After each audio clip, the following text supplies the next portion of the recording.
Hello everyone. Welcome back to my channel, Free Full-Length Classic Audiobooks. Hope you are having a good time. Because of YouTube's 12-hour limitation for each video, Jane Austen's comedic classic Emma has been divided into 3 volumes, following the original book. This video will be the 3rd volume. Please refer to the video particulars for the links to the rest of the 2 videos, as I finish my lunch. Enjoy. Volume 3. Chapter 1. A very little quiet reflection was enough to satisfy Emma as to the nature of her agitation on hearing this news of Frank Churchill. She was soon convinced that it was not for herself she was feeling at all apprehensive or embarrassed. It was for him. Her own attachment had really subsided into a mere nothing. It was not worth thinking of.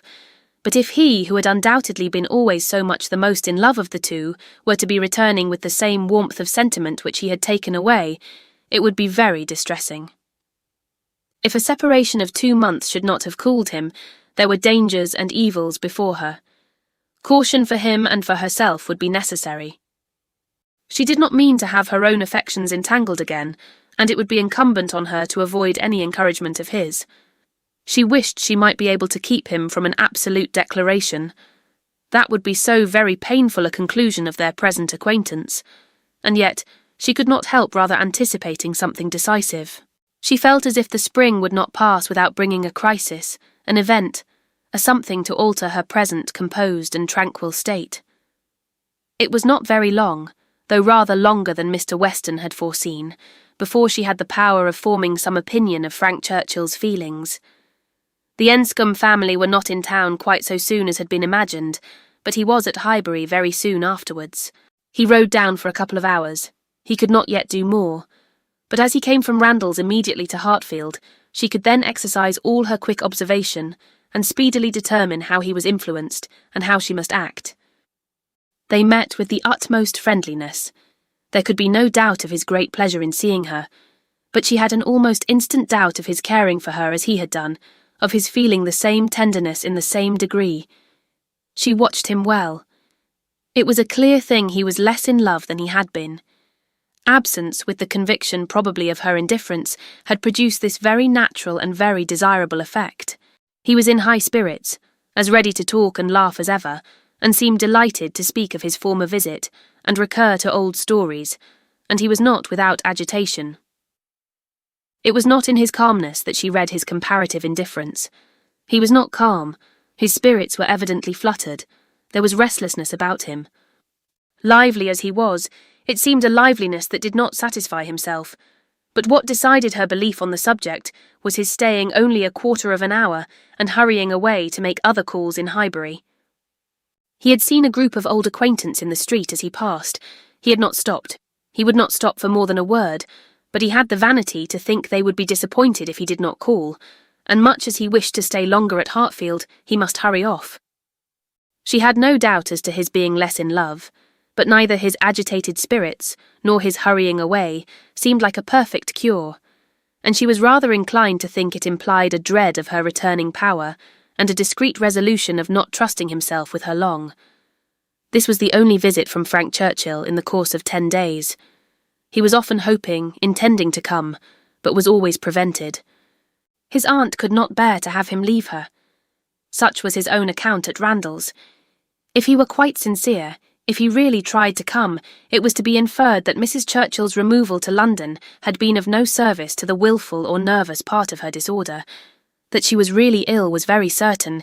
He had declared himself convinced of it, at Randalls. Though much might be fancy, he could not doubt, when he looked back, that she was in a weaker state of health than she had been half a year ago. He did not believe it to proceed from anything that care and medicine might not remove, or at least that she might not have many years of existence before her. But he could not be prevailed on, by all his father's doubts, to say that her complaints were merely imaginary, or that she was as strong as ever. It soon appeared that London was not the place for her. She could not endure its noise. Her nerves were under continual irritation and suffering, and by the 10 days' end, her nephew's letter to Randalls communicated a change of plan. They were going to remove immediately to Richmond. Mrs. Churchill had been recommended to the medical skill of an eminent person there and had otherwise a fancy for the place. A ready-furnished house in a favourite spot was engaged, and much benefit expected from the change. Emma heard that Frank wrote in the highest spirits of this arrangement, and seemed most fully to appreciate the blessing of having 2 months before him of such near neighbourhood to many dear friends, for the house was taken for May and June. She was told that now he wrote with the greatest confidence of being often with them, almost as often as he could even wish. Emma saw how Mr. Weston understood these joyous prospects. He was considering her as the source of all the happiness they offered. She hoped it was not so. 2 months must bring it to the proof. Mr. Weston's own happiness was indisputable. He was quite delighted. It was the very circumstance he could have wished for. Now it would be really having Frank in their neighbourhood. What were 9 miles to a young man? An hour's ride. He would be always coming over. The difference in that respect of Richmond and London was enough to make the whole difference of seeing him always and seeing him never. 16 miles, nay 18, it must be full 18 to Manchester Street, was a serious obstacle. Were he ever able to get away, the day would be spent in coming and returning. There was no comfort in having him in London. He might as well be at Enscombe, but Richmond was the very distance for easy intercourse. Better than nearer. One good thing was immediately brought to a certainty by this removal: the ball at the Crown. It had not been forgotten before, but it had been soon acknowledged vain to attempt to fix a day. Now, however, it was absolutely to be. Every preparation was resumed, and very soon after the Churchills had removed to Richmond, a few lines from Frank, to say that his aunt felt already much better for the change, and that he had no doubt of being able to join them for 24 hours at any given time, induced them to name as early a day as possible. Mr. Weston's ball was to be a real thing. A very few tomorrows stood between the young people of Highbury and happiness. Mr. Woodhouse was resigned. The time of year lightened the evil to him. May was better for everything than February. Mrs. Bates was engaged to spend the evening at Hartfield. James had due notice, and he sanguinely hoped that neither dear little Henry nor dear little John would have anything the matter with them while dear Emma were gone. Chapter 2. No misfortune occurred again to prevent the ball. The day approached, the day arrived, and after a morning of some anxious watching, Frank Churchill, in all the certainty of his own self, reached Randalls before dinner, and everything was safe. No second meeting had there yet been between him and Emma. The room at the Crown was to witness it. But it would be better than a common meeting in a crowd. Mr. Weston had been so very earnest in his entreaties for her arriving there as soon as possible after themselves, for the purpose of taking her opinion as to the propriety and comfort of the rooms before any other persons came, that she could not refuse him, and must therefore spend some quiet interval in the young man's company. She was to convey Harriet, and they drove to the Crown in good time, the Randalls party just sufficiently before them. Frank Churchill seemed to have been on the watch, and though he did not say much, his eyes declared that he meant to have a delightful evening. They all walked about together, to see that everything was as it should be, and within a few minutes were joined by the contents of another carriage, which Emma could not hear the sound of at first, without great surprise. "So unreasonably early!" she was going to exclaim, but she presently found that it was a family of old friends who were coming, like herself, by particular desire, to help Mr. Weston's judgment, and they were so very closely followed by another carriage of cousins, who had been entreated to come early with the same distinguishing earnestness, on the same errand, that it seemed as if half the company might soon be collected together for the purpose of preparatory inspection. Emma perceived that her taste was not the only taste on which Mr. Weston depended, and felt that to be the favourite and intimate of a man who had so many intimates and confidants was not the very first distinction in the scale of vanity. She liked his open manners, but a little less of open-heartedness would have made him a higher character. General benevolence, but not general friendship, made a man what he ought to be. She could fancy such a man. The whole party walked about, and looked, and praised again, and then, having nothing else to do, formed a sort of half-circle round the fire to observe in their various modes, till other subjects were started, that though May, a fire in the evening was still very pleasant. Emma found that it was not Mr. Weston's fault that the number of privy councillors was not yet larger. They had stopped at Mrs. Bates's door to offer the use of their carriage, but the aunt and niece were to be brought by the Eltons. Frank was standing by her, but not steadily. There was a restlessness, which showed a mind not at ease. He was looking about. He was going to the door. He was watching for the sound of other carriages, impatient to begin or afraid of being always near her. Mrs. Elton was spoken of. "I think she must be here soon," said he. "I have a great curiosity to see Mrs. Elton. I have heard so much of her. It cannot be long, I think, before she comes." A carriage was heard. He was on the move immediately, but coming back said, "I am forgetting that I am not acquainted with her. I have never seen either Mr. or Mrs. Elton. I have no business to put myself forward." Mr. and Mrs. Elton appeared, and all the smiles and the proprieties passed. "But Miss Bates and Miss Fairfax," said Mr. Weston, looking about. "We thought you were to bring them." The mistake had been slight. The carriage was sent for them now. Emma longed to know what Frank's first opinion of Mrs. Elton might be, how he was affected by the studied elegance of her dress and her smiles of graciousness. He was immediately qualifying himself to form an opinion by giving her very proper attention after the introduction had passed. In a few minutes the carriage returned. Somebody talked of rain. "I will see that there are umbrellas, sir," said Frank to his father. "Miss Bates must not be forgotten." And away he went. Mr. Weston was following, but Mrs. Elton detained him to gratify him by her opinion of his son. And so briskly did she begin that the young man himself, though by no means moving slowly, could hardly be out of hearing. "A very fine young man indeed, Mr. Weston. You know I candidly told you I should form my own opinion, and I am happy to say that I am extremely pleased with him. You may believe me. I never compliment. I think him a very handsome young man, and his manners are precisely what I like and approve. So truly the gentleman, without the least conceit or puppyism. You must know I have a vast dislike to puppies, quite a horror of them. They were never tolerated at Maple Grove. Neither Mr. Suckling nor me had ever any patience with them, and we used sometimes to say very cutting things. Selina, who is mild almost to a fault, bore with them much better. While she talked of his son, Mr. Weston's attention was chained. But when she got to Maple Grove, he could recollect that there were ladies just arriving to be attended to, and with happy smiles must hurry away. Mrs. Elton turned to Mrs. Weston. "I have no doubt of its being our carriage with Miss Bates and Jane. Our coachman and horses are so extremely expeditious. I believe we drive faster than any body. What a pleasure it is to send one's carriage for a friend. I understand you were so kind as to offer, but another time it will be quite unnecessary. You may be very sure I shall always take care of them."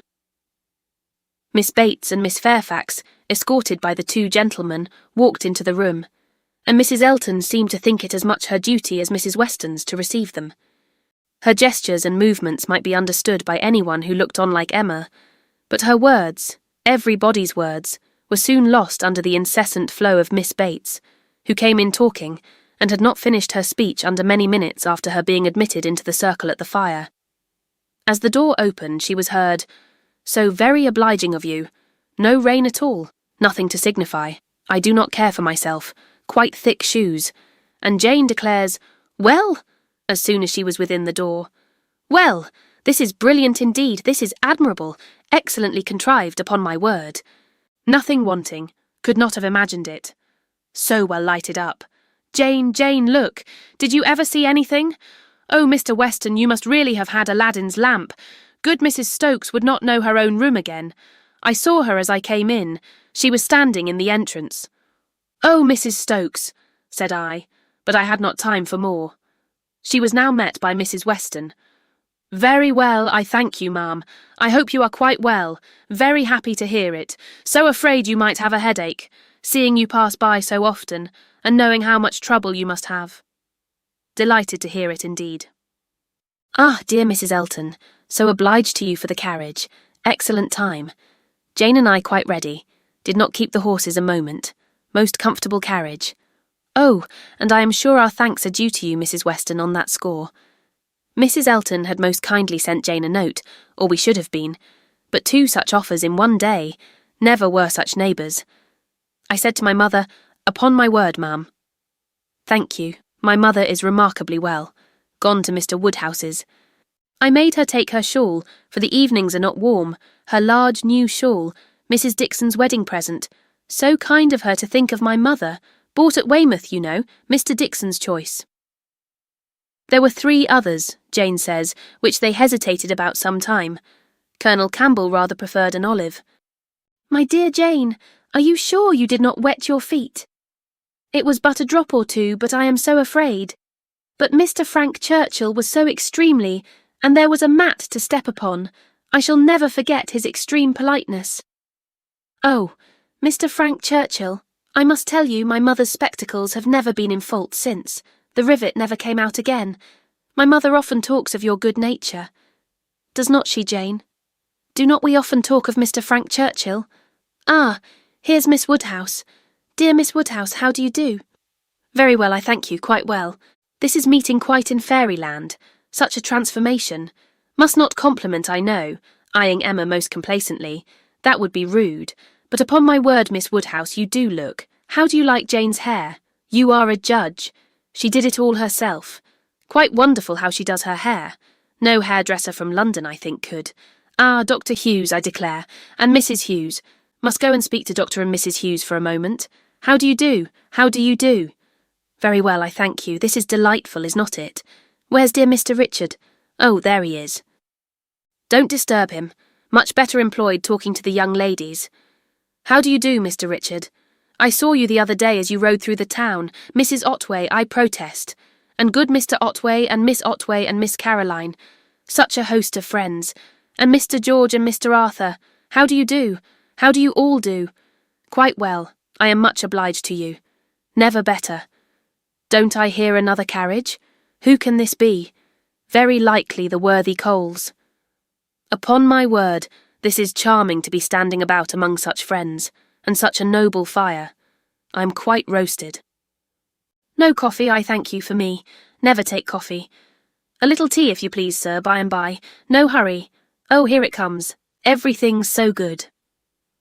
Frank Churchill returned to his station by Emma, and as soon as Miss Bates was quiet, she found herself necessarily overhearing the discourse of Mrs. Elton and Miss Fairfax, who were standing a little way behind her. He was thoughtful. Whether he were overhearing too, she could not determine. After a good many compliments to Jane on her dress and look, compliments very quietly and properly taken, Mrs. Elton was evidently wanting to be complimented herself, and it was, "How do you like my gown? How do you like my trimming? How has Wright done my hair?" with many other relative questions, all answered with patient politeness. Mrs. Elton then said, "Nobody can think less of dress in general than I do, but upon such an occasion as this, when everybody's eyes are so much upon me, and in compliment to the Westons, who I have no doubt are giving this ball chiefly to do me honour, I would not wish to be inferior to others, and I see very few pearls in the room except mine. So Frank Churchill is a capital dancer, I understand. We shall see if our styles suit. A fine young man certainly is Frank Churchill. I like him very well." At this moment, Frank began talking so vigorously that Emma could not but imagine he had overheard his own praises, and did not want to hear more, and the voices of the ladies were drowned for a while, till another suspension brought Mrs. Elton's tones again distinctly forward. Mr. Elton had just joined them, and his wife was exclaiming, "Oh, you have found us out at last, have you, in our seclusion? I was this moment telling Jane I thought you would begin to be impatient for tidings of us." "Jane!" repeated Frank Churchill with a look of surprise and displeasure. "That is easy, but Miss Fairfax does not disapprove it, I suppose." "How do you like Mrs. Elton?" said Emma in a whisper. "Not at all." "You are ungrateful." "Ungrateful? What do you mean?" Then changing from a frown to a smile. "No, do not tell me. I do not want to know what you mean. Where is my father? When are we to begin dancing?" Emma could hardly understand him. He seemed in an odd humour. He walked off to find his father, but was quickly back again with both Mr. and Mrs. Weston. He had met with them in a little perplexity, which must be laid before Emma. It had just occurred to Mrs. Weston that Mrs. Elton must be asked to begin the ball, that she would expect it, which interfered with all their wishes of giving Emma that distinction. Emma heard the sad truth with fortitude. "And what are we to do for a proper partner for her?" said Mr. Weston. "She will think Frank ought to ask her." Frank turned instantly to Emma, to claim her former promise, and boasted himself an engaged man, which his father looked his most perfect approbation of, and it then appeared that Mrs. Weston was wanting him to dance with Mrs. Elton himself, and that their business was to help to persuade him into it, which was done pretty soon. Mr. Weston and Mrs. Elton led the way, Mr. Frank Churchill and Miss Woodhouse followed. Emma must submit to stand second to Mrs. Elton, though she had always considered the ball as peculiarly for her. It was almost enough to make her think of marrying. Mrs. Elton had undoubtedly the advantage at this time, in vanity completely gratified, for though she had intended to begin with Frank Churchill, she could not lose by the change. Mr. Weston might be his son's superior. In spite of this little rub, however, Emma was smiling with enjoyment, delighted to see the respectable length of the set as it was forming, and to feel that she had so many hours of unusual festivity before her. She was more disturbed by Mr. Knightley's not dancing than by anything else. There he was, among the standers-by, where he ought not to be. He ought to be dancing, not classing himself with the husbands and fathers and whist-players who were pretending to feel an interest in the dance till their rubbers were made up, so young as he looked. He could not have appeared to greater advantage perhaps anywhere than where he had placed himself. His tall, firm, upright figure, among the bulky forms and stooping shoulders of the elderly men, was such as Emma felt must draw everybody's eyes, and excepting her own partner, there was not one among the whole row of young men who could be compared with him.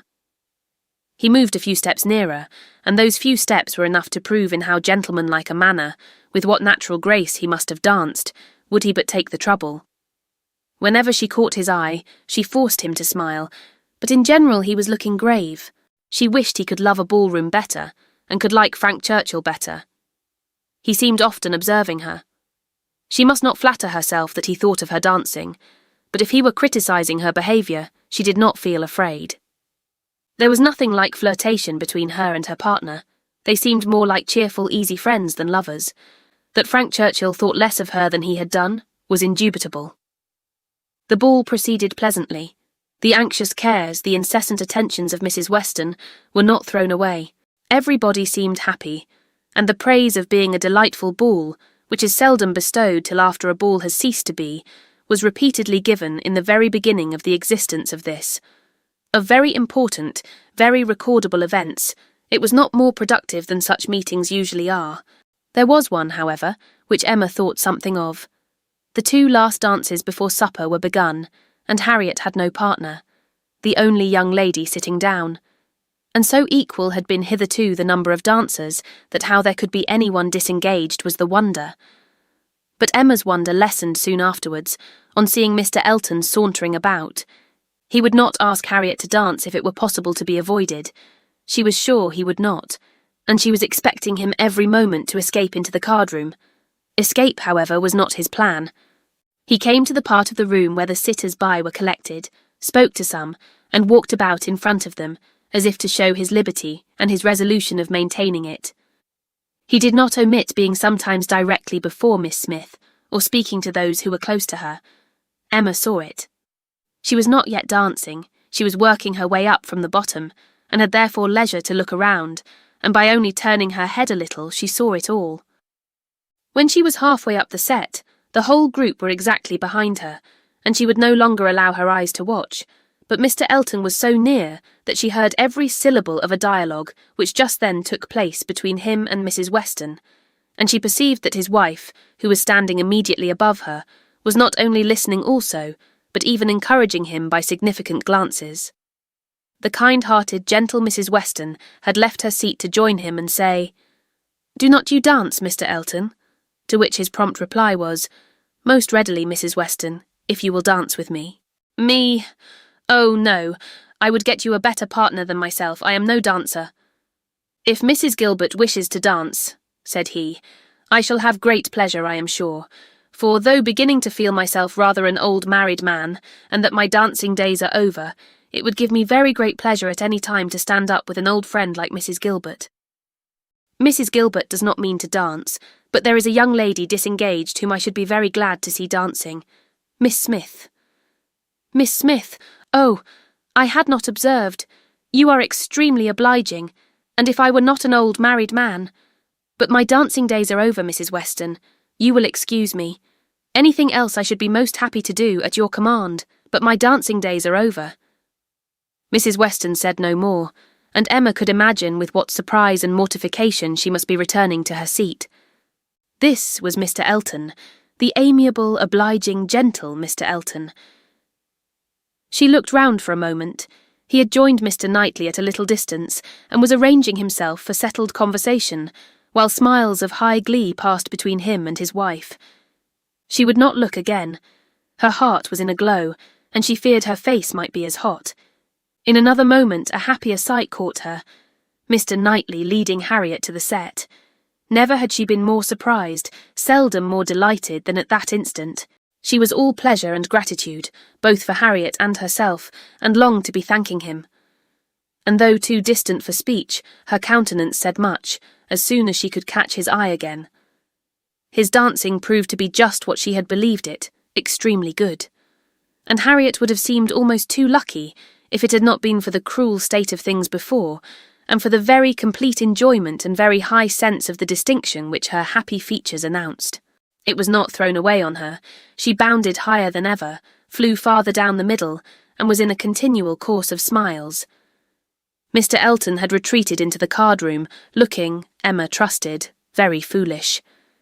She did not think he was quite so hardened as his wife, though growing very like her. She spoke some of her feelings by observing audibly to her partner, "Knightley has taken pity on poor little Miss Smith. Very good-natured, I declare." Supper was announced.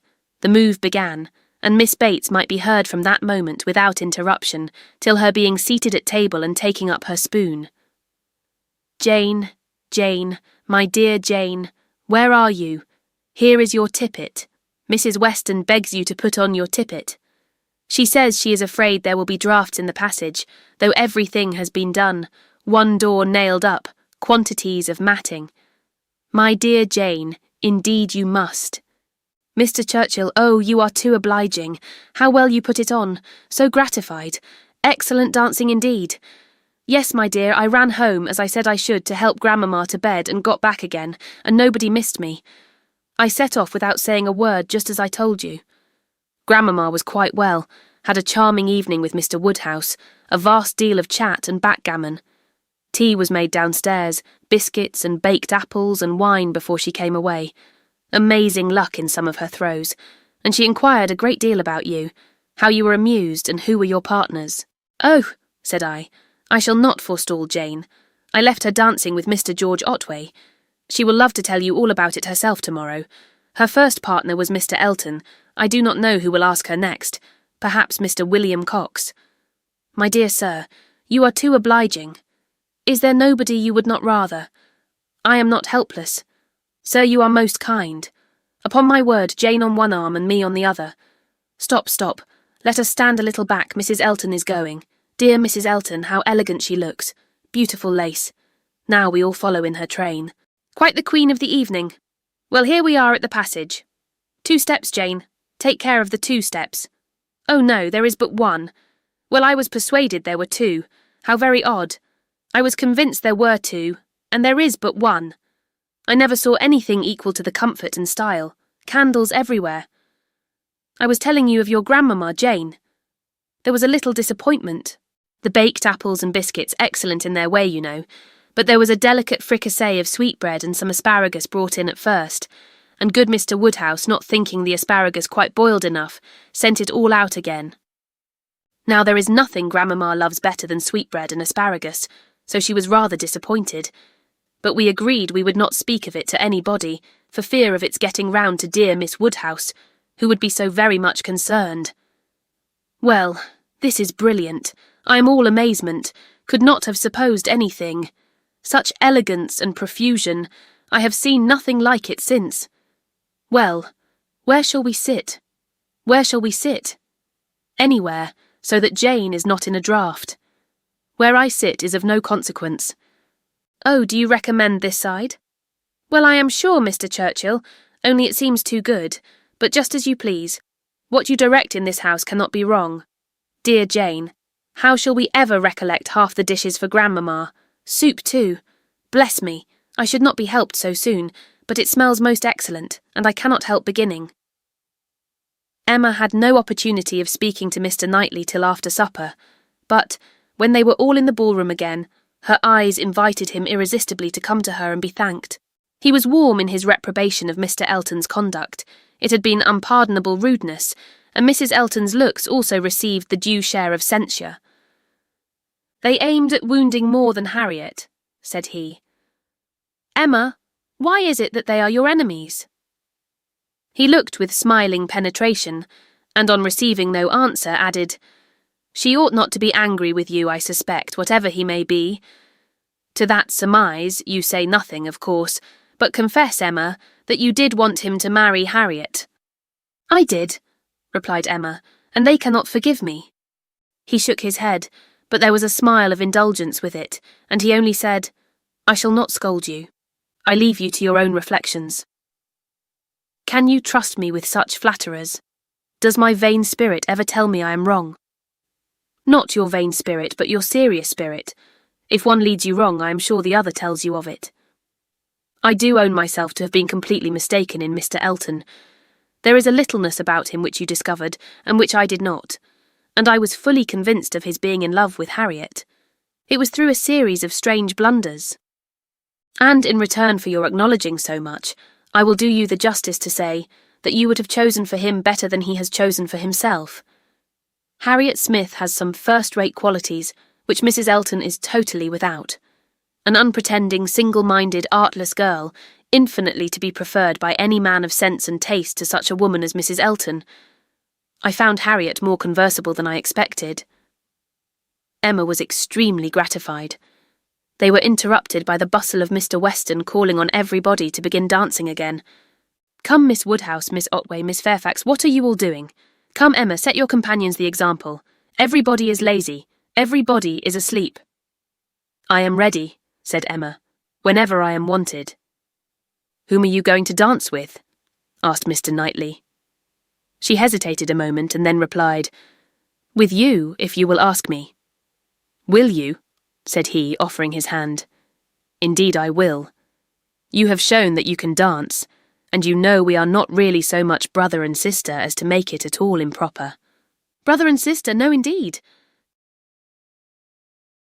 Chapter 3. This little explanation with Mr. Knightley gave Emma considerable pleasure. It was one of the agreeable recollections of the ball, which she walked about the lawn the next morning to enjoy. She was extremely glad that they had come to so good an understanding respecting the Eltons, and that their opinions of both husband and wife were so much alike, and his praise of Harriet, his concession in her favour, was peculiarly gratifying. The impertinence of the Eltons, which for a few minutes had threatened to ruin the rest of her evening, had been the occasion of some of its highest satisfactions, and she looked forward to another happy result, the cure of Harriet's infatuation. From Harriet's manner of speaking of the circumstance before they quitted the ballroom, she had strong hopes. It seemed as if her eyes were suddenly opened, and she were enabled to see that Mr. Elton was not the superior creature she had believed him.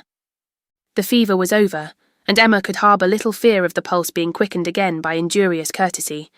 She depended on the evil feelings of the Eltons for supplying all the discipline of pointed neglect that could be farther requisite.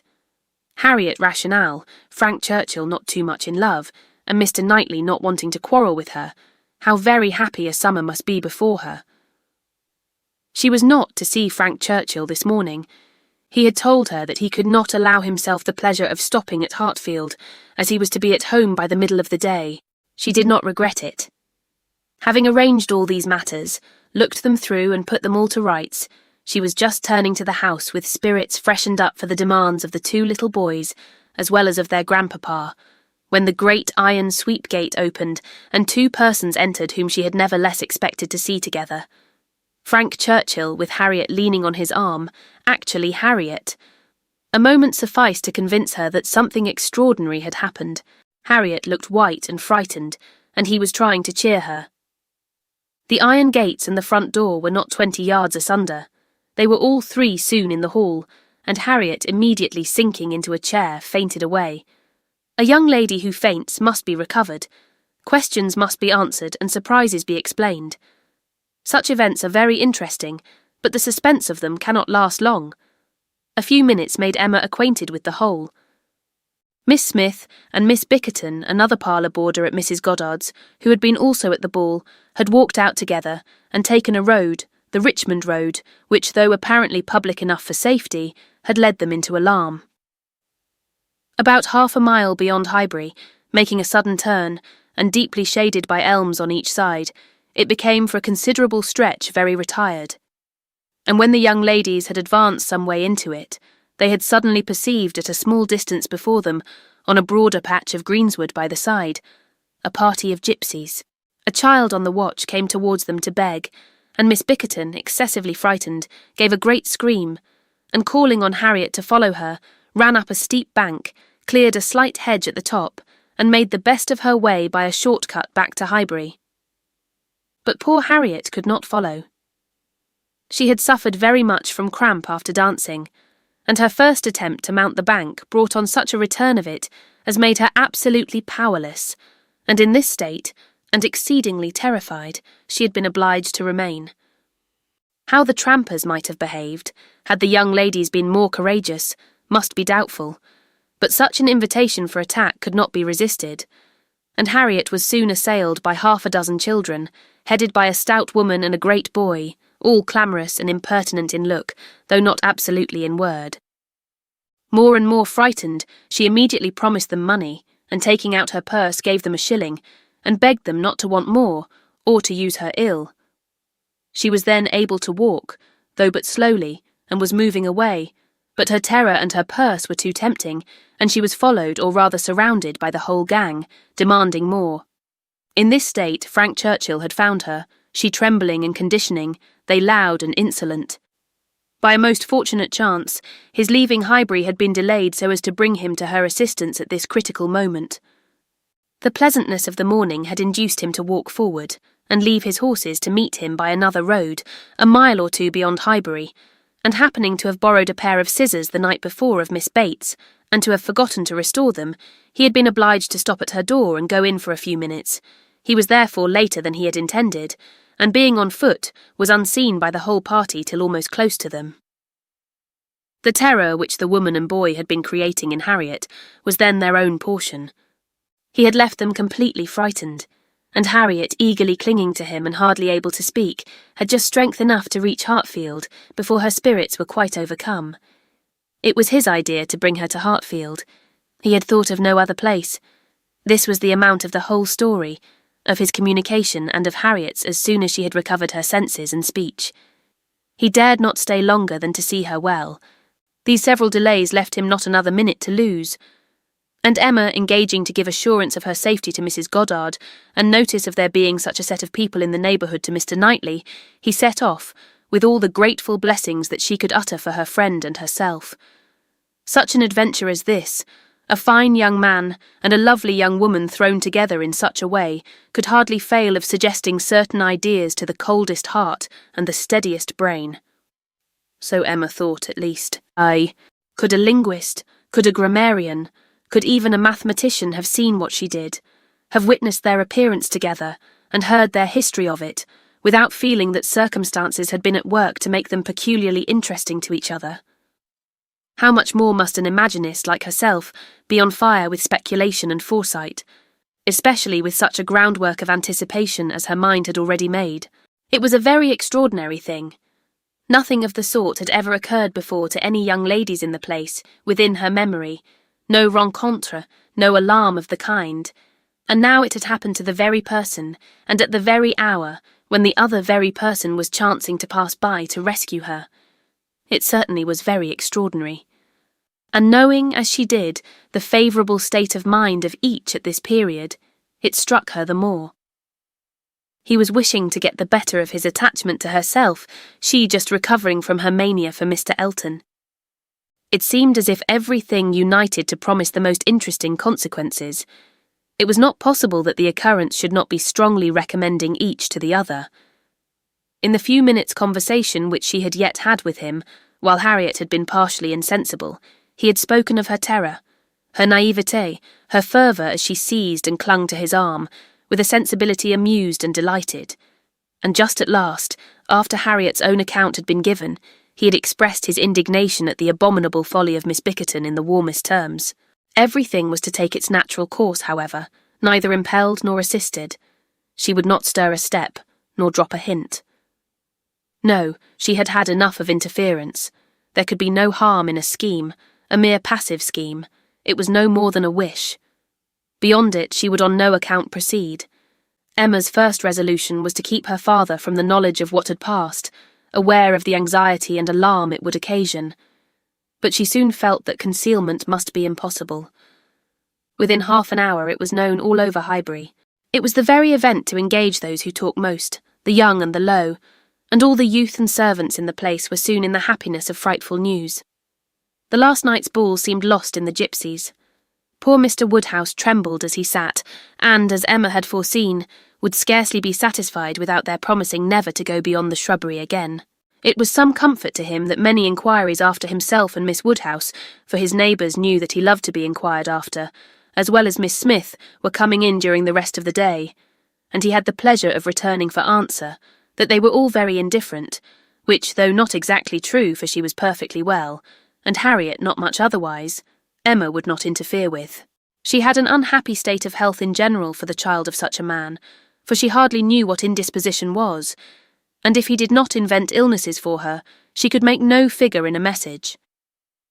The gipsies did not wait for the operations of justice. They took themselves off in a hurry.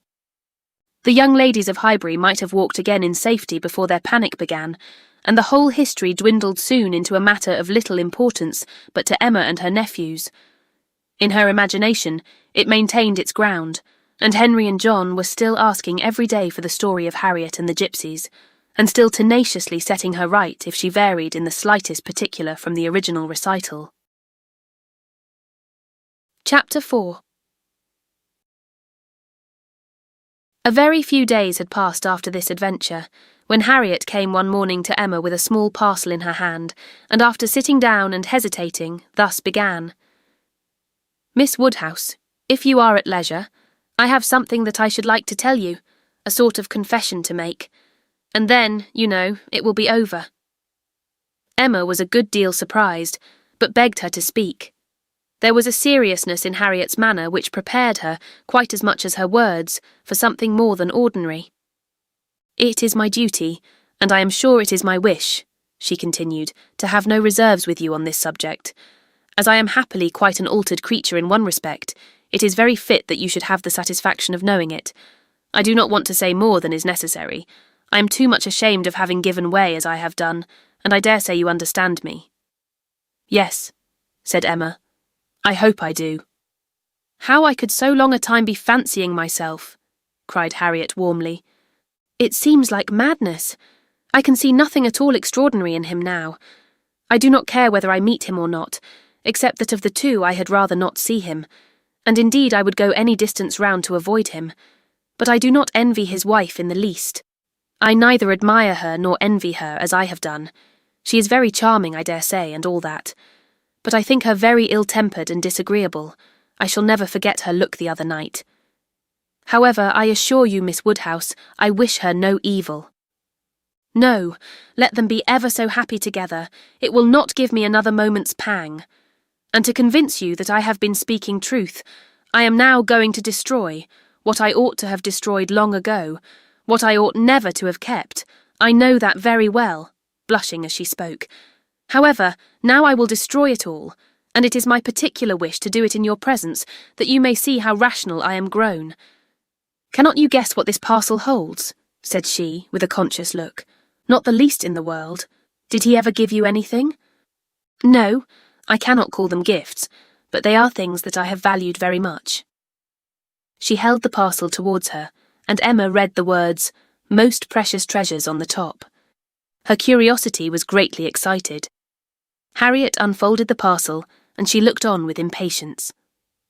Within abundance of silver paper was a pretty little Tunbridge ware box, which Harriet opened. It was well lined with the softest cotton, but, excepting the cotton, Emma saw only a small piece of court plaister. "Now," said Harriet, "you must recollect." "No, indeed I do not." Dear me. I should not have thought it possible you could forget what passed in this very room about Court Plaister, one of the very last times we ever met in it. It was but a very few days before I had my sore throat, just before Mr. and Mrs. John Knightley came, I think the very evening. Do not you remember his cutting his finger with your new penknife and your recommending Court Plaister? But as you had none about you, and knew I had, you desired me to supply him, and so I took mine out and cut him a piece. Aye, but it was a great deal too large, and he cut it smaller, and kept playing some time with what was left before he gave it back to me. And so then, in my nonsense, I could not help making a treasure of it, so I put it by never to be used, and looked at it now and then as a great treat. My dearest Harriet, cried Emma, putting her hand before her face and jumping up, you make me more ashamed of myself than I can bear. Remember it? Aye, I remember it all now. All except your saving this relic. I knew nothing of that till this moment, but the cutting the finger and my recommending Court Plaister and saying I had none about me. Oh, my sins, my sins! And I had plenty all the while in my pocket, one of my senseless tricks. I deserved to be under a continual blush all the rest of my life. Well, sitting down again, go on, what else? And had you really some at hand yourself? I am sure I never suspected it, you did it so naturally. Ooh. And so you actually put this piece of Court Plaister by for his sake, said Emma, recovering from her state of shame and feeling divided between wonder and amusement. And secretly she added to herself, Lord bless me, when should I ever have thought of putting by in cotton a piece of Court Plaister that Frank Churchill had been pulling about? I never was equal to this. Here, resumed Harriet, turning to her box again. Here is something still more valuable. I mean that has been more valuable, because this is what did really once belong to him, which the Court Plaister never did. Emma was quite eager to see this superior treasure. It was the end of an old pencil, the part without any lead. This was really his, said Harriet. Do not you remember one morning? No, I dare say you do not. But one morning, I forget exactly the day, but perhaps it was the Tuesday or Wednesday before that evening, he wanted to make a memorandum in his pocket-book. It was about spruce beer.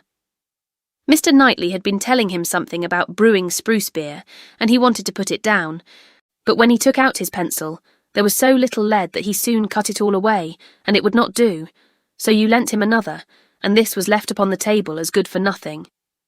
But I kept my eye on it, and as soon as I dared, caught it up, and never parted with it again from that moment. I do remember it, cried Emma. I perfectly remember it, talking about spruce beer.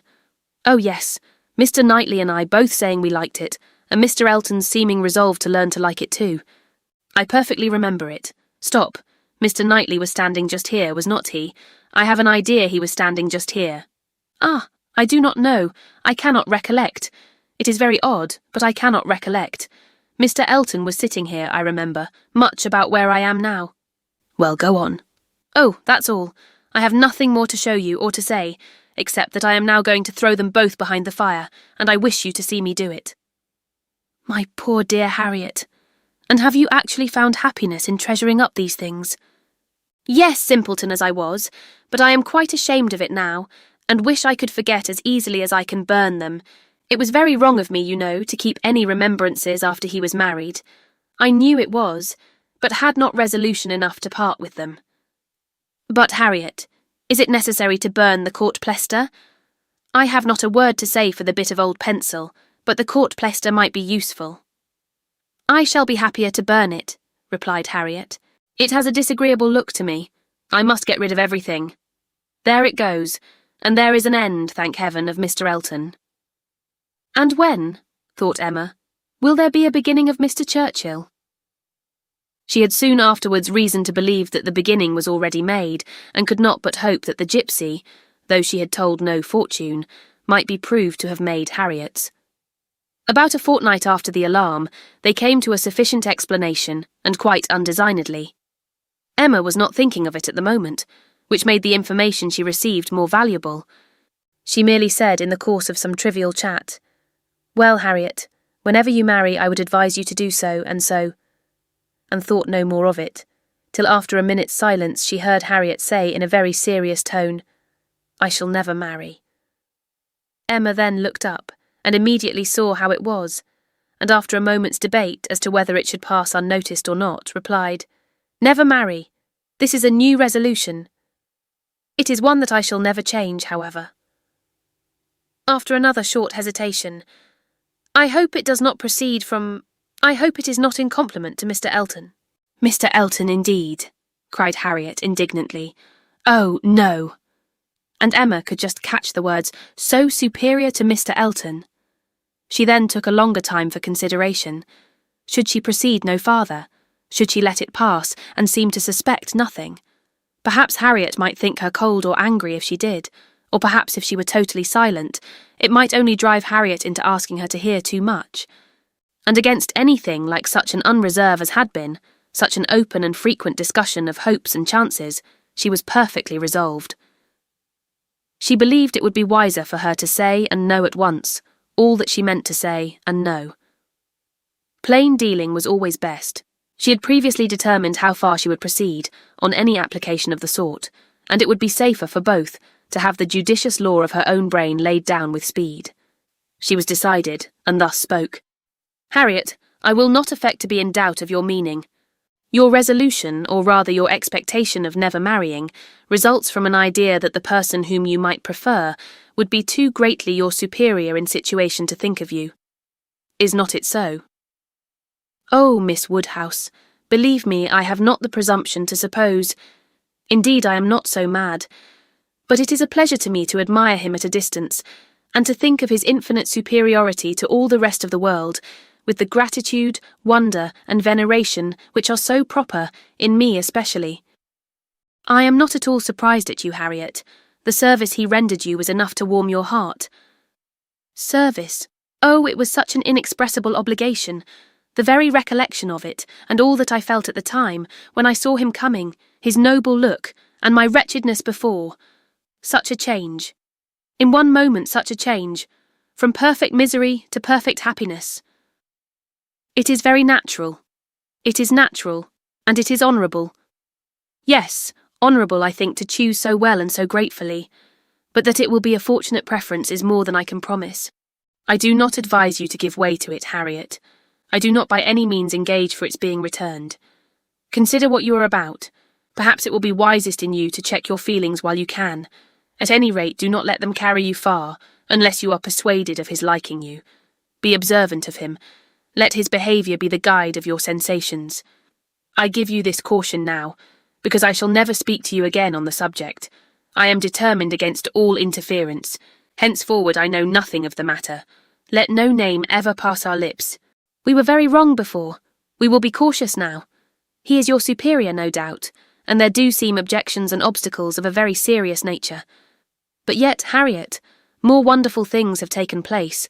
There have been matches of greater disparity. But take care of yourself.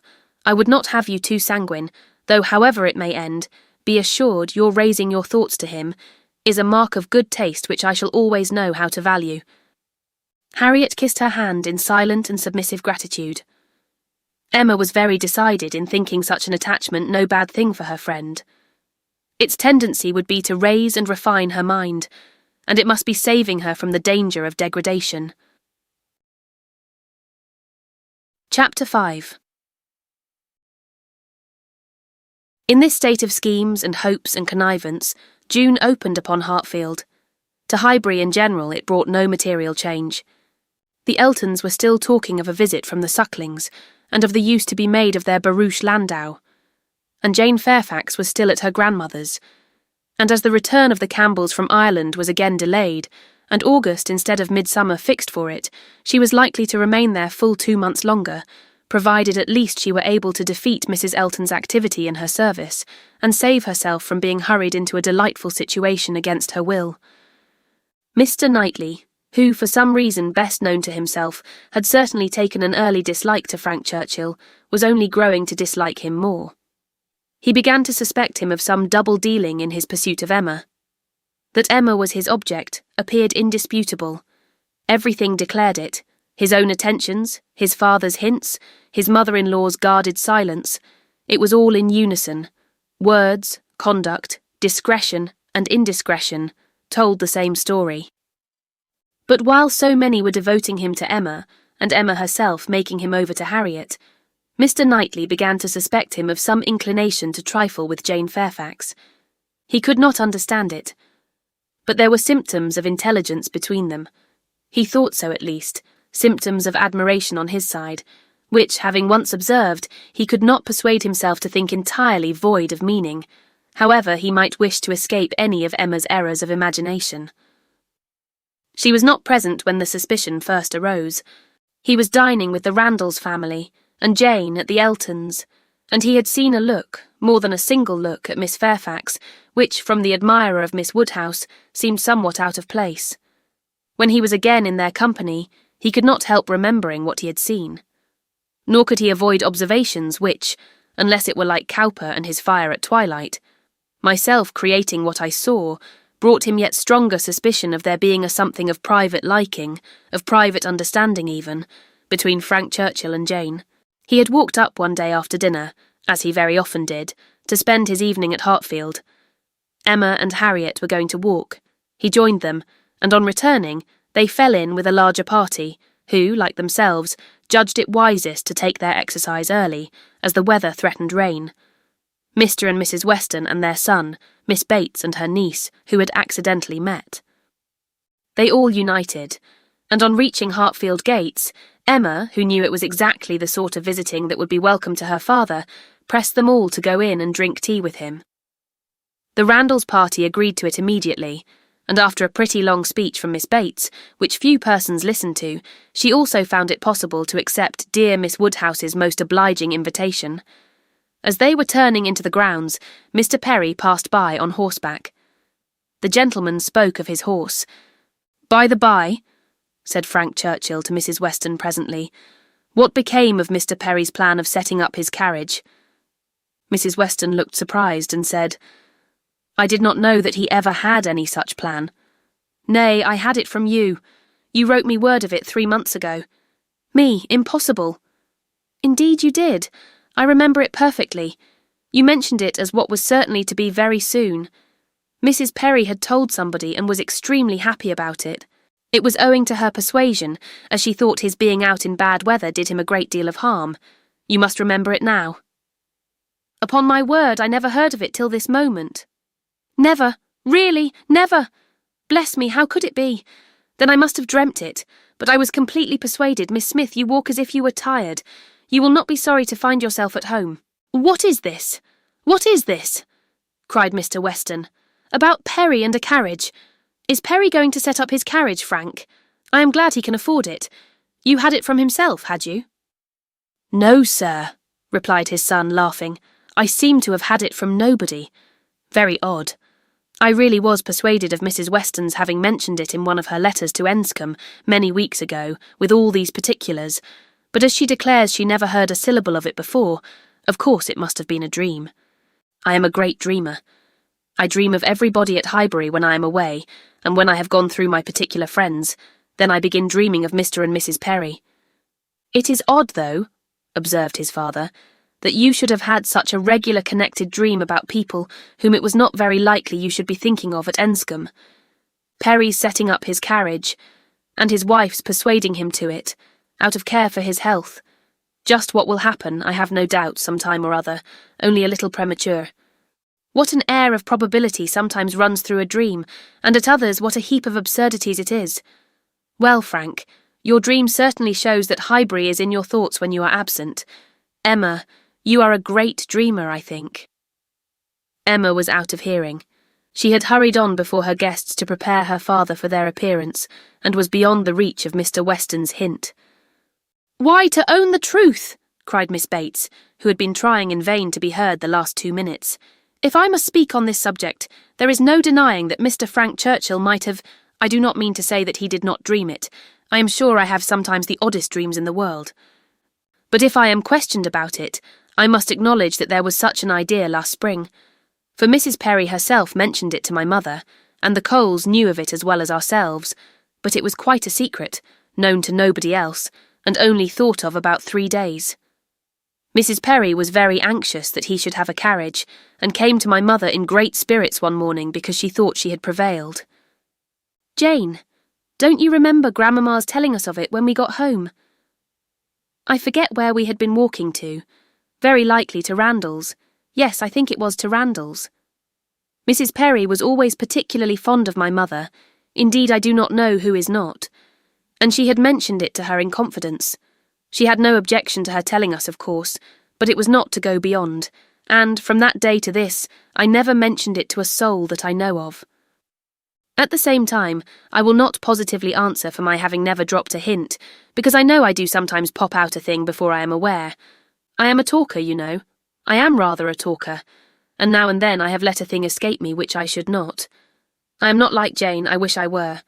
I will answer for it she never betrayed the least thing in the world. Where is she? Oh, just behind. Perfectly remember Mrs. Perry's coming. Extraordinary dream indeed. They were entering the hall. Mr. Knightley's eyes had preceded Miss Bates's in a glance at Jane. From Frank Churchill's face, where he thought he saw confusion suppressed or laughed away, he had involuntarily turned to hers, but she was indeed behind, and too busy with her shawl. Mr. Weston had walked in.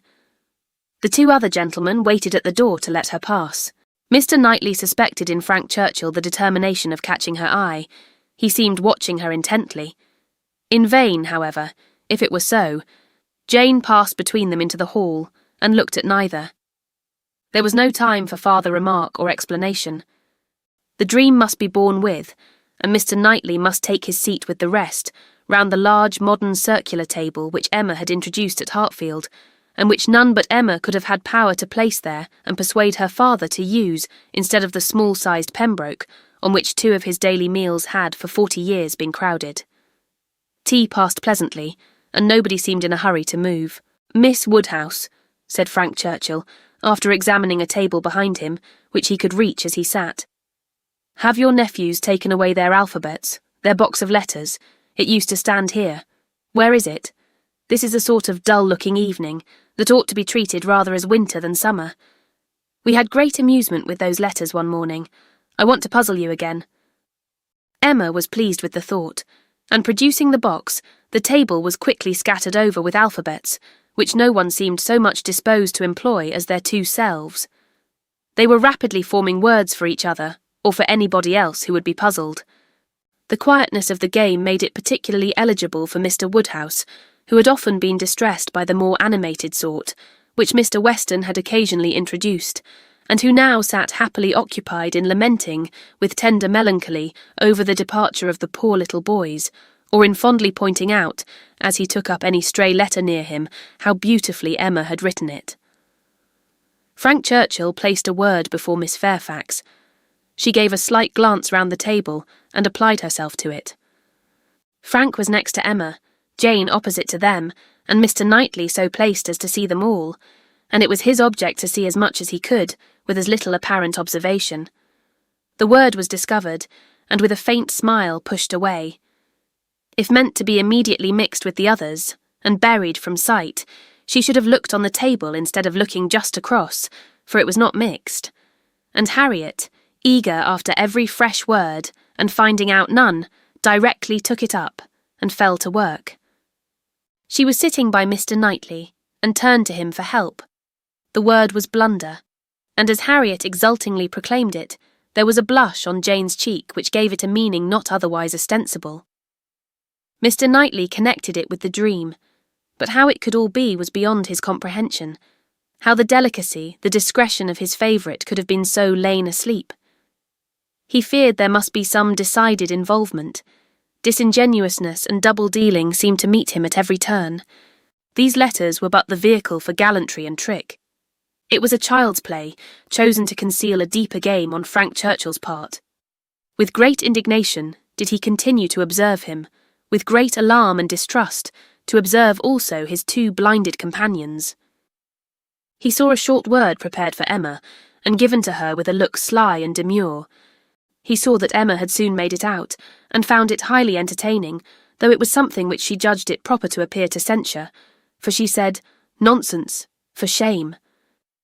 He heard Frank Churchill next say, with a glance towards Jane, "I will give it to her. Shall I?" And as clearly heard Emma opposing it with eager laughing warmth. No, no, you must not. You shall not indeed. It was done, however. This gallant young man, who seemed to love without feeling, and to recommend himself without complacence, directly handed over the word to Miss Fairfax, and with a particular degree of sedate civility entreated her to study it. Mr. Knightley's excessive curiosity to know what this word might be made him seize every possible moment for darting his eye towards it, and it was not long before he saw it to be Dixon. Jane Fairfax's perception seemed to accompany his. Her comprehension was certainly more equal to the covert meaning, the superior intelligence, of those 5 letters so arranged. She was evidently displeased, looked up, and seeing herself watched, blushed more deeply than he had ever perceived her, and saying only, "I did not know that proper names were allowed," pushed away the letters with even an angry spirit, and looked resolved to be engaged by no other word that could be offered. Her face was averted from those who had made the attack, and turned towards her aunt. "Ay, very true, my dear," cried the latter, though Jane had not spoken a word. "I was just going to say the same thing. It is time for us to be going indeed. The evening is closing in, and grandmamma will be looking for us. My dear sir, you are too obliging. We really must wish you good night." Jane's alertness in moving proved her as ready as her aunt had preconceived. She was immediately up, and wanting to quit the table, but so many were also moving that she could not get away, and Mr. Knightley thought he saw another collection of letters anxiously pushed towards her, and resolutely swept away by her unexamined. She was afterwards looking for her shawl. Frank Churchill was looking also. It was growing dusk, and the room was in confusion, and how they parted Mr. Knightley could not tell. He remained at Hartfield after all the rest, his thoughts full of what he had seen, so full that when the candles came to assist his observations, he must, yes, he certainly must, as a friend, an anxious friend, give Emma some hint, ask her some question. He could not see her in a situation of such danger, without trying to preserve her. It was his duty. "Pray, Emma," said he, "may I ask in what lay the great amusement, the poignant sting of the last word given to you and Miss Fairfax? I saw the word, and am curious to know how it could be so very entertaining to the one, and so very distressing to the other." Emma was extremely confused. She could not endure to give him the true explanation, for though her suspicions were by no means removed, she was really ashamed of having ever imparted them. "Oh!" she cried in evident embarrassment. "It all meant nothing, a mere joke among ourselves." "The joke," he replied gravely, "seemed confined to you and Mr. Churchill." He had hoped she would speak again, but she did not. She would rather busy herself about anything than speak. He sat a little while in doubt. A variety of evils crossed his mind. Interference, fruitless interference. Emma's confusion and the acknowledged intimacy seemed to declare her affection engaged. Yet he would speak. He owed it to her, to risk anything that might be involved in an unwelcome interference rather than her welfare, to encounter anything rather than the remembrance of neglect in such a cause. "My dear Emma," said he at last with earnest kindness, "do you think you perfectly understand the degree of acquaintance between the gentleman and lady we have been speaking of?" "Between Mr. Frank Churchill and Miss Fairfax? Oh, yes, perfectly. Why do you make a doubt of it? Have you never at any time had reason to think that he admired her, or that she admired him?" "Never, never," she cried with a most open eagerness. "Never, for the 20th part of a moment, did such an idea occur to me. And how could it possibly come into your head? I have lately imagined that I saw symptoms of attachment between them, certain expressive looks, which I did not believe meant to be public. Oh, you amuse me excessively. I am delighted to find that you can vouchsafe to let your imagination wander, but it will not do. Very sorry to check you in your first essay, but indeed it will not do. There is no admiration between them, I do assure you, and the appearances which have caught you have arisen from some peculiar circumstances, feelings rather of a totally different nature. It is impossible exactly to explain. There is a good deal of nonsense in it, but the part which is capable of being communicated, which is sense, is that they are as far from any attachment or admiration for one another as any two beings in the world can be. That is, I presume it to be so on her side, and I can answer for its being so on his. I will answer for the gentleman's indifference." She spoke with a confidence which staggered, with a satisfaction which silenced Mr. Knightley. She was in gay spirits, and would have prolonged the conversation, wanting to hear the particulars of his suspicions, every look described, and all the wheres and hows of a circumstance which highly entertained her.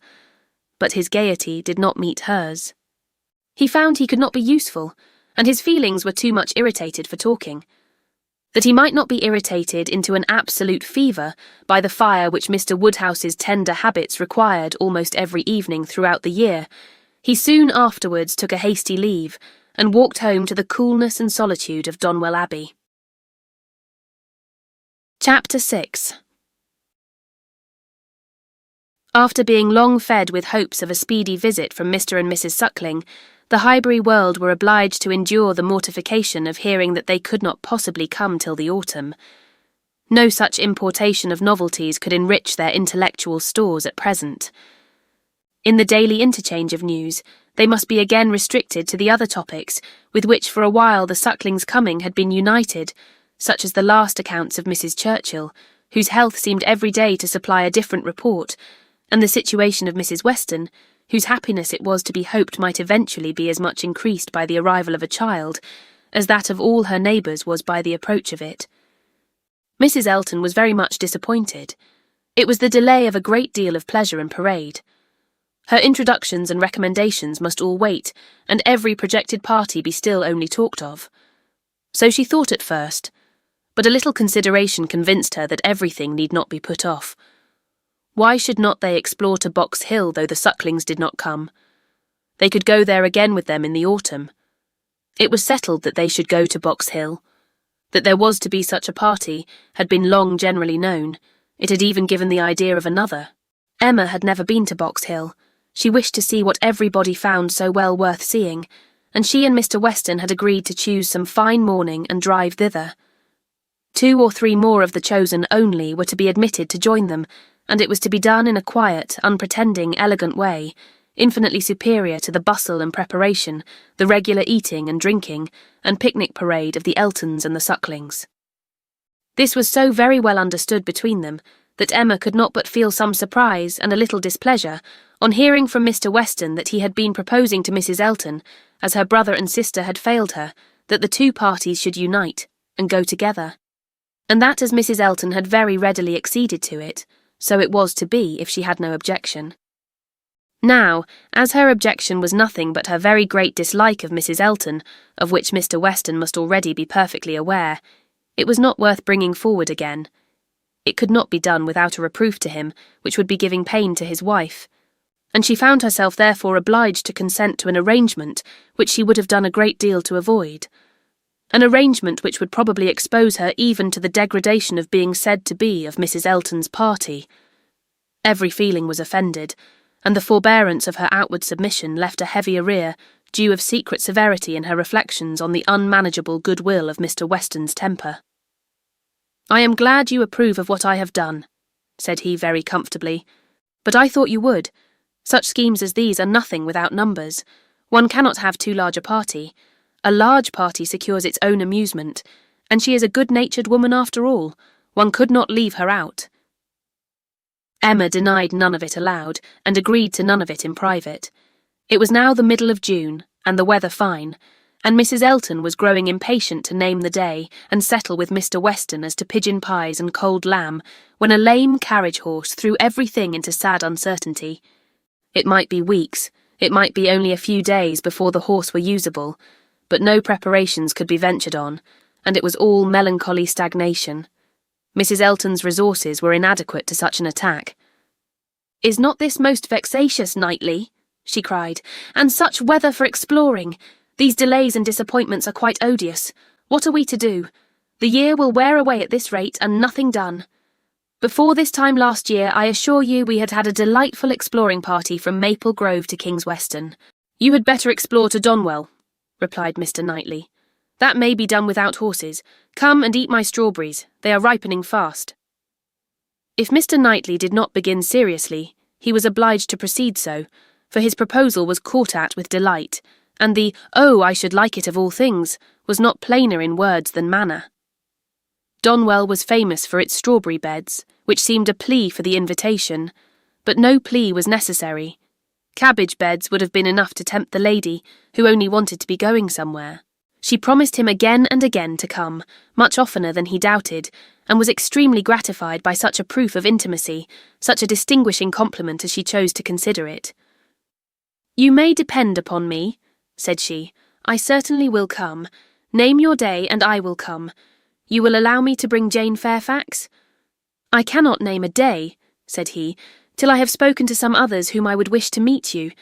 "Oh, leave all that to me. Only give me a carte blanche. I am Lady Patroness, you know. It is my party. I will bring friends with me." "I hope you will bring Elton," said he, "but I will not trouble you to give any other invitations." "Oh, now you are looking very sly, but consider, you need not be afraid of delegating power to me. I am no young lady on her preferment. Married women, you know, may be safely authorised. It is my party. Leave it all to me. I will invite your guests."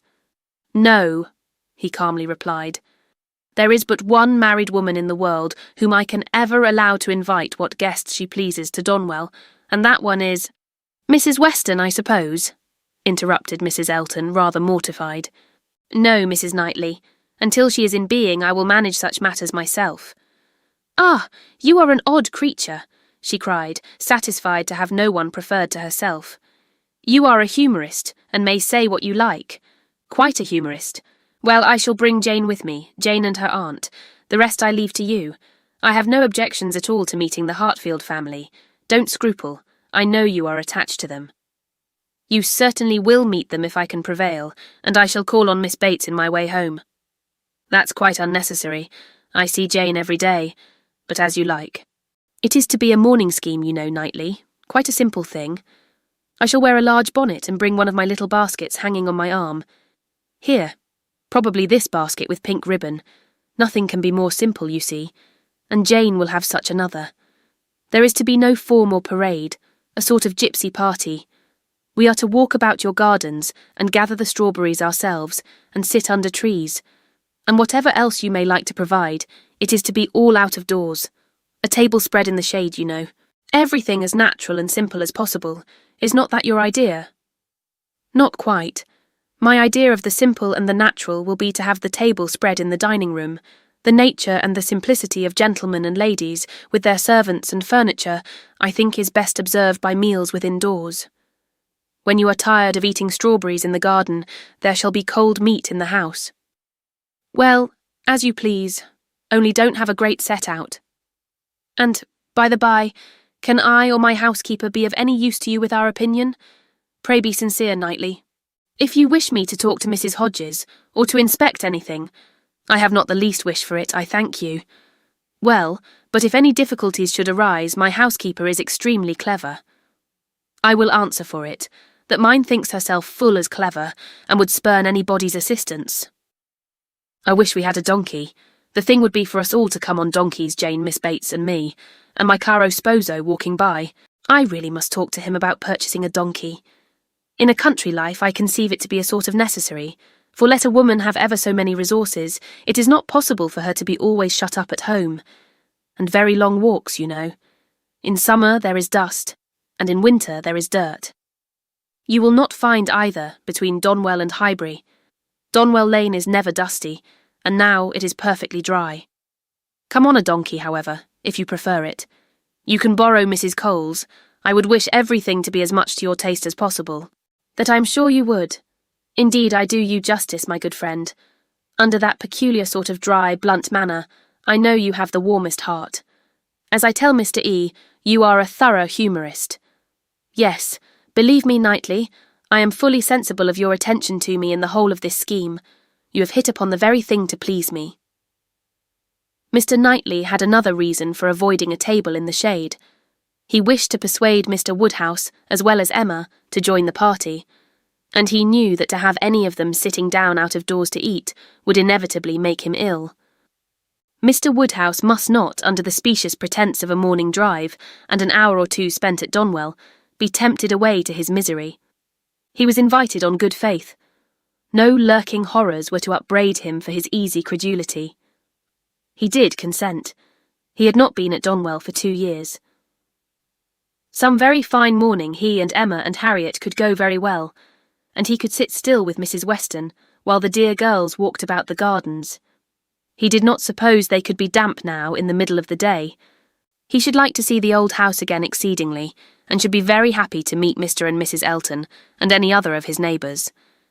He could not see any objection at all to his and Emma's and Harriet's going there some very fine morning. He thought it very well done of Mr. Knightley to invite them, very kind and sensible, much cleverer than dining out. He was not fond of dining out. Mr. Knightley was fortunate in everybody's most ready concurrence. The invitation was everywhere so well received that it seemed as if, like Mrs. Elton, they were all taking the scheme as a particular compliment to themselves. Emma and Harriet professed very high expectations of pleasure from it, and Mr. Weston, unasked, promised to get Frank over to join them if possible, a proof of approbation and gratitude which could have been dispensed with. Mr. Knightley was then obliged to say that he should be glad to see him, and Mr. Weston engaged to lose no time in writing and spare no arguments to induce him to come. In the meanwhile, the lame horse recovered so fast that the party to Box Hill was again under happy consideration, and at last Donwell was settled for one day and Box Hill for the next, the weather appearing exactly right. Under a bright midday sun, at almost midsummer, Mr. Woodhouse was safely conveyed in his carriage, with one window down, to partake of this al fresco party, and in one of the most comfortable rooms in the Abbey, especially prepared for him by a fire all the morning, he was happily placed quite at his ease, ready to talk with pleasure of what had been achieved, and advise everybody to come and sit down, and not to heat themselves. Mrs. Weston, who seemed to have walked there on purpose to be tired, and sit all the time with him, remained when all the others were invited or persuaded out, his patient listener and sympathiser. It was so long since Emma had been at the Abbey that as soon as she was satisfied of her father's comfort, she was glad to leave him and look around her, eager to refresh and correct her memory with more particular observation, more exact understanding of a house and grounds which must ever be so interesting to her and all her family. She felt all the honest pride and complacency which her alliance with the present and future proprietor could fairly warrant, as she viewed the respectable size and style of the building, its suitable, becoming, characteristic situation, low and sheltered, its ample gardens stretching down to meadows washed by a stream, of which the Abbey, with all the old neglect of prospect, had scarcely a sight, and its abundance of timber in rows and avenues, which neither fashion nor extravagance had rooted up. The house was larger than Hartfield, and totally unlike it, covering a good deal of ground, rambling and irregular, with many comfortable and 1 or 2 handsome rooms. It was just what it ought to be, and it looked what it was, and Emma felt an increasing respect for it, as the residence of a family of such true gentility, untainted in blood and understanding. Some faults of temper John Knightley had, but Isabella had connected herself unexceptionably. She had given them neither men, nor names, nor places, that could raise a blush. These were pleasant feelings, and she walked about and indulged them till it was necessary to do as the others did, and collect round the strawberry beds. The whole party were assembled, excepting Frank Churchill, who was expected every moment from Richmond, and Mrs. Elton, in all her apparatus of happiness, her large bonnet and her basket, was very ready to lead the way in gathering, accepting or talking. Strawberries, and only strawberries, could now be thought or spoken of. The best fruit in England, everybody's favourite, always wholesome, these the finest beds and finest sorts, delightful to gather for oneself, the only way of really enjoying them. Morning decidedly the best time, never tired, every sort good, hautboy infinitely superior, no comparison, the others hardly eatable, hautboys very scarce, chili preferred, white wood finest flavour of all, price of strawberries in London, abundance about Bristol, Maple Grove, cultivation, beds when to be renewed, gardeners thinking exactly different, no general rule, gardeners never to be put out of their way, delicious fruit, only too rich to be eaten much of, inferior to cherries, currants more refreshing, only objection to gathering strawberries the stooping, glaring sun, tired to death, could bear it no longer, must go and sit in the shade. Such, for half an hour, was the conversation, interrupted only once by Mrs. Weston, who came out, in her solicitude after her son-in-law, to inquire if he were come. And she was a little uneasy. She had some fears of his horse. Seats tolerably in the shade were found, and now Emma was obliged to overhear what Mrs. Elton and Jane Fairfax were talking of. A situation, a most desirable situation, was in question. Mrs. Elton had received notice of it that morning, and was in raptures. It was not with Mrs. Suckling, it was not with Mrs. Bragger, but in felicity and splendour it fell short only of them. It was with a cousin of Mrs. Bragger, an acquaintance of Mrs. Suckling, a lady known at Maple Grove. Delightful, charming, superior, first circles, spheres, lines, ranks, everything, and Mrs. Elton was wild to have the offer closed with immediately. On her side, all was warmth, energy, and triumph, and she positively refused to take her friend's negative, though Miss Fairfax continued to assure her that she would not at present engage in anything, repeating the same motives which she had been heard to urge before. Still, Mrs. Elton insisted on being authorised to write an acquiescence by the morrow's post. How Jane could bear it at all was astonishing to Emma. She did look vexed, she did speak pointedly, and at last, with a decision of action unusual to her, proposed a removal. Should not they walk?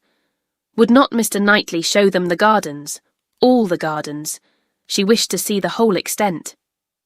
The pertinacity of her friend seemed more than she could bear. It was hot, and after walking some time over the gardens in a scattered, dispersed way, scarcely any three together, they insensibly followed one another to the delicious shade of a broad, short avenue of limes, which, stretching beyond the garden at an equal distance from the river, seemed the finish of the pleasure grounds. It led to nothing but a view at the end over a low stone wall with high pillars, which seemed intended, in their erection, to give the appearance of an approach to the house, which never had been there.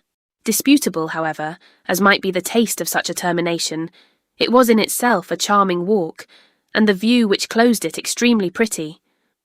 The considerable slope, at nearly the foot of which the abbey stood, gradually acquired a steeper form beyond its grounds, and at half a mile distant was a bank of considerable abruptness and grandeur, well clothed with wood, and at the bottom of this bank, favourably placed and sheltered, rose the Abbey Mill Farm, with meadows in front, and the river making a close and handsome curve around it. It was a sweet view, sweet to the eye and the mind.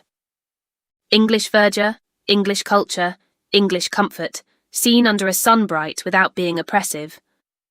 In this walk, Emma and Mr. Weston found all the others assembled, and towards this view she immediately perceived Mr. Knightley and Harriet distinct from the rest, quietly leading the way. Mr. Knightley and Harriet. It was an odd tête-à-tête, but she was glad to see it. There had been a time when he would have scorned her as a companion, and turned from her with little ceremony. Now they seemed in pleasant conversation. There had been a time also when Emma would have been sorry to see Harriet in a spot so favourable for the Abbey Mill Farm, but now she feared it not.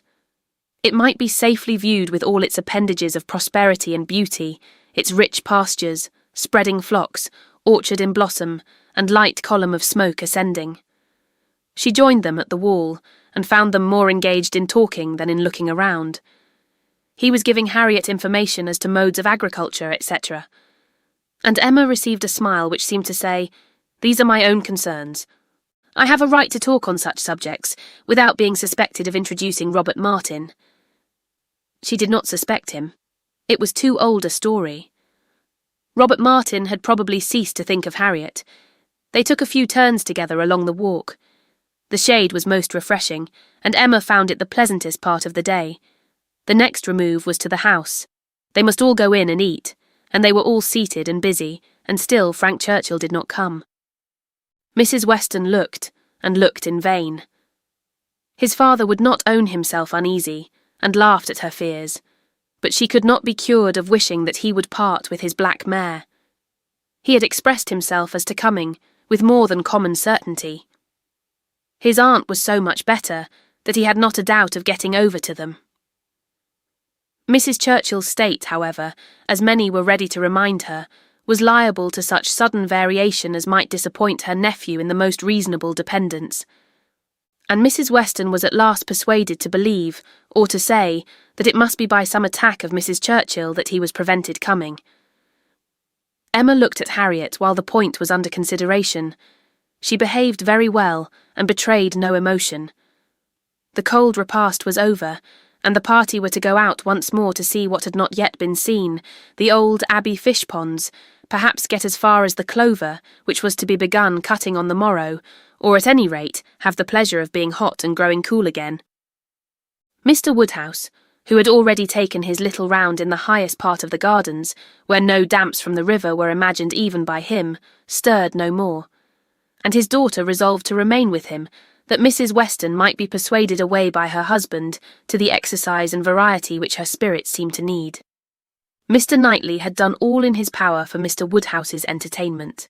Books of engravings, drawers of medals, cameos, corals, shells, and every other family collection within his cabinets had been prepared for his old friend to while away the morning, and the kindness had perfectly answered. Mr. Woodhouse had been exceedingly well amused. Mrs. Weston had been showing them all to him, and now he would show them all to Emma, fortunate in having no other resemblance to a child than in a total want of taste for what he saw, for he was slow, constant, and methodical. Before this second looking over was begun, however, Emma walked into the hall for the sake of a few moments' free observation of the entrance and ground plot of the house, and was hardly there when Jane Fairfax appeared, coming quickly in from the garden and with a look of escape. Little expecting to meet Miss Woodhouse so soon, there was a start at first, but Miss Woodhouse was the very person she was in quest of. "Will you be so kind," said she, "when I am missed, as to say that I am gone home? I am going this moment. My aunt is not aware how late it is, nor how long we have been absent, but I am sure we shall be wanted, and I am determined to go directly. I have said nothing about it to anybody. It would only be giving trouble and distress. Some are gone to the ponds, and some to the lime walk. Till they all come in, I shall not be missed, and when they do, will you have the goodness to say that I am gone?" "Certainly, if you wish it. But you are not going to walk to Highbury alone?" "Yes, what should hurt me? I walk fast. I shall be at home in 20 minutes. "But it is too far, indeed it is, to be walking quite alone. Let my father's servant go with you. Let me order the carriage. It can be round in 5 minutes." Thank you, but on no account. I would rather walk. And for me to be afraid of walking alone, I, who may so soon have to guard others." She spoke with great agitation, and Emma very feelingly replied, "That can be no reason for your being exposed to danger now. I must order the carriage. The heat even would be danger. You are fatigued already." "I am," she answered. "I am fatigued, but it is not the sort of fatigue. Quick walking will refresh me." "Miss Woodhouse, we all know at times what it is to be wearied in spirits. Mine, I confess, are exhausted. The greatest kindness you can show me will be to let me have my own way, and only say that I am gone when it is necessary." Emma had not another word to oppose. She saw it all, and entering into her feelings, promoted her quitting the house immediately, and watched her safely off with the zeal of a friend. Her parting look was grateful, and her parting words, "Oh, Miss Woodhouse, the comfort of being sometimes alone," seemed to burst from an overcharged heart, and to describe somewhat of the continual endurance to be practised by her, even towards some of those who loved her best. "Such a home indeed, such an aunt," said Emma, as she turned back into the hall again. "I do pity you, and the more sensibility you betray of their just horrors, the more I shall like you." Jane had not been gone a quarter of an hour, and they had only accomplished some views of St. Mark's Place, Venice, when Frank Churchill entered the room. Emma had not been thinking of him, she had forgotten to think of him, but she was very glad to see him. Mrs. Weston would be at ease. The black mare was blameless. They were right who had named Mrs. Churchill as the cause.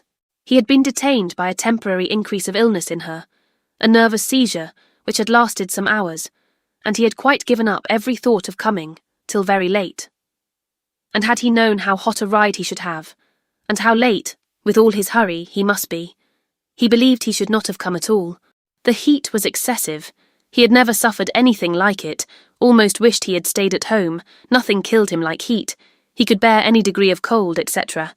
But heat was intolerable, and he sat down, at the greatest possible distance from the slight remains of Mr. Woodhouse's fire, looking very deplorable. "You will soon be cooler if you sit still," said Emma. "As soon as I am cooler, I shall go back again." I could very ill be spared, but such a point had been made of my coming. You will all be going soon, I suppose, the whole party breaking up. I met one as I came. Madness in such weather, absolute madness. Emma listened, and looked, and soon perceived that Frank Churchill's state might be best defined by the expressive phrase of being out of humour.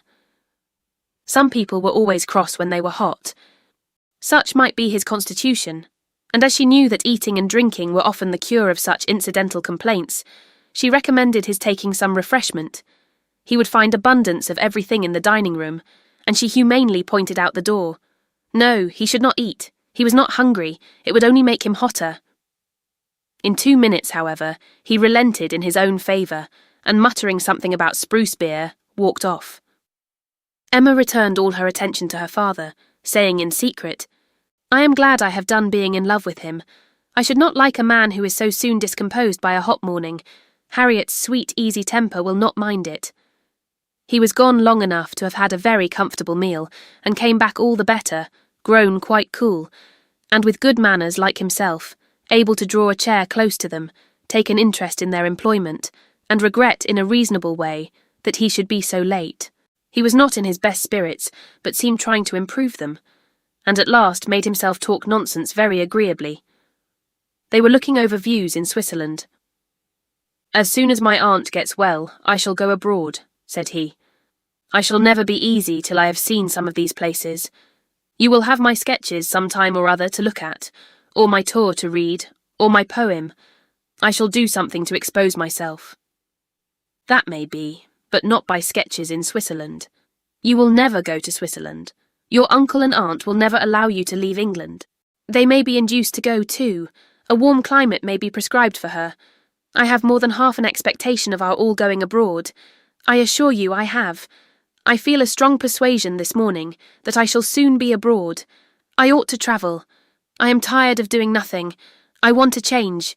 I am serious, Miss Woodhouse, whatever your penetrating eyes may fancy. I am sick of England, and would leave it tomorrow if I could." "You are sick of prosperity and indulgence. Cannot you invent a few hardships for yourself, and be contented to stay?" "I sick of prosperity and indulgence. You are quite mistaken. I do not look upon myself as either prosperous or indulged. I am thwarted in everything material. I do not consider myself at all a fortunate person." "You are not quite so miserable, though, as when you first came. Go and eat and drink a little more, and you will do very well. Another slice of cold meat, another draught of Madeira and water, will make you nearly on a par with the rest of us." "No, I shall not stir. I shall sit by you. You are my best cure. We are going to Box Hill tomorrow. You will join us. It is not Switzerland, but it will be something for a young man so much in want of a change. You will stay and go with us?" "No, certainly not. I shall go home in the cool of the evening." "But you may come again in the cool of tomorrow morning." "No, it will not be worth while. If I come, I shall be cross." "Then pray stay at Richmond." "But if I do, I shall be crosser still. I can never bear to think of you all there without me." "These are difficulties which you must settle for yourself. Choose your own degree of crossness. I shall press you no more." The rest of the party were now returning, and all were soon collected. With some there was great joy at the sight of Frank Churchill. Others took it very composedly, but there was a very general distress and disturbance on Miss Fairfax's disappearance being explained. That it was time for everybody to go, concluded the subject, and with a short final arrangement for the next day's scheme, they parted.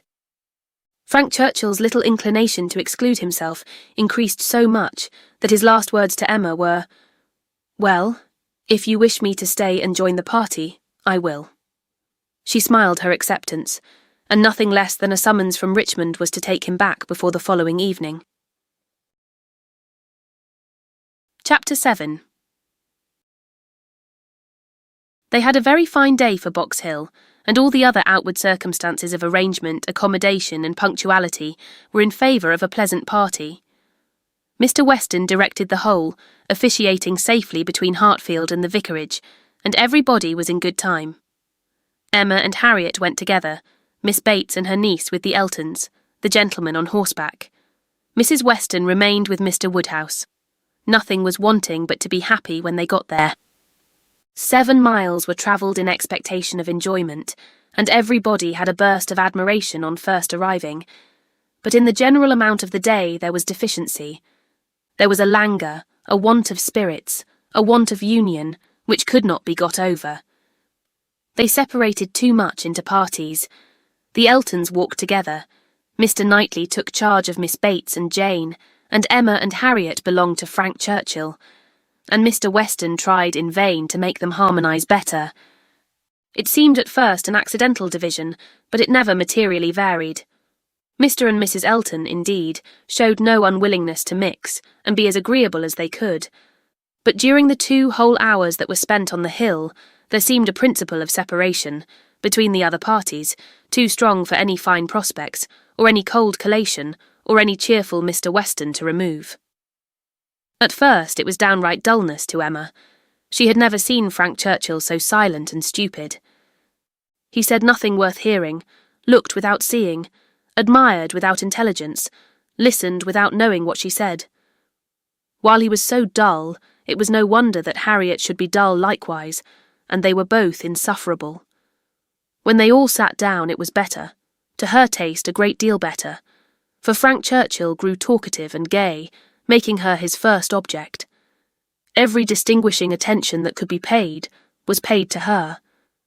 To amuse her, and be agreeable in her eyes, seemed all that he cared for, and Emma, glad to be enlivened, not sorry to be flattered, was gay and easy too, and gave him all the friendly encouragement, the admission to be gallant, which she had ever given in the first and most animating period of their acquaintance, but which now, in her own estimation, meant nothing, though in the judgment of most people looking on it, must have had such an appearance as no English word, but flirtation could very well describe. Mr. Frank Churchill and Miss Woodhouse flirted together excessively.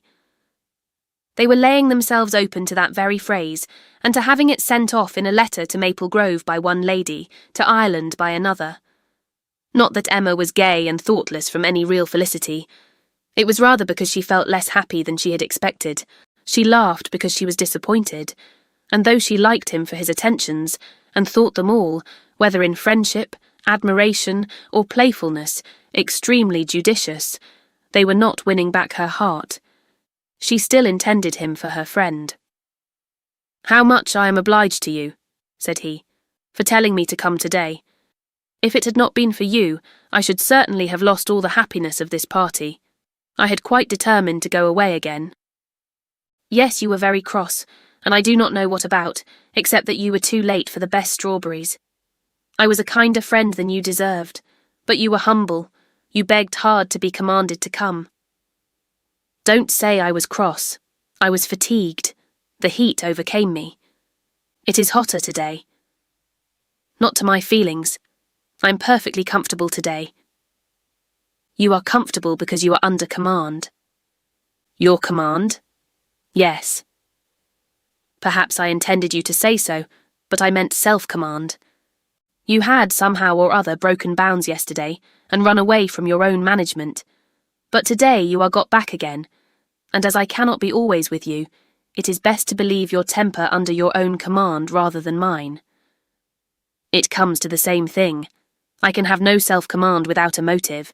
You order me whether you speak or not, and you can be always with me. You are always with me." Dating from 3 o'clock yesterday. My perpetual influence could not begin earlier, or you would not have been so much out of humour before. 3 o'clock yesterday, that is your date. I thought I had seen you first in February. Your gallantry is really unanswerable, but, lowering her voice, nobody speaks except ourselves, and it is rather too much to be talking nonsense for the entertainment of 7 silent people. "I say nothing of which I am ashamed," replied he, with lively impudence. "I saw you first in February. Let everybody on the hill hear me if they can. Let my accents swell to Mickleham on one side and Dorking on the other. I saw you first in February. And then whispering, our companions are excessively stupid. What shall we do to rouse them? Any nonsense will serve. They shall talk. Ladies and gentlemen, I am ordered by Miss Woodhouse, who, wherever she is, presides, to say that she desires to know what you are all thinking of. Some laughed, and answered good-humouredly. Miss Bates said a great deal. Mrs. Elton swelled at the idea of Miss Woodhouse's presiding. Mr. Knightley's answer was the most distinct. Is Miss Woodhouse sure that she would like to hear what we are all thinking of? Oh, no, no, cried Emma, laughing as carelessly as she could. Upon no account in the world.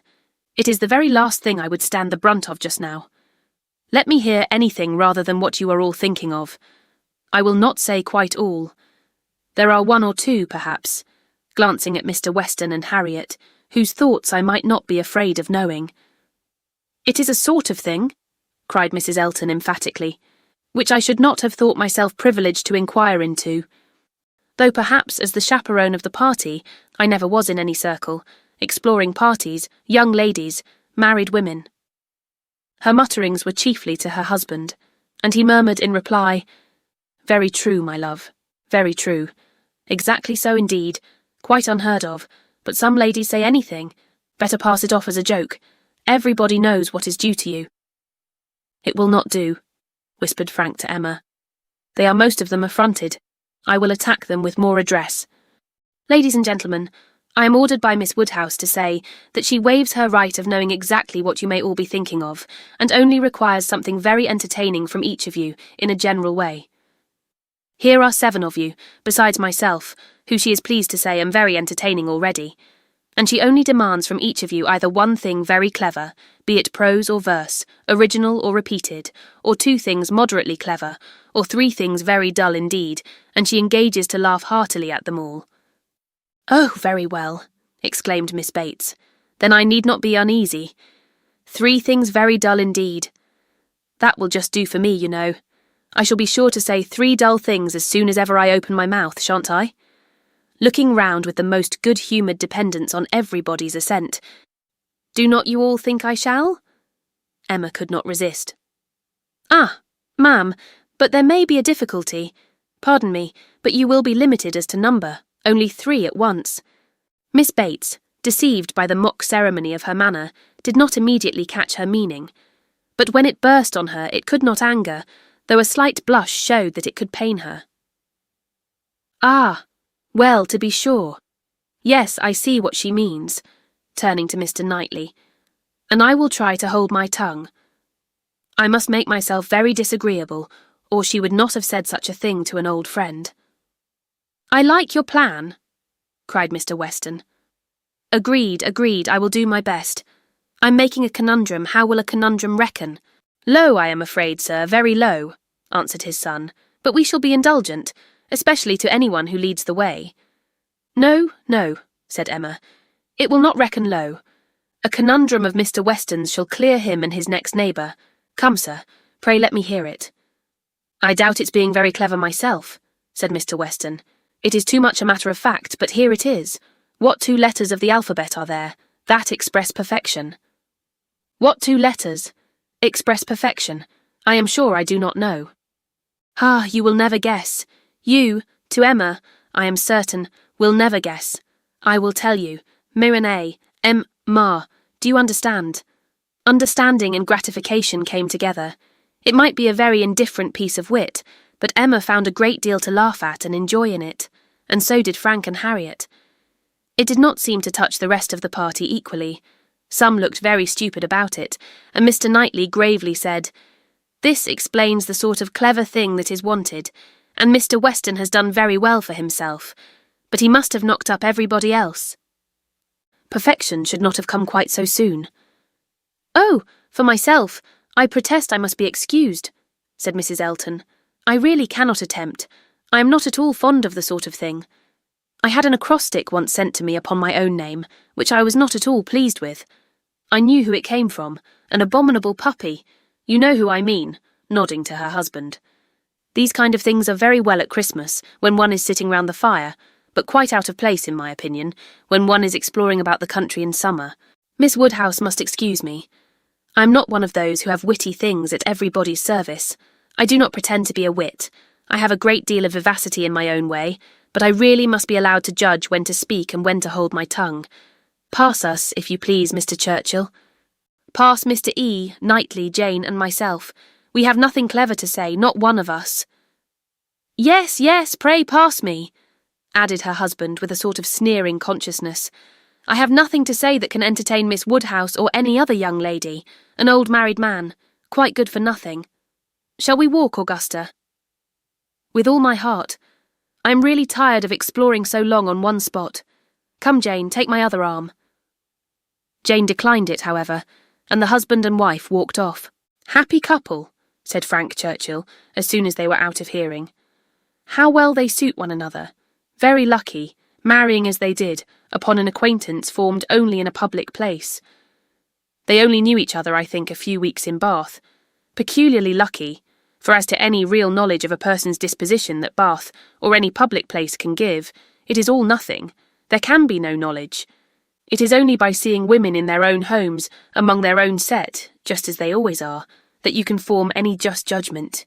Short of that, it is all guess and luck, and will generally be ill luck. How many a man has committed himself on a short acquaintance, and rued it all the rest of his life?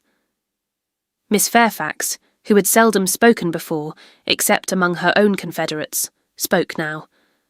Such things do occur, undoubtedly. She was stopped by a cough. Frank Churchill turned towards her to listen. You were speaking, said he, gravely. She recovered her voice. I was only going to observe that though such unfortunate circumstances do sometimes occur both to men and women, I cannot imagine them to be very frequent.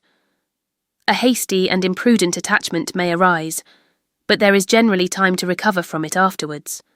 I would be understood to mean that it can be only weak, irresolute characters whose happiness must be always at the mercy of chance, who will suffer an unfortunate acquaintance to be an inconvenience, an oppression forever.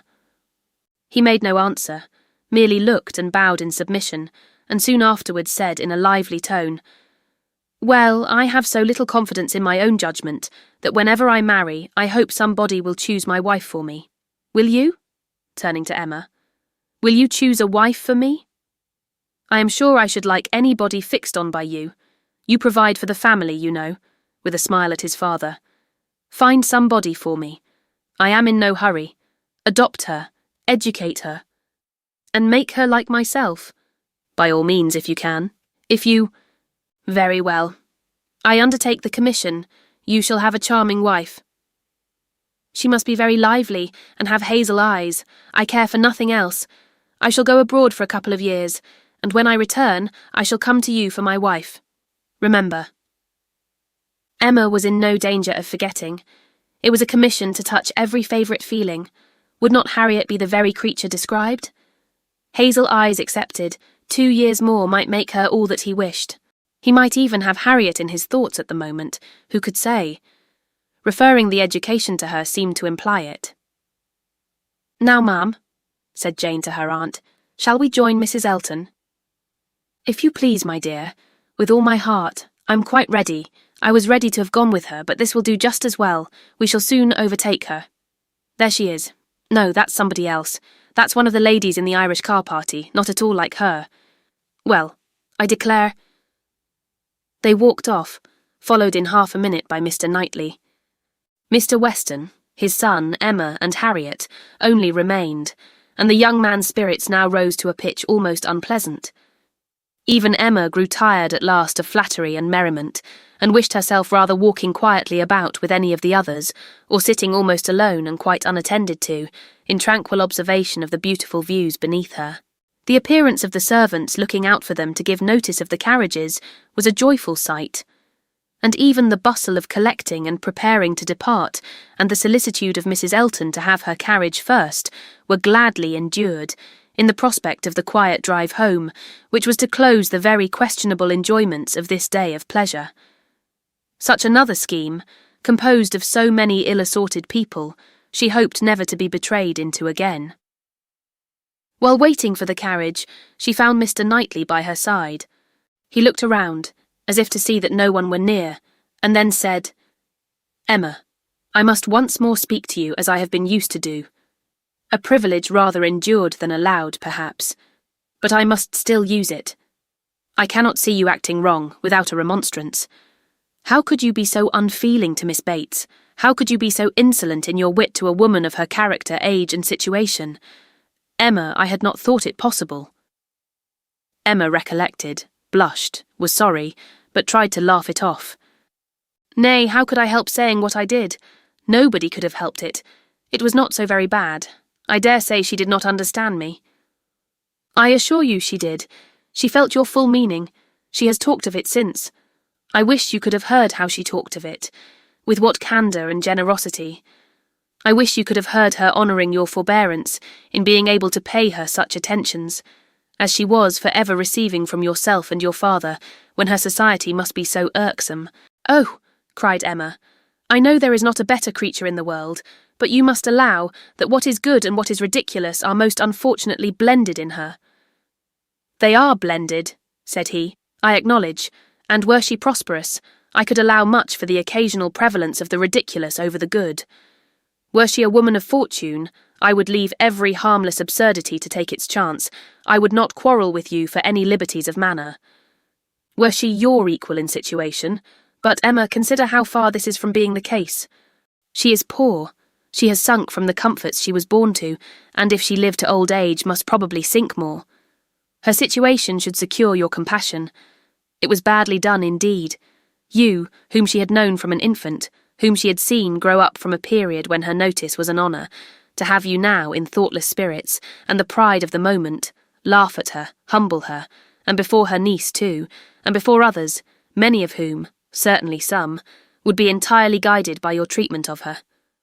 This is not pleasant to you, Emma, and it is very far from pleasant to me, but I will tell you truths while I can, satisfied with proving myself your friend by very faithful counsel, and trusting that you will some time or other do me greater justice than you can do now." While they talked, they were advancing towards the carriage. It was ready, and before she could speak again, he had handed her in. He had misinterpreted the feelings which had kept her face averted and her tongue motionless. They were combined only of anger against herself, mortification, and deep concern. She had not been able to speak, and on entering the carriage, sunk back for a moment overcome. Then, reproaching herself for having taken no leave, making no acknowledgment, parting in apparent sullenness, she looked out with voice and hand eager to show a difference. But it was just too late. He had turned away, and the horses were in motion. She continued to look back, but in vain, and soon, with what appeared unusual speed, they were halfway down the hill, and everything left far behind. She was vexed beyond what could have been expressed, almost beyond what she could conceal. Never had she felt so agitated, mortified, grieved, at any circumstance in her life. She was most forcibly struck. The truth of this representation there was no denying. She felt it at her heart. How could she have been so brutal, so cruel to Miss Bates? How could she have exposed herself to such ill opinion in anyone she valued? And how suffer him to leave her without saying one word of gratitude, of concurrence, of common kindness? Time did not compose her. As she reflected more, she seemed but to feel it more. She never had been so depressed. Happily, it was not necessary to speak. There was only Harriet, who seemed not in spirits herself, fagged and very willing to be silent, and Emma felt the tears running down her cheeks almost all the way home, without being at any trouble to check them, extraordinary as they were. Chapter 8. The wretchedness of a scheme to Box Hill was in Emma's thoughts all the evening. How it might be considered by the rest of the party, she could not tell. They, in their different homes and their different ways, might be looking back on it with pleasure.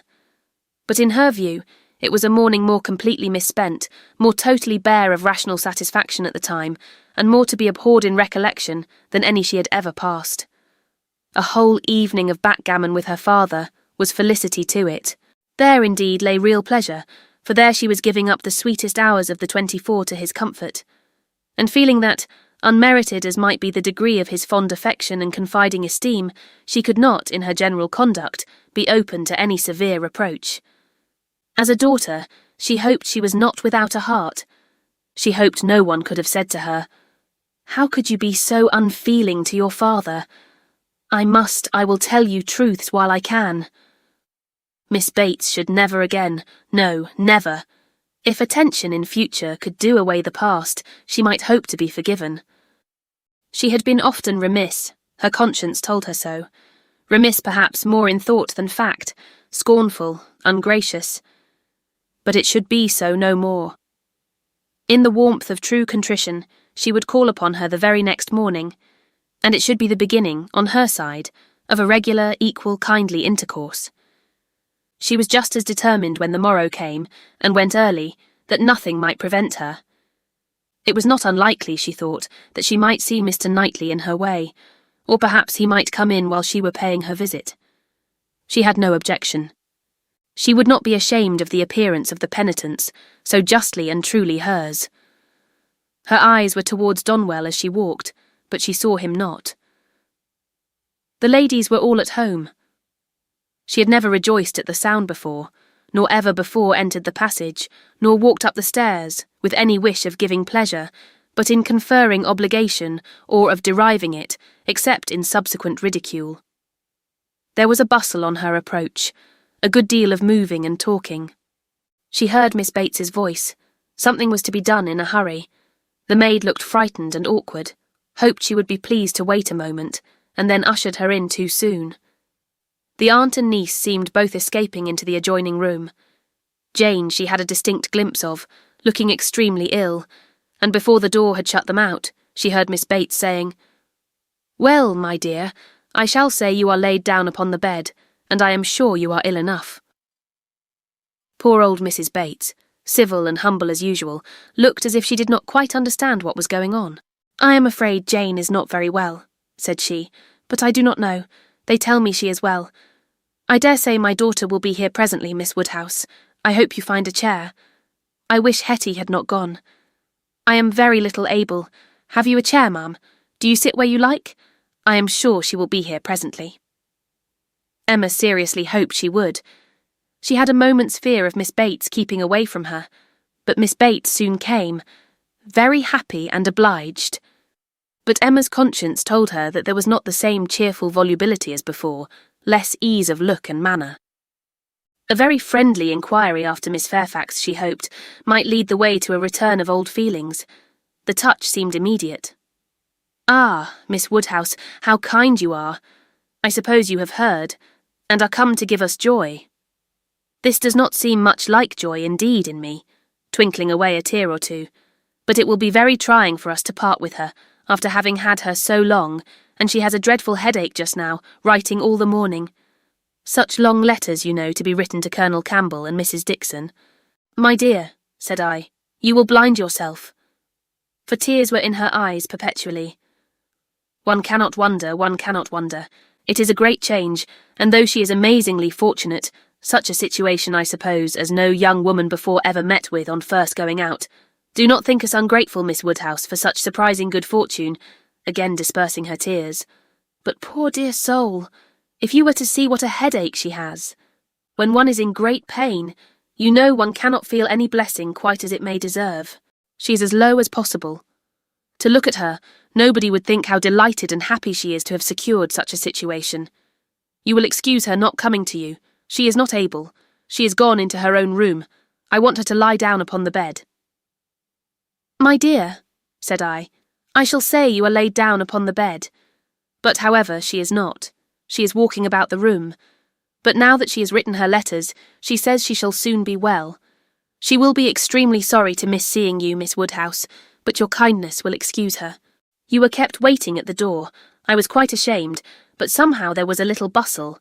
For it so happened that we had not heard the knock. Until you were on the stairs, we did not know anybody was coming." "It is only Mrs. Cole," said I. "Depend upon it, nobody else would come so early." "Well," said she, "it must be borne some time or other, and it may as well be now." But then Patty came in, and said it was you. "Oh," said I. "It is Miss Woodhouse. I am sure you will like to see her." "I can see nobody," said she, and up she got, and would go away, and that was what made us keep you waiting, and extremely sorry and ashamed we were. "If you must go, my dear," said I, "you must, and I will say you are laid down upon the bed." Emma was most sincerely interested. Her heart had been long growing kinder towards Jane, and this picture of her present sufferings acted as a cure of every former ungenerous suspicion, and left her nothing but pity. And the remembrance of the less just and less gentle sensations of the past obliged her to admit that Jane might very naturally resolve on seeing Mrs. Cole or any other steady friend, when she might not bear to see herself. She spoke as she felt, with earnest regret and solicitude, sincerely wishing that the circumstances which she collected from Miss Bates to be now actually determined on might be as much for Miss Fairfax's advantage and comfort as possible. It must be a severe trial to them all. She had understood it was to be delayed till Colonel Campbell's return. "So very kind," replied Miss Bates, "but you are always kind." There was no bearing such an always, and to break through her dreadful gratitude, Emma made the direct inquiry of, "Where, may I ask, is Miss Fairfax going?" "To a Mrs. Smallridge, charming woman, most superior, to have the charge of her 3 little girls, delightful children. Impossible that any situation could be more replete with comfort, if we except, perhaps, Mrs. Suckling's own family and Mrs. Bragg's. But Mrs. Smallridge is intimate with both, and in the very same neighbourhood. Lives only 4 miles from Maple Grove. Jane will be only 4 miles from Maple Grove. Mrs. Elton, I suppose, has been the person to whom Miss Fairfax owes—" "Yes, our good Mrs. Elton, the most indefatigable true friend. She would not take a denial. She would not let Jane say no, for when Jane first heard of it was the day before yesterday, the very morning we were at Donwell, when Jane first heard of it, she was quite decided against accepting the offer, and for the reasons you mention. Exactly as you say, she had made up her mind to close with nothing till Colonel Campbell's return, and nothing should induce her to enter into any engagement at present, and so she told Mrs. Elton over and over again, and I'm sure I had no more idea that she would change her mind, but that good Mrs. Elton, whose judgment never fails her, saw farther than I did. It is not everybody that would have stood out in such a kind way as she did, and refused to take Jane's answer. But she positively declared she would not write any such denial yesterday, as Jane wished her. She would wait. And sure enough, yesterday evening, it was all settled that Jane should go.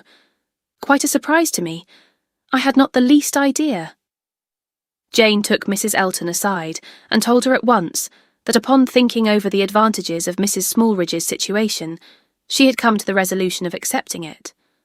I did not know a word of it till it was all settled. "You spent the evening with Mrs. Elton?" "Yes, all of us. Mrs. Elton would have us come. It was settled so, upon the hill, while we were walking about with Mr. Knightley. 'You must all spend your evening with us,' said she. 'I positively must have you all come.'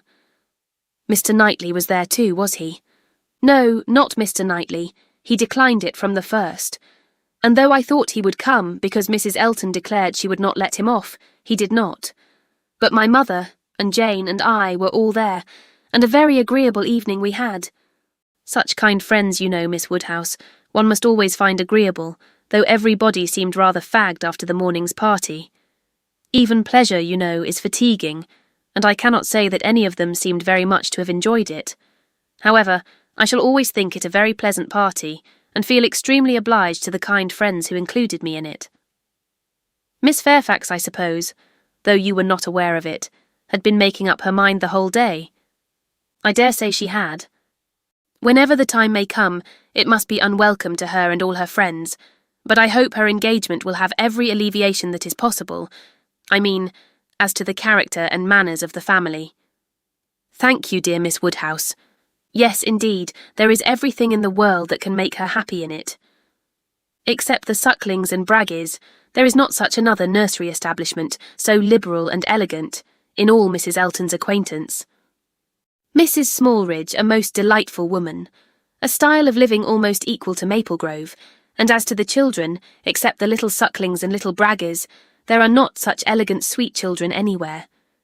Jane will be treated with such regard and kindness. It will be nothing but pleasure, a life of pleasure. And her salary. I really cannot venture to name her salary to you, Miss Woodhouse.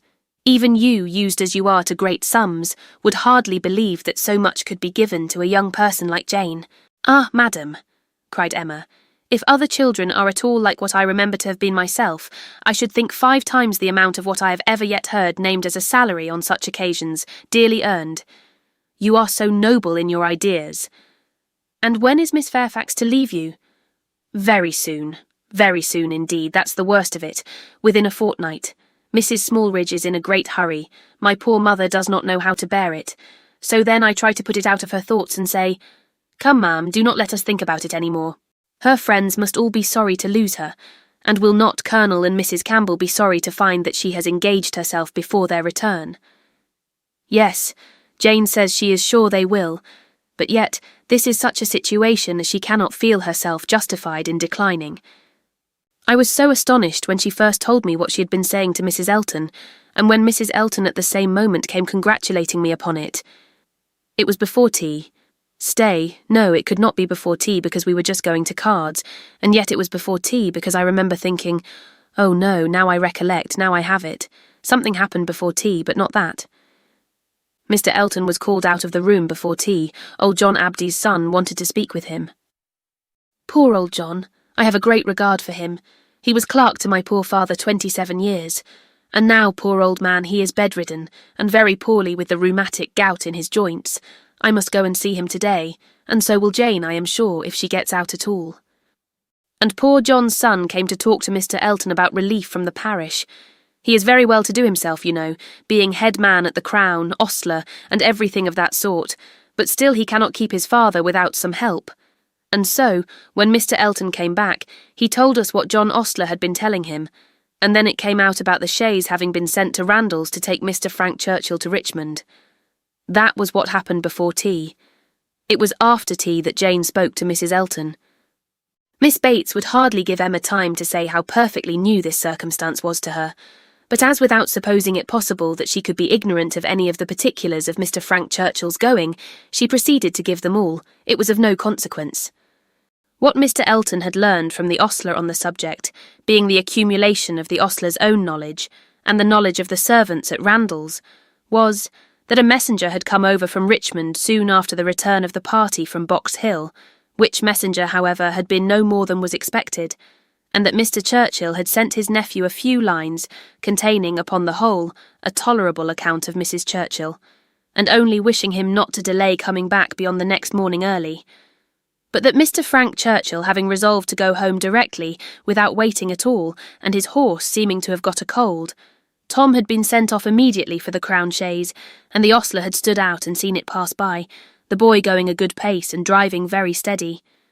There was nothing in all this either to astonish or interest, and it caught Emma's attention only as it united with the subject which already engaged her mind. The contrast between Mrs. Churchill's importance in the world and Jane Fairfax's struck her. One was everything, the other nothing, and she sat musing on the difference of woman's destiny, and quite unconscious on what her eyes were fixed, till roused by Miss Bates's saying, I see what you are thinking of, the pianoforte. What is to become of that? Very true. Poor dear Jane was talking of it just now. You must go, said she. You and I must part. You will have no business here. Let it stay, however, said she. Give it house room till Colonel Campbell comes back. I shall talk about it to him. He will settle for me. He will help me out of all my difficulties. And to this day, I do believe, she knows not whether it was his present or his daughter's. Now Emma was obliged to think of the pianoforte, and the remembrance of all her former fanciful and unfair conjectures was so little pleasing that she soon allowed herself to believe her visit had been long enough, and with a repetition of everything that she could venture to say of the good wishes which she really felt, took leave. Chapter 9. Emma's pensive meditations as she walked home were not interrupted, but on entering the parlour she found those who must rouse her. Mr. Knightley and Harriet had arrived during her absence, and were sitting with her father. Mr. Knightley immediately got up, and in a manner decidedly graver than usual said, "I would not go away without seeing you, but I have no time to spare, and therefore must now be gone directly. I am going to London, to spend a few days with John and Isabella. Have you anything to send or say besides the love which nobody carries?" "Nothing at all. But is not this a sudden scheme?" "Yes, rather. I have been thinking of it some little time." Emma was sure he had not forgiven her. He looked unlike himself. Time, however, she thought, would tell him that they ought to be friends again. While he stood, as if meaning to go, but not going, her father began his inquiries. "Well, my dear, and did you get there safely? And how did you find my worthy old friend and her daughter? I dare say they must have been very much obliged to you for coming. Dear Emma has been to call on Mrs. and Miss Bates, Mr. Knightley, as I told you before. She is always so attentive to them." Emma's colour was heightened by this unjust praise, and with a smile and shake of the head, which spoke much, she looked at Mr. Knightley. It seemed as if there were an instantaneous impression in her favour, as if his eyes received the truth from hers, and all that had passed of good in her feelings were at once caught and honoured. He looked at her with a glow of regard. She was warmly gratified, and in another moment still more so, by a little movement of more than common friendliness on his part. He took her hand. Whether she had not herself made the first motion, she could not say. She might perhaps have rather offered it. But he took her hand, pressed it, and certainly was on the point of carrying it to his lips, when, from some fancy or other, he suddenly let it go. Why he should feel such a scruple, why he should change his mind when it was all but done, she could not perceive. He would have judged better, she thought, if he had not stopped. The intention, however, was indubitable, and whether it was that his manners had in general so little gallantry, or however else it happened, but she thought nothing became him more. It was with him, of so simple, yet so dignified a nature. She could not but recall the attempt with great satisfaction. It spoke such perfect amity. He left them immediately afterwards, gone in a moment. He always moved with the alertness of a mind which could neither be undecided nor dilatory. But now he seemed more sudden than usual in his disappearance. Emma could not regret her having gone to Miss Bates, but she wished she had left her 10 minutes earlier. It would have been a great pleasure to talk over Jane Fairfax's situation with Mr. Knightley. Neither would she regret that he should be going to Brunswick Square, for she knew how much his visit would be enjoyed. But it might have happened at a better time, and to have had longer notice of it would have been pleasanter. They parted thorough friends, however. She could not be deceived as to the meaning of his countenance and his unfinished gallantry. It was all done to assure her that she had fully recovered his good opinion. He had been sitting with them half an hour, she found. It was a pity that she had not come back earlier.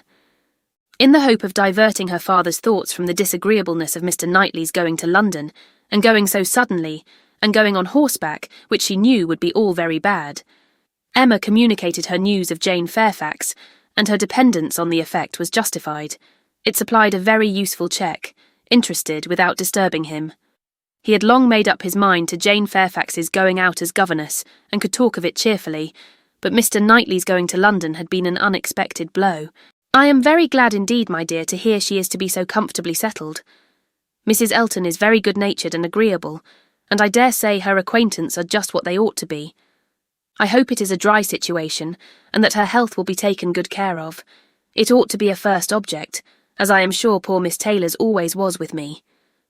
You know, my dear, she is going to be to this new lady what Miss Taylor was to us, and I hope she will be better off in one respect, and not be induced to go away after it has been her home so long."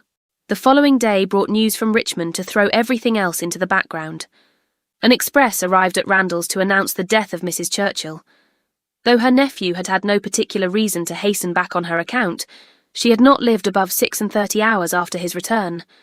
A sudden seizure of a different nature from anything foreboded by her general state had carried her off after a short struggle. The great Mrs. Churchill was no more. It was felt as such things must be felt. Everybody had a degree of gravity and sorrow, tenderness towards the departed, solicitude for the surviving friends, and, in a reasonable time, curiosity to know where she would be buried. Goldsmith tells us that when lovely woman stoops to folly, she has nothing to do but to die. And when she stoops to be disagreeable, it is equally to be recommended as a clearer of ill fame. Mrs. Churchill, after being disliked at least 25 years, was now spoken of with compassionate allowances. In one point she was fully justified. She had never been admitted before to be seriously ill. The event acquitted her of all the fancifulness and all the selfishness of imaginary complaints. Poor Mrs. Churchill! No doubt she had been suffering a great deal, more than anybody had ever supposed, and continual pain would try the temper. It was a sad event, a great shock. With all her faults, what would Mr. Churchill do without her? Mr. Churchill's loss would be dreadful indeed. Mr. Churchill would never get over it. Even Mr. Weston shook his head and looked solemn and said, "Ah, poor woman, who would have thought it?" and resolved that his mourning should be as handsome as possible. And his wife sat sighing and moralising over her broad hems with a commiseration and good sense, true and steady. How it would affect Frank was among the earliest thoughts of both. It was also a very early speculation with Emma. The character of Mrs. Churchill, the grief of her husband. Her mind glanced over them both with awe and compassion, and then rested with lightened feelings on how Frank might be affected by the event, how benefited, how freed. She saw in a moment all the possible good. Now, an attachment to Harriet Smith would have nothing to encounter. Mr. Churchill, independent of his wife, was feared by nobody, an easy, guidable man to be persuaded into anything by his nephew. All that remained to be wished was that the nephew should form the attachment, as with all her goodwill in the cause, Emma could feel no certainty of its being already formed. Harriet behaved extremely well on the occasion, with great self-command. Whatever she might feel of brighter hope, she betrayed nothing. Emma was gratified to observe such a proof in her of strengthened character, and refrained from any allusion that might endanger its maintenance. They spoke, therefore, of Mrs. Churchill's death with mutual forbearance. Short letters from Frank were received at Randalls, communicating all that was immediately important of their state and plans. Mr. Churchill was better than could be expected, and their first removal, on the departure of the funeral for Yorkshire, was to be to the house of a very old friend in Windsor, to whom Mr. Churchill had been promising a visit the last 10 years. At present, there was nothing to be done for Harriet. Good wishes for the future were all that could yet be possible on Emma's side. It was a more pressing concern to show attention to Jane Fairfax, whose prospects were closing, while Harriet's opened, and whose engagements now allowed of no delay in anyone at Highbury, who wished to show her kindness, and with Emma it was grown into a first wish. She had scarcely a stronger regret than for her past coldness, and the person, whom she had been so many months neglecting, was now the very one on whom she would have lavished every distinction of regard or sympathy. She wanted to be of use to her, wanted to show a value for her society, and testify respect and consideration. She resolved to prevail on her to spend a day at Hartfield. A note was written to urge it. The invitation was refused, and by a verbal message. Miss Fairfax was not well enough to write, and when Mr. Perry called at Hartfield, the same morning, it appeared that she was so much indisposed as to have been visited, though against her own consent, by himself, and that she was suffering under severe headaches and a nervous fever to a degree, which made him doubt the possibility of her going to Mrs. Smallridge's at the time proposed. Her health seemed for the moment completely deranged, appetite quite gone, and though there were no absolutely alarming symptoms, nothing touching the pulmonary complaint, which was the standing apprehension of the family, Mr. Perry was uneasy about her. He thought she had undertaken more than she was equal to, and that she felt it so herself, though she would not own it. Her spirits seemed overcome. Her present home, he could not but observe, was unfavourable to a nervous disorder. Confined always to one room, he could have wished it otherwise, and her good aunt, though his very old friend, he must acknowledge to be not the best companion for an invalid of that description. Her care and attention could not be questioned. They were, in fact, only too great. He very much feared that Miss Fairfax derived more evil than good from them. Emma listened with the warmest concern, grieved for her more and more, and looked around eager to discover some way of being useful. To take her, be it only an hour or two, from her aunt, to give her change of air and scene, and quiet rational conversation, even for an hour or two, might do her good. and the following morning she wrote again to say, in the most feeling language she could command, that she would call for her in the carriage at any hour that Jane would name, mentioning that she had Mr. Perry's decided opinion in favour of such exercise for his patient. The answer was only in this short note: "Miss Fairfax's compliments and thanks, but is quite unequal to any exercise." Emma felt that her own note had deserved something better, but it was impossible to quarrel with words, whose tremulous inequality showed indisposition so plainly, and she thought only of how she might best counteract this unwillingness to be seen or assisted. In spite of the answer, therefore, she ordered the carriage and drove to Mrs. Bates's, in the hope that Jane would be induced to join her, but it would not do. Miss Bates came to the carriage door, all gratitude, and agreeing with her most earnestly in thinking an airing might be of the greatest service, and everything that message could do was tried, but all in vain. Miss Bates was obliged to return without success. Jane was quite unpersuadable. The mere proposal of going out seemed to make her worse. Emma wished she could have seen her, and tried her own powers, but, almost before she could hint the wish, Miss Bates made it appear that she had promised her niece on no account to let Miss Woodhouse in. Indeed, the truth was that poor dear Jane could not bear to see anybody at all. Mrs. Elton indeed could not be denied, and Mrs. Cole had made such a point, and Mrs. Perry had said so much, but except them, Jane would really see nobody. Emma did not want to be classed with the Mrs. Eltons, the Mrs. Perrys and the Mrs. Coles, who would force themselves anywhere. Neither could she feel any right of preference herself. She submitted, therefore, and only questioned Miss Bates' father as to her niece's appetite and diet, which she longed to be able to assist. On that subject poor Miss Bates was very unhappy and very communicative. Jane would hardly eat anything. Mr. Perry recommended nourishing food, but everything they could command, and never had anybody such good neighbours, was distasteful. Emma, on reaching home, called the housekeeper directly to an examination of her stores, and some arrowroot of very superior quality was speedily dispatched to Miss Bates with a most friendly note. In half an hour the arrowroot was returned, with 1,000 thanks from Miss Bates, but dear Jane would not be satisfied without its being sent back. It was a thing she could not take, and moreover she insisted on her saying that she was not at all in want of anything. When Emma afterwards heard that Jane Fairfax had been seen wandering about the meadows, at some distance from Highbury, on the afternoon of the very day on which she had, under the plea of being unequal to any exercise, so peremptorily refused to go out with her in the carriage, she could have no doubt, putting everything together, that Jane was resolved to receive no kindness from her. She was sorry, very sorry.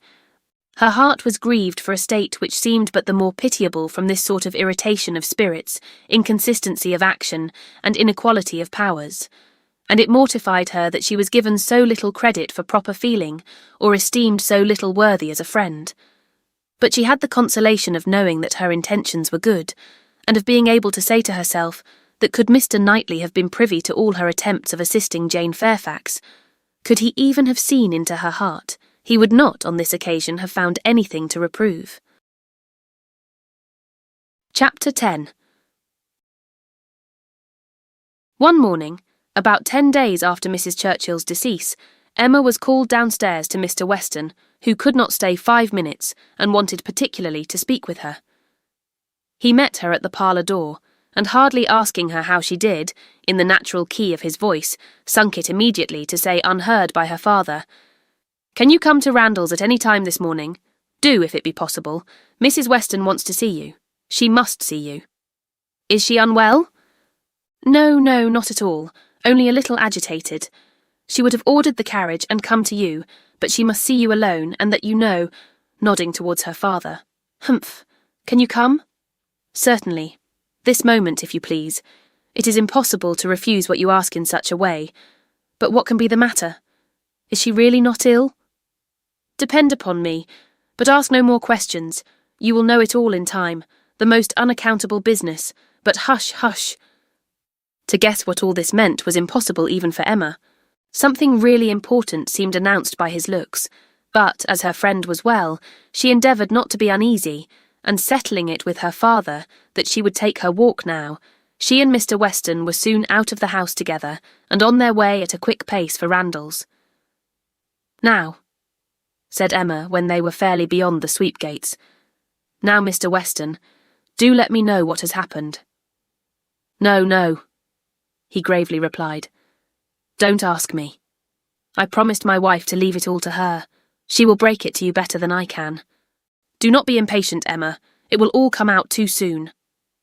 "Break it to me," cried Emma, standing still with terror. "Good God! Mr. Weston, tell me at once. Something has happened in Brunswick Square, I know it has. Tell me, I charge you, tell me this moment what it is." "No, indeed, you are mistaken. Mr. Weston, do not trifle with me. Consider how many of my dearest friends are now in Brunswick Square. Which of them is it? I charge you by all that is sacred not to attempt concealment. Upon my word, Emma. My word, Emma." "Your word? Why not your honour? Why not say upon your honour that it has nothing to do with any of them? Good heavens! What can be to be broke to me that does not relate to one of that family?" "Upon my honour," said he very seriously, "it does not. It is not in the smallest degree connected with any human being of the name of Knightley." Emma's courage returned, and she walked on. "I was wrong," he continued, "in talking of its being broke to you. I should not have used the expression. In fact, it does not concern you. It concerns only myself, that is, we hope. Humph! In short, my dear Emma, there is no occasion to be so uneasy about it. I don't say that it is not a disagreeable business, but things might be much worse. If we walk fast, we shall soon be at Randall's." Emma found that she must wait, and now it required little effort.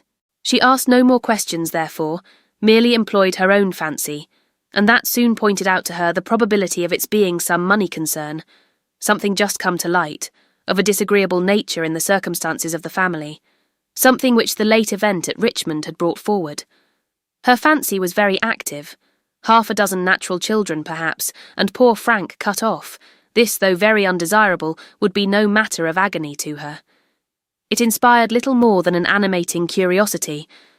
"Who is that gentleman on horseback?" said she as they proceeded, speaking more to assist Mr. Weston in keeping his secret than with any other view. "I do not know. One of the Otways. Not Frank. It is not Frank, I assure you. You will not see him. He is halfway to Windsor by this time." "Has your son been with you, then?" "Oh, yes. Did not you know? Well, well, never mind." For a moment he was silent, and then added in a tone much more guarded and demure, "Yes, Frank came over this morning just to ask us how we did." They hurried on, and were speedily at Randall's. "Well, my dear," said he as they entered the room, "I have brought her, and now I hope you will soon be better. I shall leave you together. There is no use in delay. I shall not be far off if you want me." And Emma distinctly heard him add in a lower tone before he quitted the room, "I have been as good as my word. She has not the least idea." Mrs. Weston was looking so ill, and had an air of so much perturbation, that Emma's uneasiness increased, and the moment they were alone she eagerly said, "What is it, my dear friend?" "Something of a very unpleasant nature, I find, has occurred. Do let me know directly what it is. I have been walking all this way in complete suspense. We both abhor suspense. Do not let mine continue longer. It will do you good to speak of your distress, whatever it may be." "Have you indeed no idea?" said Mrs. Weston in a trembling voice. "Cannot you, my dear Emma, cannot you form a guess as to what you are to hear?" "So far as that it relates to Mr. Frank Churchill, I do guess." "You are right. It does relate to him, and I will tell you directly." Resuming her work, and seeming resolved against looking up. "He has been here this very morning, on a most extraordinary errand. It is impossible to express our surprise. He came to speak to his father on a subject, to announce an attachment." She stopped to breathe. Emma thought first of herself and then of Harriet. "More than an attachment, indeed," resumed Mrs. Weston. "An engagement, a positive engagement. What will you say, Emma? What will anybody say when it is known that Frank Churchill and Miss Fairfax are engaged? Nay, that they have been long engaged." Emma even jumped with surprise, and horror-struck exclaimed, "Jane Fairfax! Good God, you are not serious. You do not mean it." "You may well be amazed," returned Mrs. Weston, still averting her eyes, and talking on with eagerness, that Emma might have time to recover. "You may well be amazed. But it is even so. There has been a solemn engagement between them ever since October, formed at Weymouth and kept a secret from everybody. Not a creature knowing it but themselves, neither the Campbells, nor her family, nor his.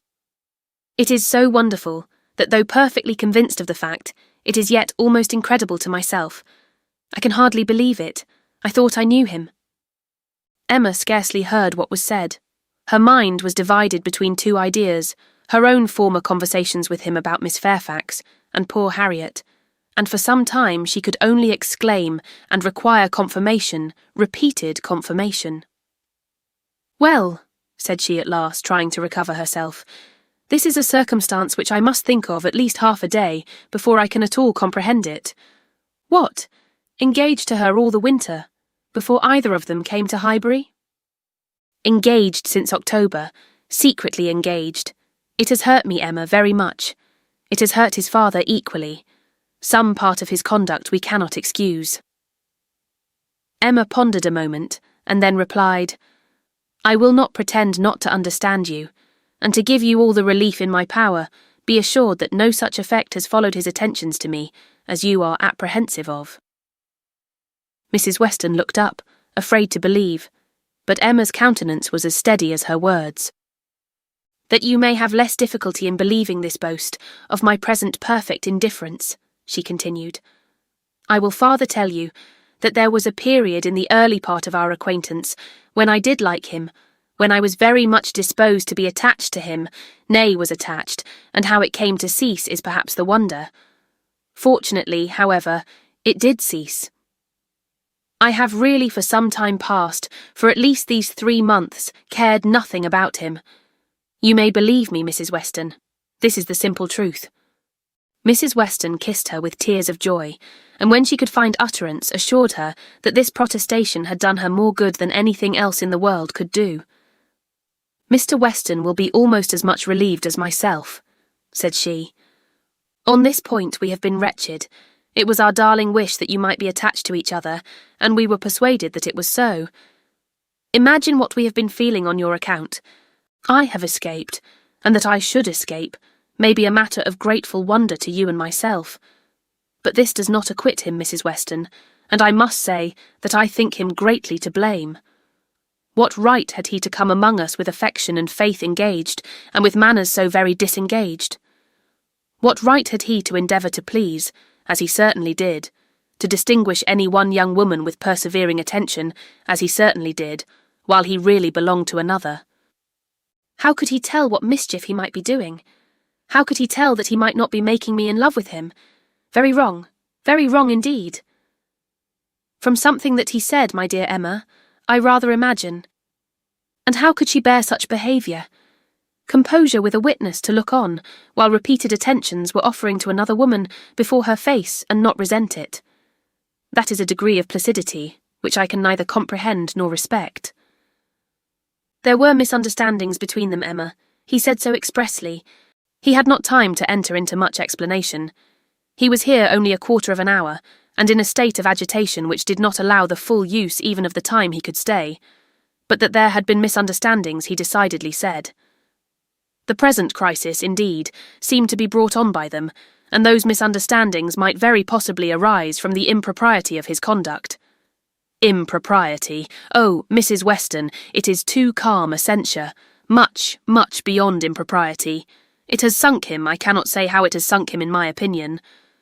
So unlike what a man should be, none of that upright integrity, that strict adherence to truth and principle, that disdain of trick and littleness, which a man should display in every transaction of his life.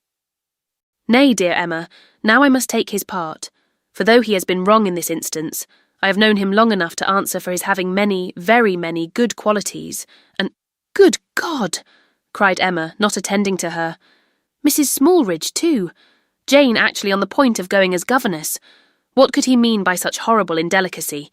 To suffer her to engage herself, to suffer her even to think of such a measure? He knew nothing about it, Emma. On this article I can fully acquit him. It was a private resolution of hers, not communicated to him, or at least not communicated in a way to carry conviction. Till yesterday, I know he said he was in the dark as to her plans.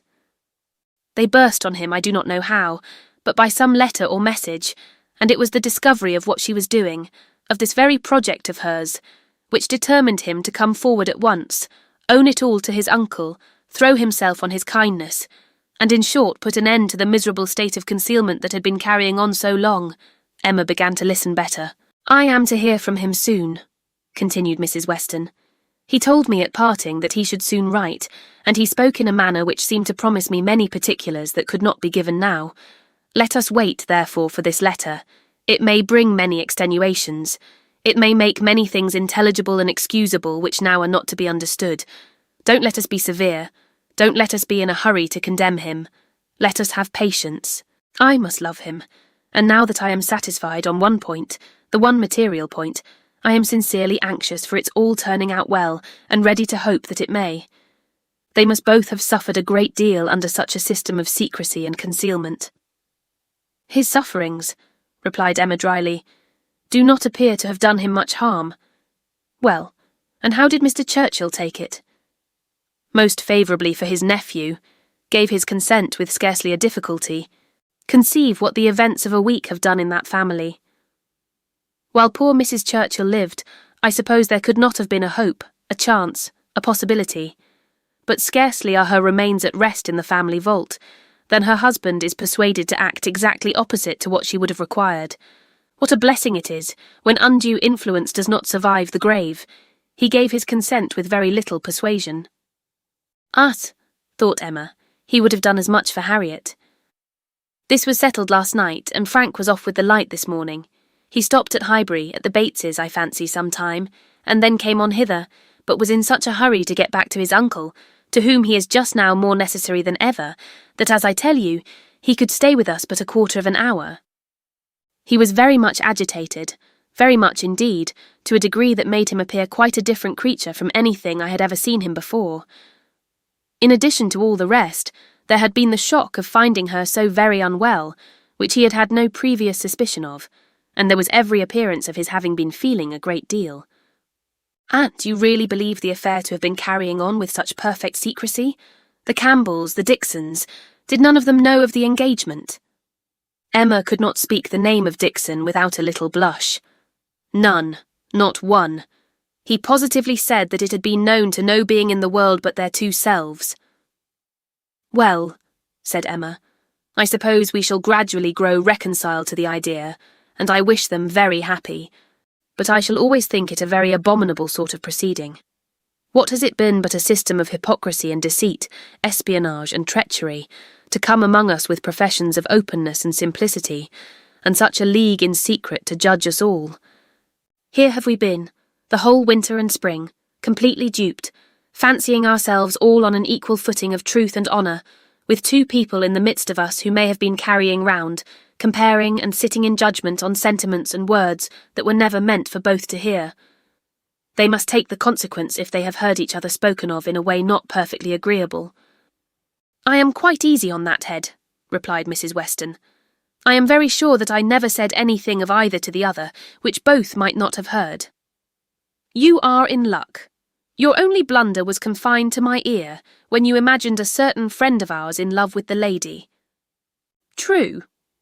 But as I have always had a thoroughly good opinion of Miss Fairfax, I never could under any blunder have spoken ill of her, and as to speaking ill of him, there I must have been safe."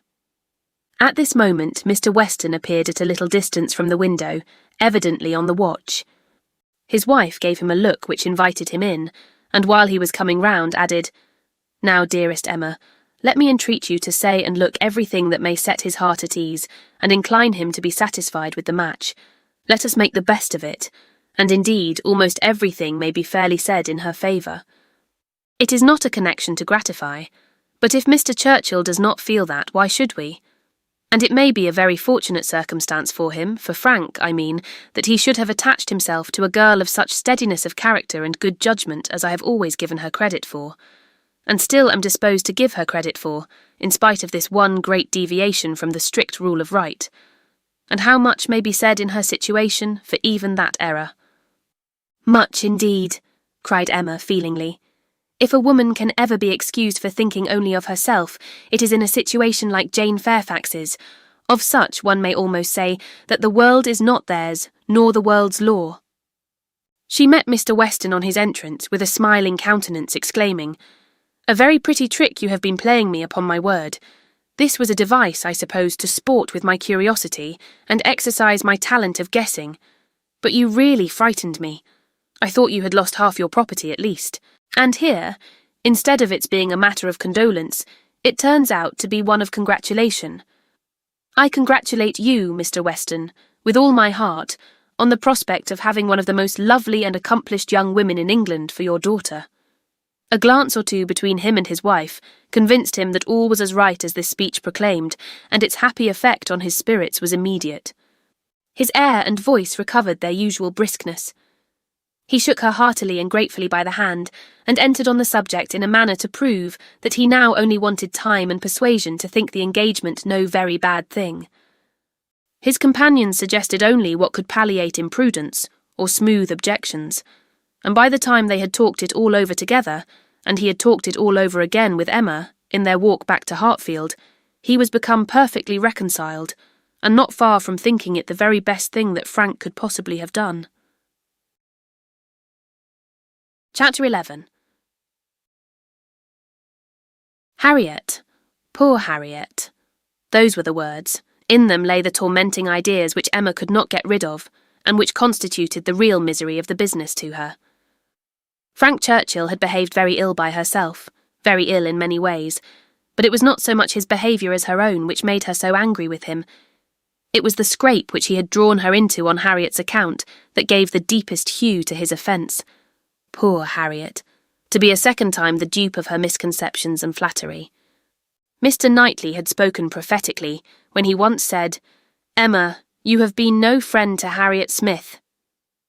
She was afraid she had done her nothing but disservice. It was true that she had not to charge herself, in this instance as in the former, with being the sole and original author of the mischief, with having suggested such feelings as might otherwise never have entered Harriet's imagination. For Harriet had acknowledged her admiration and preference of Frank Churchill before she had ever given her a hint on the subject, but she felt completely guilty of having encouraged what she might have repressed. She might have prevented the indulgence and increase of such sentiments. Her influence would have been enough, and now she was very conscious that she ought to have prevented them. She felt that she had been risking her friend's happiness on most insufficient grounds. Common sense would have directed her to tell Harriet that she must not allow herself to think of him, and that there were 500 chances to 1 against his ever caring for her. "But, with common sense," she added, "I am afraid I have had little to do." She was extremely angry with herself. If she could not have been angry with Frank Churchill too, it would have been dreadful. As for Jane Fairfax, she might at least relieve her feelings from any present solicitude on her account. Harriet would be anxiety enough. She need no longer be unhappy about Jane, whose troubles and whose ill health having, of course, the same origin, must be equally under cure. Her days of insignificance and evil were over. She would soon be well and happy and prosperous. Emma could now imagine why her own attentions had been slighted. This discovery laid many smaller matters open. No doubt it had been from jealousy.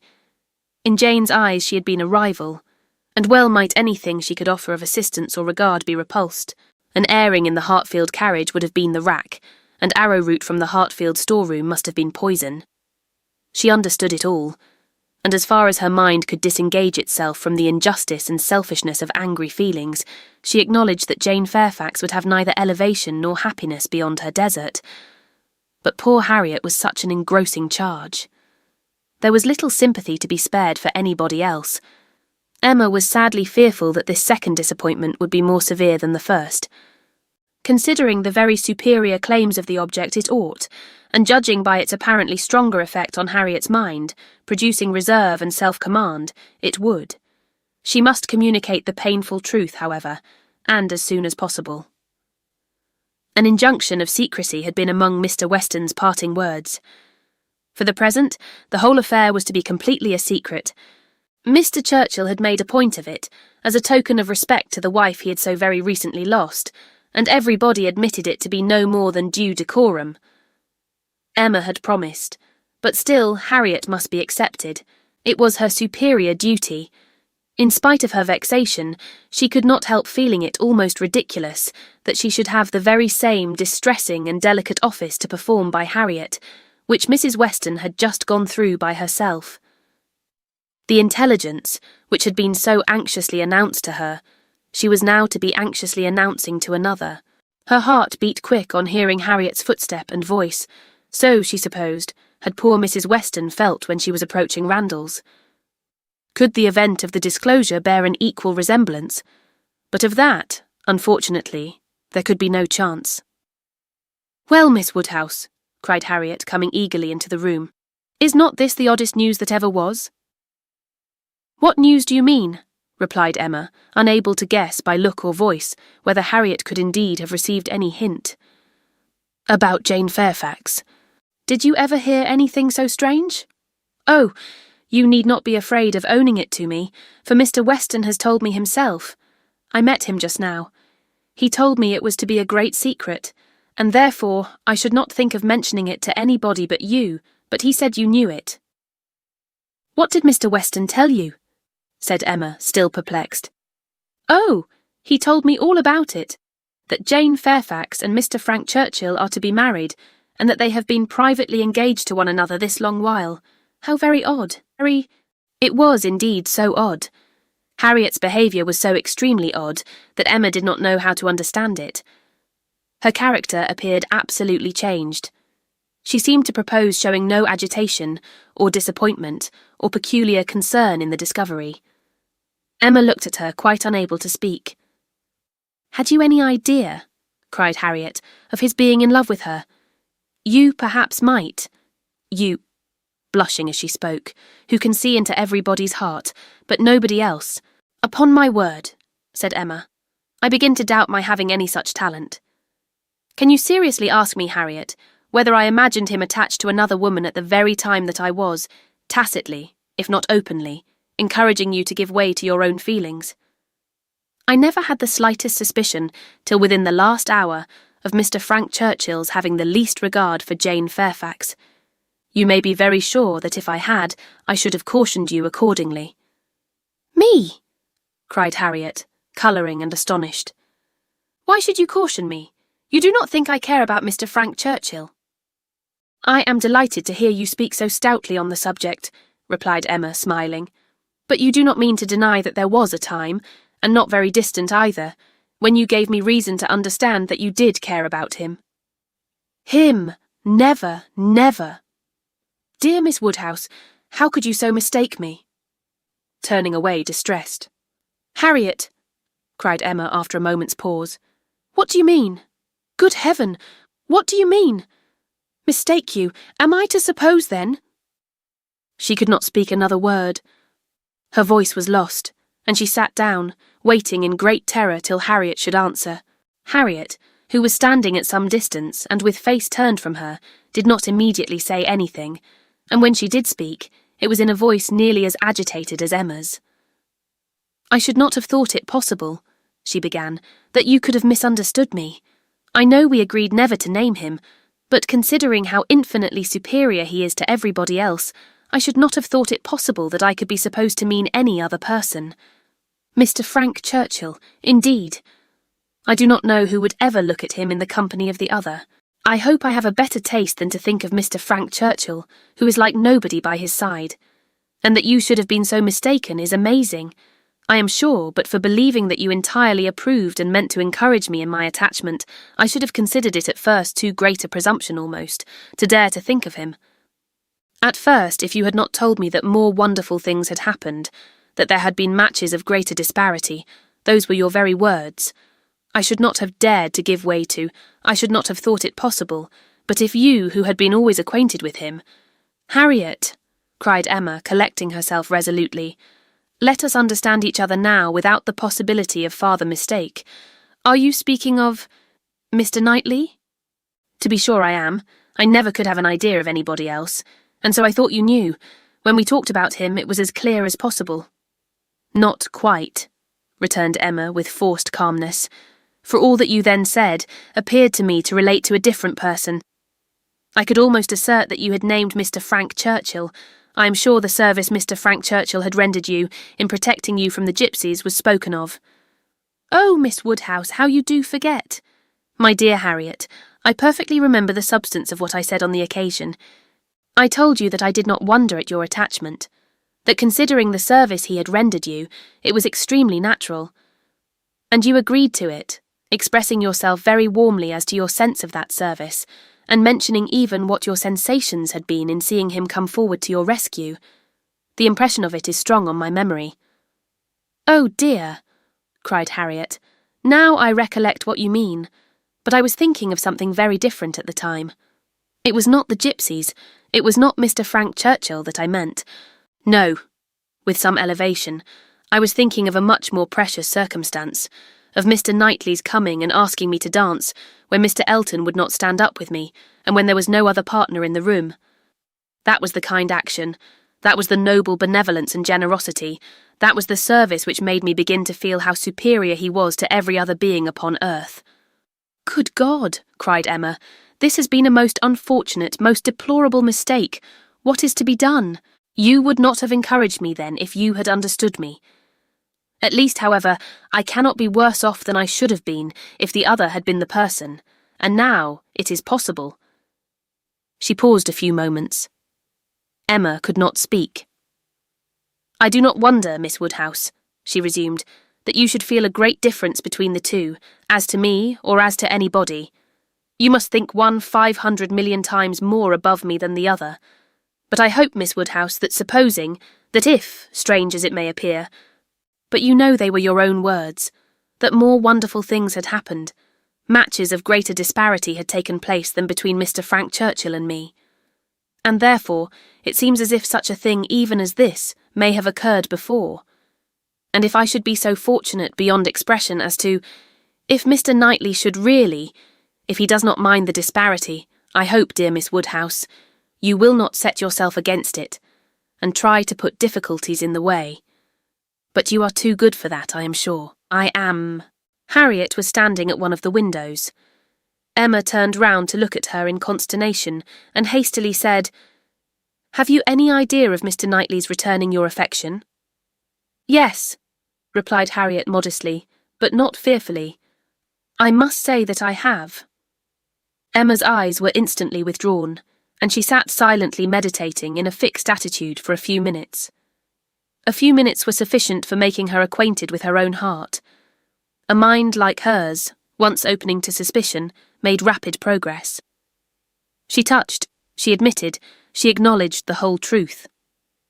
Why was it so much worse that Harriet should be in love with Mr. Knightley than with Frank Churchill? Why was the evil so dreadfully increased by Harriet's having some hope of a return? It darted through her, with the speed of an arrow, that Mr. Knightley must marry no one but herself. Her own conduct, as well as her own heart, was before her in the same few minutes. She saw it all with a clearness which had never blessed her before. How improperly had she been acting by Harriet? How inconsiderate, how indelicate, how irrational, how unfeeling had been her conduct? What blindness, what madness had led her on? It struck her with dreadful force, and she was ready to give it every bad name in the world. Some portion of respect for herself, however, in spite of all these demerits, some concern for her own appearance, and a strong sense of justice by Harriet. There would be no need of compassion to the girl who believed herself loved by Mr. Knightley. But justice required that she should not be made unhappy by any coldness now, gave Emma the resolution to sit and endure farther with calmness, with even apparent kindness. For her own advantage, indeed, it was fit that the utmost extent of Harriet's hopes should be inquired into, and Harriet had done nothing to forfeit the regard and interest which had been so voluntarily formed and maintained, or to deserve to be slighted by the person whose counsels had never led her right. Rousing from reflection, therefore, and subduing her emotion, she turned to Harriet again, and, in a more inviting accent, renewed the conversation. For as to the subject which had first introduced it, the wonderful story of Jane Fairfax, that was quite sunk and lost, neither of them thought but of Mr. Knightley and themselves.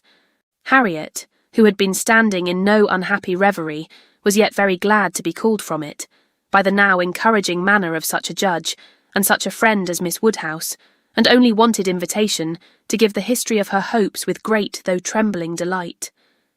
Emma's tremblings as she asked, and as she listened, were better concealed than Harriet's, but they were not less.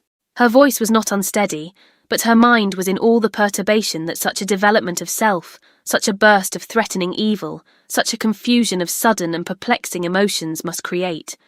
She listened with much inward suffering, but with great outward patience to Harriet's detail.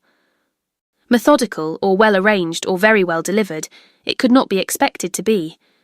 But it contained, when separated from all the feebleness and tautology of the narration, a substance to sink her spirit, especially with the corroborating circumstances which her own memory brought in favour of Mr. Knightley's most improved opinion of Harriet. Harriet had been conscious of a difference in his behaviour ever since those 2 decisive dances. Emma knew that he had, on that occasion, found her much superior to his expectation. From that evening, or at least from the time of Miss Woodhouse's encouraging her to think of him, Harriet had begun to be sensible of his talking to her much more than he had been used to do, and of his having indeed quite a different manner towards her, a manner of kindness and sweetness. Latterly she had been more and more aware of it. When they had been all walking together, he had so often come and walked by her, and talked so very delightfully. He seemed to want to be acquainted with her. Emma knew it to have been very much the case. She had often observed the change, to almost the same extent. Harriet repeated expressions of approbation and praise from him, and Emma felt them to be in the closest agreement with what she had known of his opinion of Harriet. He praised her for being without art or affectation, for having simple, honest, generous feelings. She knew that he saw such recommendations in Harriet. He had dwelt on them to her more than once. Much that lived in Harriet's memory, many little particulars of the notice she had received from him, a look, a speech, a removal from one chair to another, a compliment implied, a preference inferred, had been unnoticed, because unsuspected, by Emma. Circumstances that might swell to half an hour's relation, and contained multiplied proofs to her who had seen them, had passed undiscerned by her who now heard them. But the 2 latest occurrences to be mentioned, the 2 of strongest promise to Harriet, were not without some degree of witness from Emma herself. The first was his walking with her apart from the others, in the lime walk at Donwell, where they had been walking some time before Emma came, and he had taken pains, as she was convinced, to draw her from the rest to himself. And at first, he had talked to her in a more particular way than he had ever done before, in a very particular way indeed. Harriet could not recall it without a blush. He seemed to be almost asking her whether her affections were engaged. But as soon as she, Miss Woodhouse, appeared likely to join them, he changed the subject and began talking about farming. The second was his having sat talking with her nearly half an hour before Emma came back from her visit, the very last morning of his being at Hartfield, though when he first came in, he had said that he could not stay 5 minutes, and his having told her during their conversation that though he must go to London, it was very much against his inclination that he left home at all, which was much more, as Emma felt, than he had acknowledged to her. The superior degree of confidence towards Harriet, which this one article marked, gave her severe pain. On the subject of the first of the 2 circumstances, she did, after a little reflection, venture the following question. Might he not? Is not it possible that when inquiring, as you thought, into the state of your affections, he might be alluding to Mr. Martin? He might have Mr. Martin's interest in view? But Harriet rejected the suspicion with spirit. Mr. Martin? No, indeed. There was not a hint of Mr. Martin. I hope I know better now than to care for Mr. Martin or to be suspected of it. When Harriet had closed her evidence, she appealed to her dear Miss Woodhouse to say whether she had not good ground for hope. I never should have presumed to think of it at first, said she, but for you. You told me to observe him carefully, and let his behaviour be the rule of mine, and so I have. But now I seem to feel that I may deserve him, and that if he does choose me, it will not be anything so very wonderful. The bitter feelings occasioned by this speech, the many bitter feelings, made the utmost exertion necessary on Emma's side to enable her to say on reply, Harriet, I will only venture to declare that Mr. Knightley is the last man in the world who would intentionally give any woman the idea of his feeling for her more than he really does. Harriet seemed ready to worship her friend for a sentence so satisfactory, and Emma was only saved from raptures and fondness, which at that moment would have been dreadful penance, by the sound of her father's footsteps. He was coming through the hall. Harriet was too much agitated to encounter him. She could not compose herself. Mr. Woodhouse would be alarmed. She had better go. With most ready encouragement from her friend, therefore, she passed off through another door. And the moment she was gone, this was the spontaneous burst of Emma's feelings. Oh God, that I had never seen her! The rest of the day, the following night, were hardly enough for her thoughts. She was bewildered amidst the confusion of all that had rushed on her within the last few hours. Every moment had brought a fresh surprise, and every surprise must be matter of humiliation to her. How to understand it all? How to understand the deceptions she had been thus practising on herself and living under? The blunders, the blindness of her own head and heart. She sat still, she walked about, she tried her own room, she tried the shrubbery. In every place, every posture, she perceived that she had acted most weakly, that she had been imposed on by others in a most mortifying degree, that she had been imposing on herself in a degree yet more mortifying, that she was wretched, and should probably find this day but the beginning of wretchedness. To understand, thoroughly understand her own heart, was the first endeavour. To that point went every leisure moment which her father's claims on her allowed, and every moment of involuntary absence of mind. How long had Mr. Knightley been so dear to her as every feeling declared him now to be? When had his influence, such influence, begun? When had he succeeded to that place in her affection which Frank Churchill had once for a short period occupied? She looked back. She compared the two, compared them as they had always stood in her estimation from the time of the latter's becoming known to her, and as they must at any time have been compared by her, had it, by any blessed felicity, occurred to her, to institute the comparison. She saw that there never had been a time when she did not consider Mr. Knightley as infinitely the superior, or when his regard for her had not been infinitely the most dear. She saw that in persuading herself, in fancying, in acting to the contrary, she had been entirely under a delusion, totally ignorant of her own heart, and in short, that she had never really cared for Frank Churchill at all. This was the conclusion of the first series of reflection. This was the knowledge of herself, on the first question of inquiry, which she reached, and without being long in reaching it. She was most sorrowfully indignant, ashamed of every sensation but the one revealed to her, her affection for Mr. Knightley. Every other part of her mind was disgusting. With insufferable vanity had she believed herself in the secret of everybody's feelings, with unpardonable arrogance proposed to arrange everybody's destiny.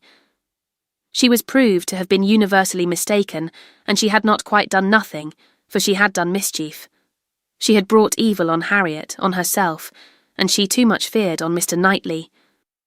Were this most unequal of all connections to take place, on her must rest all the reproach of having given it a beginning. For his attachment she must believe to be produced only by a consciousness of Harriet's. And even were this not the case, he would never have known Harriet at all but for her folly. Mr. Knightley and Harriet Smith, it was a union to distance every wonder of the kind. The attachment of Frank Churchill and Jane Fairfax became commonplace, threadbare, stale in the comparison, exciting no surprise, presenting no disparity, affording nothing to be said or thought. Mr. Knightley and Harriet Smith, such an elevation on her side, such a debasement on his.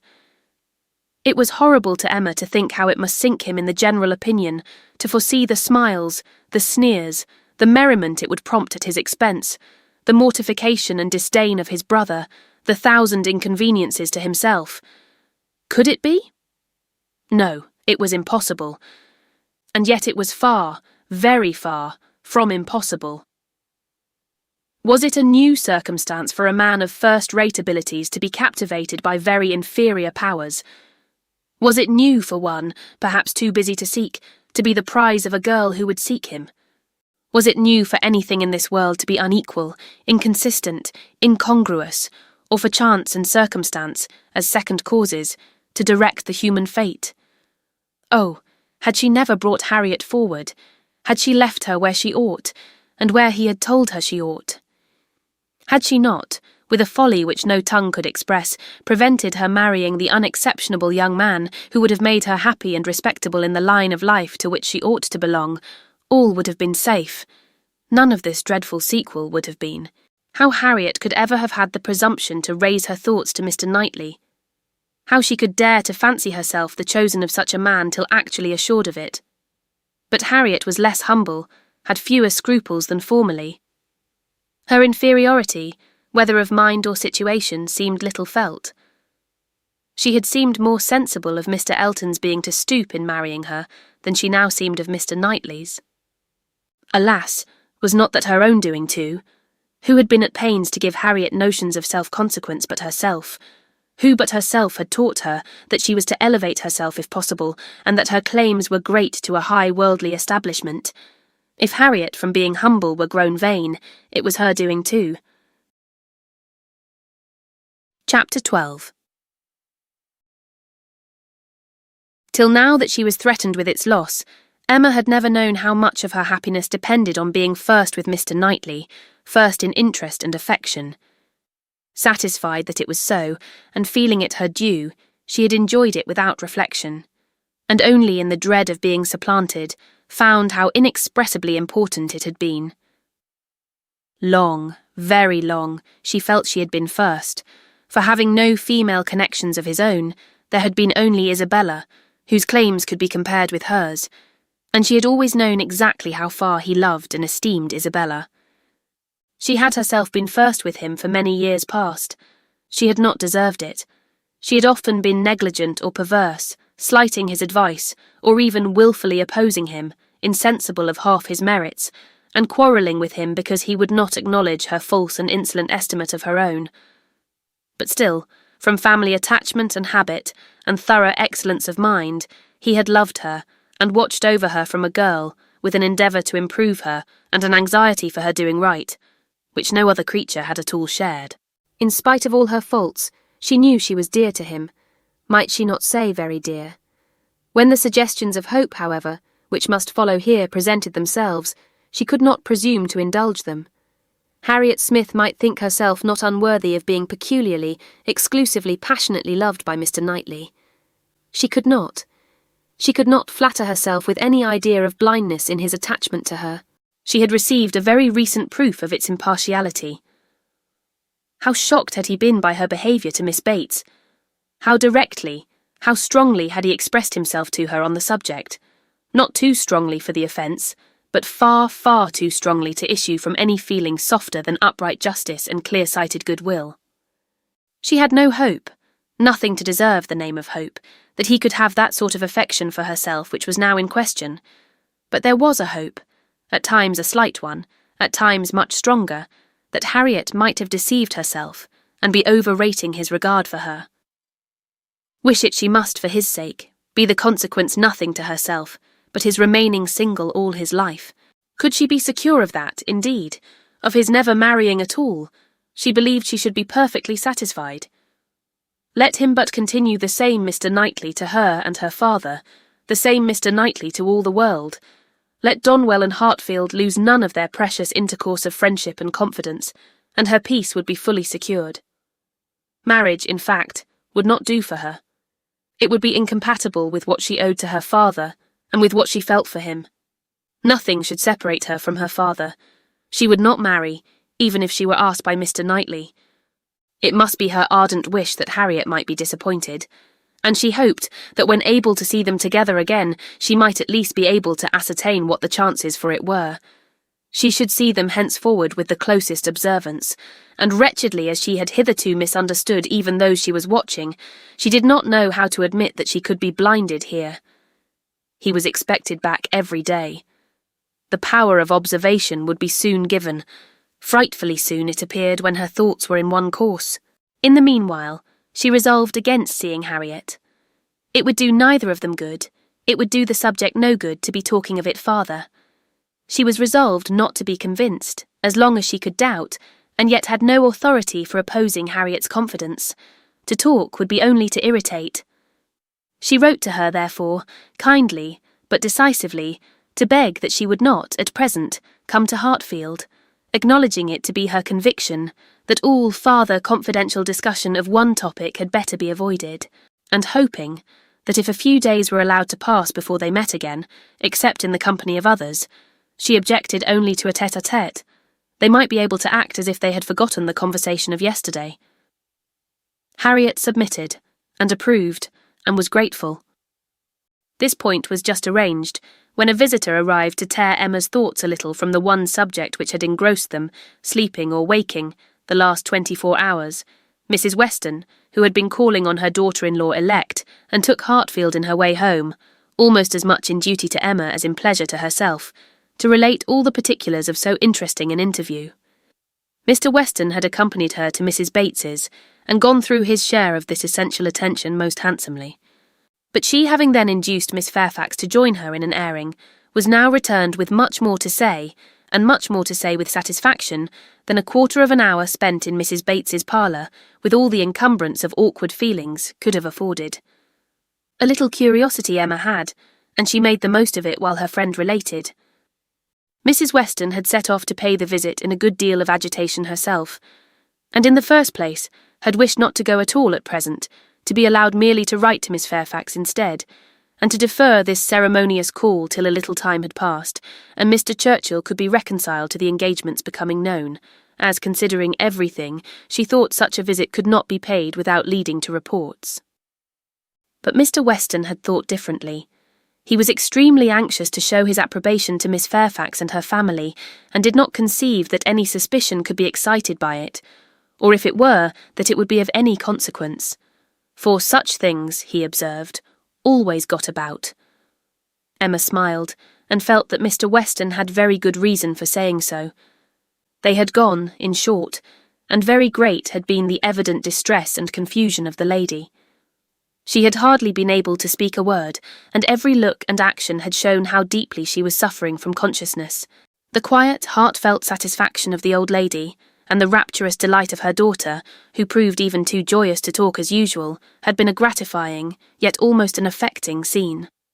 They were both so truly respectable in their happiness, so disinterested in every sensation, thought so much of Jane, so much of everybody and so little of themselves, that every kindly feeling was at work for them. Miss Fairfax's recent illness had offered a fair plea for Mrs. Weston to invite her to an airing. She had drawn back and declined at first, but on being pressed had yielded, and in the course of their drive, Mrs. Weston had, by gentle encouragement, overcome so much of her embarrassment as to bring her to converse on the important subject. Apologies for her seemingly ungracious silence in their first reception, and the warmest expressions of the gratitude she was always feeling towards herself and Mr. Weston, must necessarily open the cause. But when these effusions were put by, they had talked a good deal of the present and of the future state of the engagement.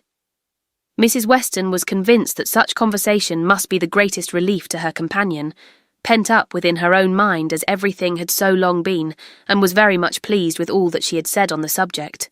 On the misery of what she had suffered during the concealment of so many months, continued Mrs. Weston, she was energetic. This was one of her expressions. I will not say that since I entered into the engagement I have not had some happy moments, but I can say that I have never known the blessing of one tranquil hour. And the quivering lip, Emma, which uttered it, was an attestation that I felt at my heart. Poor girl, said Emma.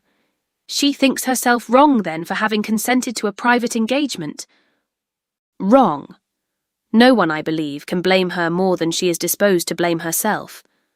The consequence, said she, has been a state of perpetual suffering to me, and so it ought. But after all the punishment that misconduct can bring, it is still not less misconduct. Pain is no expiation. I never can be blameless. I have been acting contrary to all my sense of right, and the fortunate turn that everything has taken, and the kindness I am now receiving, is what my conscience tells me ought not to be. Do not imagine, madam, she continued, that I was taught wrong. Do not let any reflection fall on the principles or the care of the friends who brought me up. The error has been all my own, and I do assure you that, with all the excuse that present circumstances may appear to give, I shall yet dread making the story known to Colonel Campbell. poor girl," said Emma again. "She loves him then excessively, I suppose. It must have been from attachment only that she could be led to form the engagement. Her affection must have overpowered her judgment. Yes, I have no doubt of her being extremely attached to him. I am afraid," returned Emma, sighing, "that I must often have contributed to make her unhappy. On your side, my love, it was very innocently done, but she probably had something of that in her thoughts when alluding to the misunderstandings which he had given us hints of before. One natural consequence of the evil she had involved herself in, she said, was that of making her unreasonable. The consciousness of having done amiss had exposed her to 1,000 inquietudes, and made her captious and irritable to a degree that had been, hard for him to bear. I did not make the allowances, said she, which I ought to have done for his temper and spirits, his delightful spirits, and that gaiety, that playfulness of disposition, which, under any other circumstances, would, I am sure, have been as constantly bewitching to me as they were at first. She then began to speak of you, and of the great kindness you had shown her during her illness, and with a blush which showed me how it was all connected, desired me, whenever I had an opportunity, to thank you, I could not thank you too much, for every wish and every endeavour to do her good. She was sensible that you had never received any proper acknowledgment from herself. If I did not know her to be happy now, said Emma seriously, which, in spite of every little drawback from her scrupulous conscience, she must be, I could not bear these thanks, for oh, Mrs. Weston, if there were an account drawn up of the evil and the good I have done Miss Fairfax. Well, checking herself and trying to be more lively, this is all to be forgotten. You are very kind to bring me these interesting particulars. They show her to the greatest advantage. I am sure she is very good. I hope she will be very happy. It is fit that the fortune should be on his side, for I think the merit will be all on hers. Such a conclusion could not pass unanswered by Mrs. Weston. She thought well of Frank in almost every respect, and what was more, she loved him very much, and her defence was therefore earnest. She talked with a great deal of reason and at least equal affection, but she had too much to urge for Emma's attention. It was soon gone to Brunswick Square or to Donwell.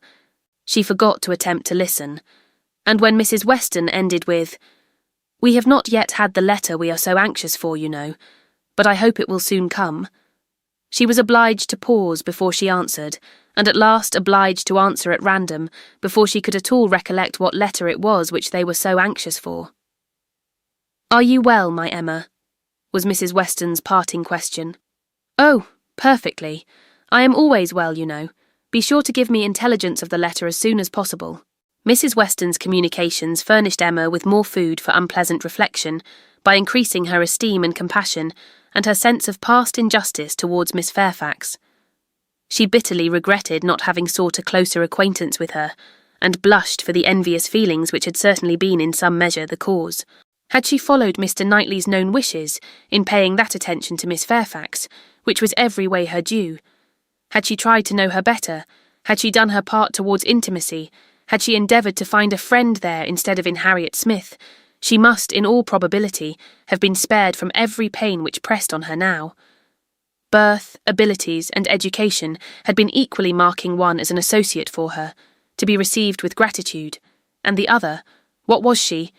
Supposing even that they had never become intimate friends, that she had never been admitted into Miss Fairfax's confidence on this important matter, which was most probable. Still, in knowing her as she ought, and as she might, she must have been preserved from the abominable suspicions of an improper attachment to Mr. Dixon, which she had not only so foolishly fashioned and harboured herself, but had so unpardonably imparted. An idea which she greatly feared had been made a subject of material distress to the delicacy of Jane's feelings by the levity or carelessness of Frank Churchill's. Of all the sources of evil surrounding the former, since her coming to Highbury, she was persuaded that she must herself have been the worst. She must have been a perpetual enemy. They never could have been all three together, without her having stabbed Jane Fairfax's peace in 1,000 instances, and on Box Hill, perhaps, it had been the agony of a mind that would bear no more. The evening of this day was very long and melancholy at Hartfield. The weather added what it could of gloom. A cold, stormy rain set in, and nothing of July appeared but in the trees and shrubs, which the wind was despoiling, and the length of the day, which only made such cruel sights the longer visible. The weather affected Mr. Woodhouse, and he could only be kept tolerably comfortable by almost ceaseless attention on his daughter's side, and by exertions which had never cost her half so much before. It reminded her of their first forlorn tête-à-tête on the evening of Mrs. Weston's wedding day, but Mr. Knightley had walked in then, soon after tea, and dissipated every melancholy fancy. Alas! Such delightful proofs of Hartfield's attraction as those sort of visits conveyed might shortly be over. The picture which she had then drawn of the privations of the approaching winter had proved erroneous. No friends had deserted them, no pleasures had been lost. But her present forebodings, she feared, would experience no similar contradiction. The prospect before her now was threatening to a degree that could not be entirely dispelled, that might not be even partially brightened. If all took place that might take place among the circle of her friends, Hartfield must be comparatively deserted, and she left to cheer her father with the spirits only of ruined happiness. The child to be born at Randalls must be a tie there even dearer than herself, and Mrs. Weston's heart and time would be occupied by it. They should lose her, and probably, in great measure, her husband also. Frank Churchill would return among them no more, and Miss Fairfax, it was reasonable to suppose, would soon cease to belong to Highbury. They would be married, and settled either at or near Enscombe. All that were good would be withdrawn, and if to these losses the loss of Donwell were to be added, what would remain of cheerful or of rational society within their reach? Mr. Knightley to be no longer coming there for his evening comfort, no longer walking in at all hours, as if ever willing to change his own home for theirs. How was it to be endured? And if he were to be lost to them for Harriet's sake, if he were to be thought of hereafter, as finding in Harriet's society all that he wanted, if Harriet were to be the chosen, the first, the dearest, the friend, the wife to whom he looked for all the best blessings of existence, what could be increasing Emma's wretchedness but the reflection never far distant from her mind, that it had been all her own work? When it came to such a pitch as this, she was not able to refrain from a start or a heavy sigh, or even from walking about the room for a few seconds, and the only source whence anything like consolation or composure could be drawn was in the resolution of her own better conduct, and the hope that, however inferior in spirit and gaiety might be the following, and every future winter of her life to the past, it would yet find her more rational, more acquainted with herself, and leave her less to regret when it were gone. Chapter 13. The weather continued much the same all the following morning, and the same loneliness and the same melancholy seemed to reign at Hartfield, but in the afternoon it cleared. The wind changed into a softer quarter, the clouds were carried off, the sun appeared, it was summer again. With all the eagerness which such a transition gives, Emma resolved to be out of doors as soon as possible. Never had the exquisite sight, smell, sensation of nature, tranquil, warm, and brilliant after a storm, been more attractive to her. She longed for the serenity they might gradually introduce, and on Mr. Perry's coming in soon after dinner, with a disengaged hour to give her father, she lost no time in hurrying into the shrubbery. There, with spirits freshened and thoughts a little relieved, she had taken a few turns when she saw Mr. Knightley passing through the garden door and coming towards her. It was the first intimation of his being returned from London. She had been thinking of him the moment before, as unquestionably 16 miles distant. There was time only for the quickest arrangement of mind. She must be collected and calm. In half a minute they were together. The how-do-you-dos were quiet and constrained on each side. She asked after their mutual friends. They were all well. When had he left them? Only that morning. He must have had a wet ride. Yes. He meant to walk with her, she found. He had just looked into the dining room, and as he was not wanted there, preferred being out of doors. She thought he neither looked nor spoke cheerfully, and the first possible cause for it, suggested by her fears, was that he had perhaps been communicating his plans to his brother, and was pained by the manner in which they had been received. They walked together. He was silent. She thought he was often looking at her, and trying for a fuller view of her face than it suited her to give. And this belief produced another dread. Perhaps he wanted to speak to her, of his attachment to Harriet. He might be watching for encouragement to begin. She did not, could not, feel equal to lead the way to any such subject. He must do it all himself. Yet she could not bear this silence. With him it was most unnatural. She considered, resolved, and, trying to smile, began, "You have some news to hear, now you are come back, that will rather surprise you." "Have I?" said he quietly, and looking at her. "Of what nature?" "Oh, the best nature in the world, a wedding." Q. After waiting a moment, as if to be sure she intended to say no more, he replied, "If you mean Miss Fairfax and Frank Churchill, I have heard that already." "How is it possible?" cried Emma, turning her glowing cheeks towards him, for while she spoke, it occurred to her that he might have called at Mrs. Goddard's in his way. "I had a few lines on parish business from Mr. Weston this morning, and at the end of them he gave me a brief account of what had happened." Emma was quite relieved, and could presently say with a little more composure, "You probably have been less surprised than any of us, for you have had your suspicions. I have not forgotten that you once tried to give me a caution. I wish I had attended to it, but," with a sinking voice and a heavy sigh, "I seem to have been doomed to blindness." For a moment or two nothing was said, and she was unsuspicious of having excited any particular interest, till she found her arm drawn within his and pressed against his heart, and heard him thus saying, in a tone of great sensibility, speaking low, "Time, my dearest Emma, time will heal the wound. Your own excellent sense, your exertions for your father's sake, I know you will not allow yourself." Her arm was pressed again as he added in a more broken and subdued accent, "The feelings of the warmest friendship, indignation, abominable scoundrel," and in a louder, steadier tone he concluded with, "He will soon be gone. They will soon be in Yorkshire. I am sorry for her. She deserves a better fate." Emma understood him, and as soon as she could recover from the flutter of pleasure excited by such tender consideration, replied, "You are very kind, but you are mistaken, and I must set you right. I am not in want of that sort of compassion. My blindness to what was going on led me to act by them in a way that I must always be ashamed of, and I was very foolishly tempted to say and do many things which may well lay me open to unpleasant conjectures. But I have no other reason to regret that I was not in the secret earlier." "Emma!" cried he, looking eagerly at her, "are you indeed?" But checking himself, No, I understand you. Forgive me. I am pleased that you can say even so much. He is no object of regret indeed, and it will not be very long, I hope, before that becomes the acknowledgement of more than your reason. Fortunate that your affections were not farther entangled. I could never, I confess, from your manners, assure myself as to the degree of what you felt. I could only be certain that there was a preference, and a preference which I never believed him to deserve. He is a disgrace to the name of man, and is he to be rewarded with that sweet young woman? Jane, you will be a miserable creature." "Mr. Knightley," said Emma, trying to be lively but really confused, "I am in a very extraordinary situation.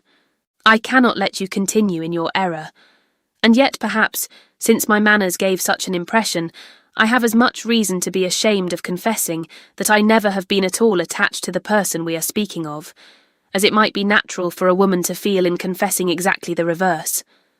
But I never have." He listened in perfect silence. She wished him to speak, but he would not.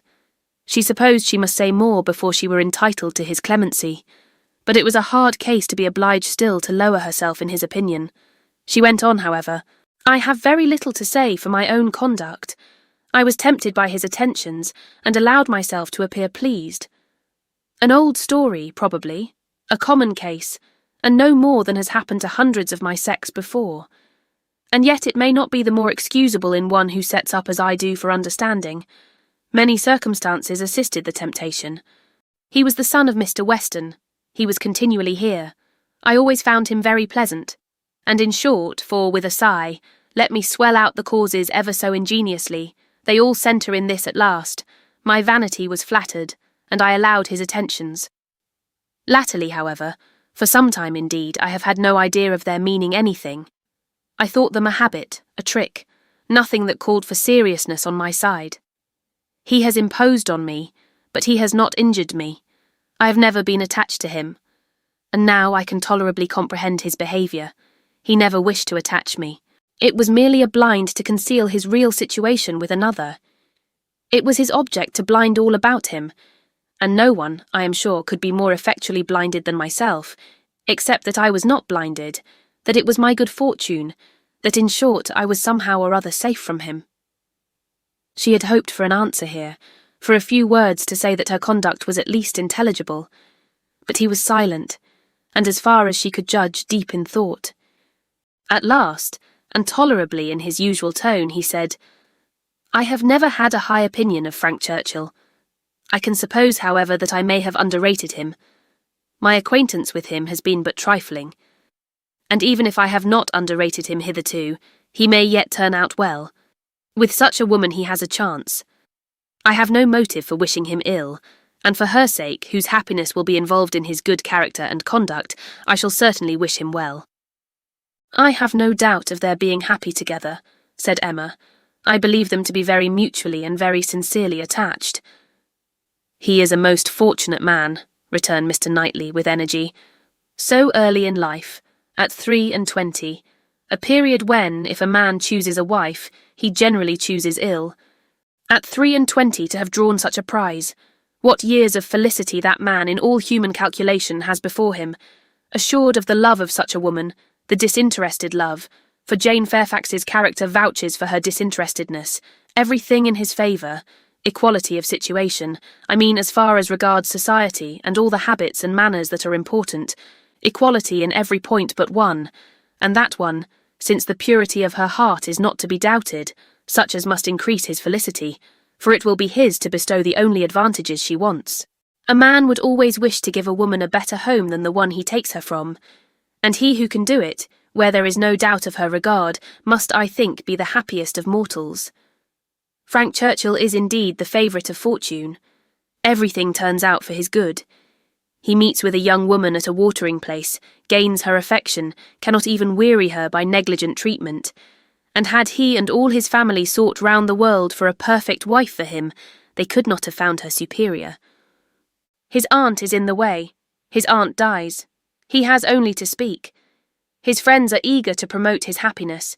He had used everybody ill, and they are all delighted to forgive him. He is a fortunate man indeed." "You speak as if you envied him." "And I do envy him, Emma. In one respect he is the object of my envy." Emma could say no more. They seemed to be within half a sentence of Harriet, and her immediate feeling was to avert the subject if possible. She made her plan. She would speak of something totally different, the children in Brunswick Square, and she only waited for breath to begin when Mr. Knightley startled her by saying, "You will not ask me what is the point of envy. You are determined, I see, to have no curiosity. You are wise, but I cannot be wise. Emma, I must tell you what you will not ask, though I may wish it unsaid the next moment." "Oh, then don't speak it," she eagerly cried. "Take a little time, consider. Do not commit yourself." "Thank you," said he, in an accent of deep mortification, and not another syllable followed. Emma could not bear to give him pain. He was wishing to confide in her, perhaps to consult her. Cost her what it would, she would listen. She might assist his resolution, or reconcile him to it. She might give just praise to Harriet, or, by representing to him his own independence, relieve him from that state of indecision, which must be more intolerable than any alternative to such a mind as his. They had reached the house. "You are going in, I suppose?" said he. "No," replied Emma, quite confirmed by the depressed manner in which he still spoke. "I should like to take another turn. Mr. Perry is not gone."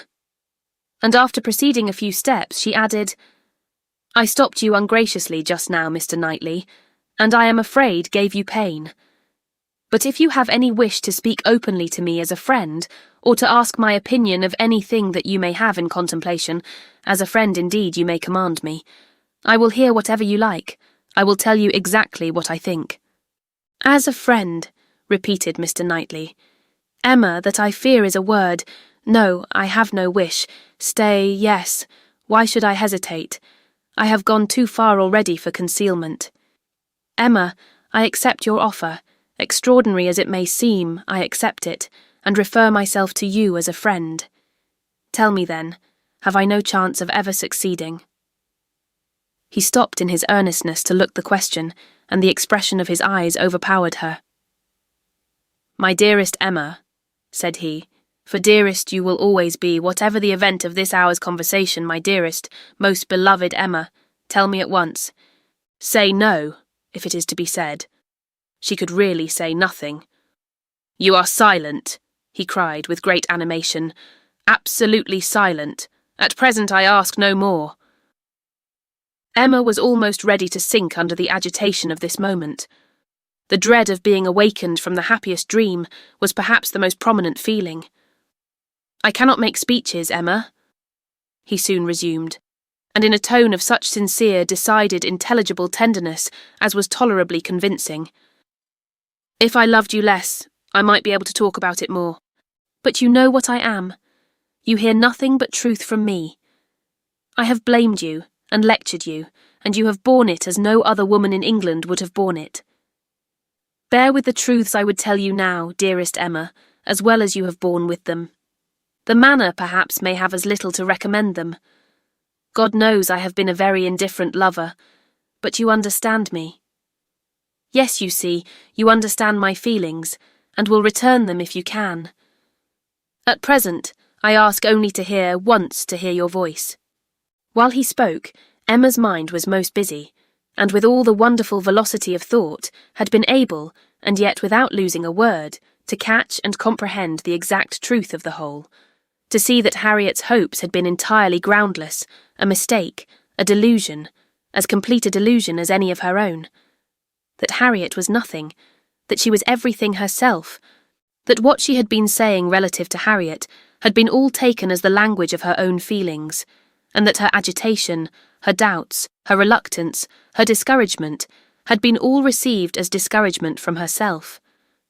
And not only was there time for these convictions, with all their glow of attendant happiness, there was time also to rejoice that Harriet's secret had not escaped her, and to resolve that it need not, and should not.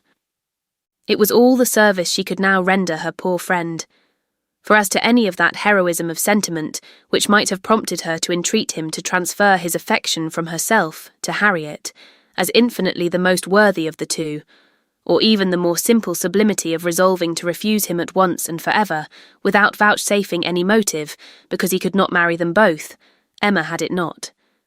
She felt for Harriet, with pain and with contrition, but no flight of generosity run mad, opposing all that could be probable or reasonable, entered her brain. She had led her friend astray, and it would be a reproach to her forever. But her judgment was as strong as her feelings, and as strong as it had ever been before, in reprobating any such alliance for him, as most unequal and degrading. Her way was clear, though not quite smooth. She spoke then on being so entreated. What did she say? Just what she ought, of course. A lady always does. She said enough to show there need not be despair, and to invite him to say more himself. He had despaired at one period. He had received such an injunction to caution and silence, as for the time crushed every hope. She had begun by refusing to hear him. The change had perhaps been somewhat sudden, her proposal of taking another turn, her renewing the conversation which she had just put an end to, might be a little extraordinary. She felt its inconsistency, but Mr. Knightley was so obliging as to put up with it, and seek no farther explanation. Seldom, very seldom, does complete truth belong to any human disclosure. Seldom can it happen that something is not a little disguised, or a little mistaken. But where, as in this case, though the conduct is mistaken, the feelings are not, it may not be very material. Mr. Knightley could not impute to Emma a more relenting heart than she possessed, or a heart more disposed to accept of his. He had, in fact, been wholly unsuspicious of his own influence. He had followed her into the shrubbery with no idea of trying it. He had come, in his anxiety to see how she bore Frank Churchill's engagement, with no selfish view, no view at all, but of endeavouring, if she allowed him an opening, to soothe or to counsel her. The rest had been the work of the moment, the immediate effect of what he heard on his feelings. The delightful assurance of her total indifference towards Frank Churchill, of her having a heart completely disengaged from him, had given birth to the hope that in time he might gain her affection himself. But it had been no present hope. He had only, in the momentary conquest of eagerness over judgment, aspired to be told that she did not forbid his attempt to attach her. The superior hopes which gradually opened were so much the more enchanting. The affection, which he had been asking to be allowed to create if he could, was already his. Within half an hour, he had passed from a thoroughly distressed state of mind to something so like perfect happiness that it could bear no other name. Her change was equal. This 1/2 hour had given to each the same precious certainty of being beloved, had cleared from each the same degree of ignorance, jealousy, or distrust. On his side, there had been a long-standing jealousy, old as the arrival, or even the expectation of Frank Churchill. He had been in love with Emma, and jealous of Frank Churchill, from about the same period, one sentiment having probably enlightened him as to the other. It was his jealousy of Frank Churchill that had taken him from the country. The Box Hill party had decided him on going away. He would save himself from witnessing again such permitted, encouraged attentions. He had gone to learn to be indifferent, but he had gone to a wrong place. There was too much domestic happiness in his brother's house. Woman wore too amiable a form in it. Isabella was too much like Emma, differing only in those striking inferiorities which always brought the other in brilliancy before him, for much to have been done, even had his time been longer. He had stayed on, however, vigorously, day after day, till this very morning's post had conveyed the history of Jane Fairfax. Then, with the gladness which must be felt, nay, which he did not scruple to feel, having never believed Frank Churchill to be at all deserving Emma, was there so much fond solicitude, so much keen anxiety for her, that he could stay no longer. He had ridden home through the rain, and had walked up directly after dinner, to see how this sweetest and best of all creatures, faultless in spite of all her faults, bore the discovery. He had found her agitated and low. Frank Churchill was a villain. He heard her declare that she had never loved him. Frank Churchill's character was not desperate. She was his own Emma, by hand and word, when they returned into the house, and if he could have thought of Frank Churchill then, he might have deemed him a very good sort of fellow. Chapter 14. What totally different feelings did Emma take back into the house from what she had brought out? She had then been only daring to hope for a little respite of suffering. She was now in an exquisite flutter of happiness, and such happiness moreover as she believed must still be greater when the flutter should have passed away. They sat down to tea, the same party round the same table. How often it had been collected, and how often had her eyes fallen on the same shrubs in the lawn, and observed the same beautiful effect of the western sun, but never in such a state of spirits, never in anything like it. And it was with difficulty that she could summon enough of her usual self to be the attentive lady of the house, or even the attentive daughter. Poor Mr. Woodhouse little suspected what was plotting against him in the breast of that man, whom he was so cordially welcoming, and so anxiously hoping might not have taken cold from his ride. Could he have seen the heart, he would have cared very little for the lungs, but without the most distant imagination of the impending evil, without the slightest perception of anything extraordinary in the looks or ways of either, he repeated to them very comfortably all the articles of news he had received from Mr. Perry, and talked on with much self-contentment, totally unsuspicious of what they could have told him in return. As long as Mr. Knightley remained with them, Emma's fever continued, but when he was gone she began to be a little tranquillised and subdued. And in the course of the sleepless night, which was the tax for such an evening, she found one or two such very serious points to consider as made her feel that even her happiness must have some alloy. Her father, and Harriet. She could not be alone without feeling the full weight of their separate claims, and how to guard the comfort of both to the utmost was the question. With respect to her father, it was a question soon answered. She hardly knew yet what Mr. Knightley would ask, but a very short parley with her own heart produced the most solemn resolution of never quitting her father. She even wept over the idea of it, as a sin of thought. While he lived, it must be only an engagement. But she flattered herself that if divested of the danger of drawing her away, it might become an increase of comfort to him. How to do her best by Harriet was of more difficult decision. how to spare her from any unnecessary pain, how to make her any possible atonement, how to appear least her enemy. On these subjects, her perplexity and distress were very great, and her mind had to pass again and again through every bitter reproach and sorrowful regret that had ever surrounded it. She could only resolve at last that she would still avoid a meeting with her and communicate all that need be told by letter, that it would be inexpressibly desirable to have her removed just now for a time from Highbury, and indulging in one scheme more, nearly resolve that it might be practicable to get an invitation for her to Brunswick Square. Isabella had been pleased with Harriet, and a few weeks spent in London must give her some amusement. She did not think it in Harriet's nature to escape being benefited by novelty and variety, by the streets, the shops, and the children. At any rate, it would be a proof of attention and kindness in herself, from whom everything was due, a separation for the present, an averting of the evil day, when they must all be together again. She rose early, and wrote her letter to Harriet, an employment which left her so very serious, so nearly sad, that Mr. Knightley, in walking up to Hartfield to breakfast, did not arrive at all too soon, and half an hour stolen afterwards to go over the same ground again with him, literally and figuratively, was quite necessary to reinstate her in a proper share of the happiness of the evening before. He had not left her long, by no means long enough for her to have the slightest inclination for thinking of anybody else, when a letter was brought her from Randalls, a very thick letter. She guessed what it must contain, and deprecated the necessity of reading it. She was now in perfect charity with Frank Churchill. She wanted no explanations. She wanted only to have her thoughts to herself, and as for understanding anything he wrote, she was sure she was incapable of it. It must be waded through, however. She opened the packet. It was too surely so. A note from Mrs. Weston to herself ushered in the letter from Frank to Mrs. Weston. I have the greatest pleasure, my dear Emma, in forwarding to you the enclosed. I know what thorough justice you will do it, and have scarcely a doubt of its happy effect. I think we shall never materially disagree about the writer again, but I will not delay you by a long preface.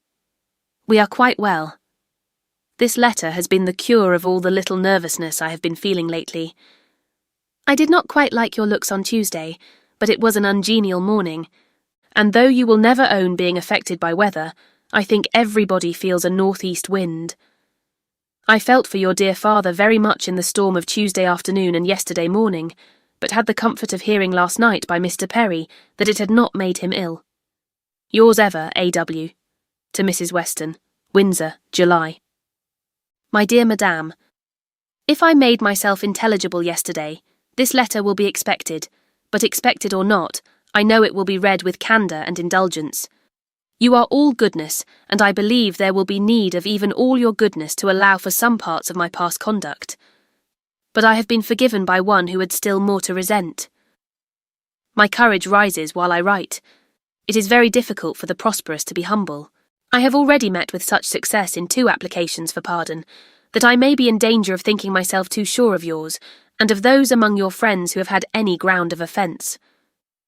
You must all endeavour to comprehend the exact nature of my situation when I first arrived at Randalls. You must consider me as having a secret, which was to be kept at all hazards. This was the fact. My right to place myself in a situation requiring such concealment is another question. I shall not discuss it here.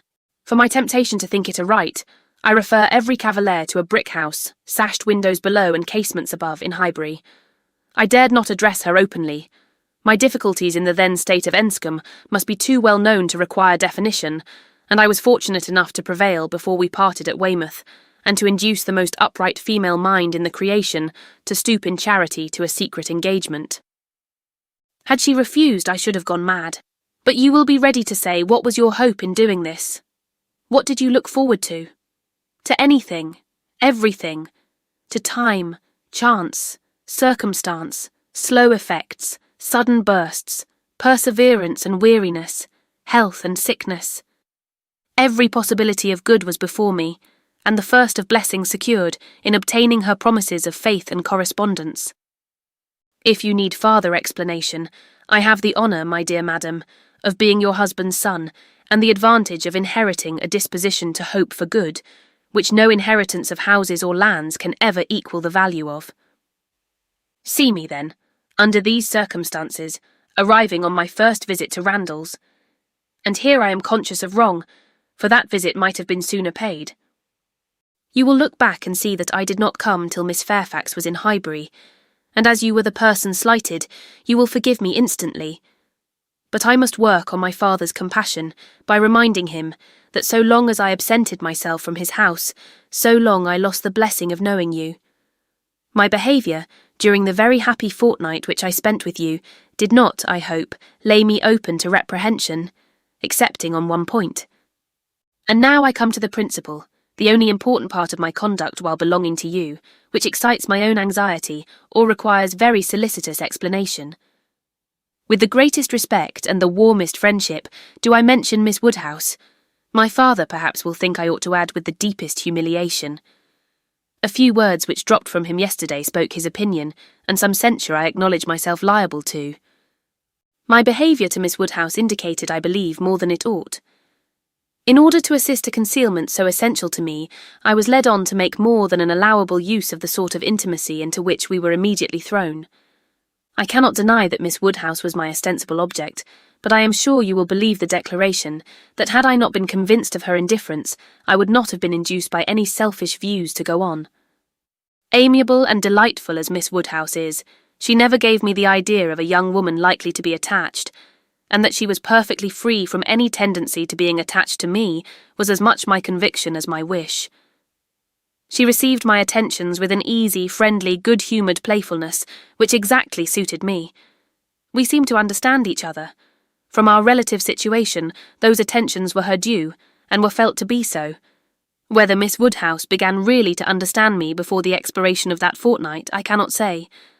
When I called to take leave of her, I remember that I was within a moment of confessing the truth, and I then fancied she was not without suspicion, but I have no doubt of her having since detected me, at least in some degree. She may not have surmised the whole, but her quickness must have penetrated a part. I cannot doubt it. You will find, whenever the subject becomes freed from its present restraints, that it did not take her wholly by surprise. She frequently gave me hints of it. I remember her telling me at the ball that I owed Mrs. Elton gratitude for her attentions to Miss Fairfax. I hope this history of my conduct towards her will be admitted by you and my father as great extenuation of what you saw amiss. While you considered me as having sinned against Emma Woodhouse, I could deserve nothing from either. Acquit me here and procure for me, when it is allowable, the acquittal and good wishes of that said Emma Woodhouse, whom I regard with so much brotherly affection, as to long to have her as deeply and as happily in love as myself. Whatever strange things I said or did during that fortnight, you have now a key to. My heart was in Highbury, and my business was to get my body thither as often as might be, and with the least suspicion. If you remember any queernesses, set them all to the right account. Of the pianoforte so much talked of, I feel it only necessary to say that its being ordered was absolutely unknown to Miss F., who would never have allowed me to send it, had any choice been given her. The delicacy of her mind throughout the whole engagement, my dear madam, is much beyond my power of doing justice to. You will soon, I earnestly hope, know her thoroughly yourself. No description can describe her. She must tell you herself what she is, yet not by word, for never was there a human creature who would so designedly suppress her own merit. Since I began this letter, which will be longer than I foresaw, I have heard from her. She gives a good account of her own health, but as she never complains, I dare not depend. I want to have your opinion of her looks. I know you will soon call on her. She is living in dread of the visit. Perhaps it is paid already. Let me hear from you without delay. I am impatient for 1,000 particulars. Remember how few minutes I was at Randalls, and in how bewildered, how mad a state. And I am not much better yet. Still insane either from happiness or misery. When I think of the kindness and favour I have met with, of her excellence and patience, and my uncle's generosity, I am mad with joy. But when I recollect all the uneasiness I occasioned her, and how little I deserve to be forgiven, I am mad with anger. If I could but see her again! But I must not propose it yet. My uncle has been too good for me to encroach. I must still add to this long letter. You have not heard all that you ought to hear. I could not give any connected detail yesterday, but the suddenness, and in one light, the unseasonableness with which the affair burst out needs explanation. For though the event of the 26th ultens, as you will conclude, immediately opened to me the happiest prospects, I should not have presumed on such early measures, but from the very particular circumstances which left me not an hour to lose. I should myself have shrunk from anything so hasty, and she would have felt every scruple of mine with multiplied strength and refinement. But I had no choice. The hasty engagement she had entered into with that woman. Here, my dear madam, I was obliged to leave off abruptly to recollect and compose myself. I have been walking over the country, and am now, I hope, rational enough to make the rest of my letter what it ought to be. It is, in fact, a most mortifying retrospect for me. I behaved shamefully, and here I can admit that my manners to Miss W in being unpleasant to Miss F were highly blamable. She disapproved them, which ought to have been enough. My plea of concealing the truth she did not think sufficient. She was displeased. I thought unreasonably so.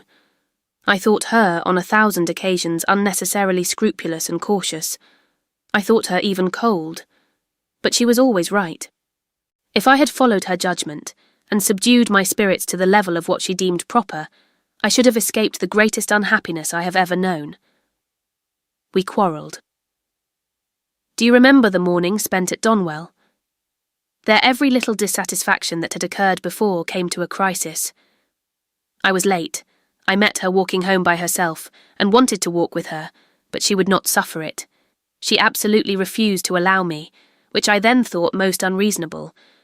Now, however, I see nothing in it but a very natural and consistent degree of discretion.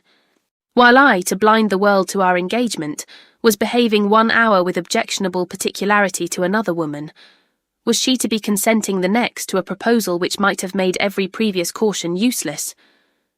Had we been met walking together between Donwell and Highbury, the truth must have been suspected. I was mad enough, however, to resent. I doubted her affection.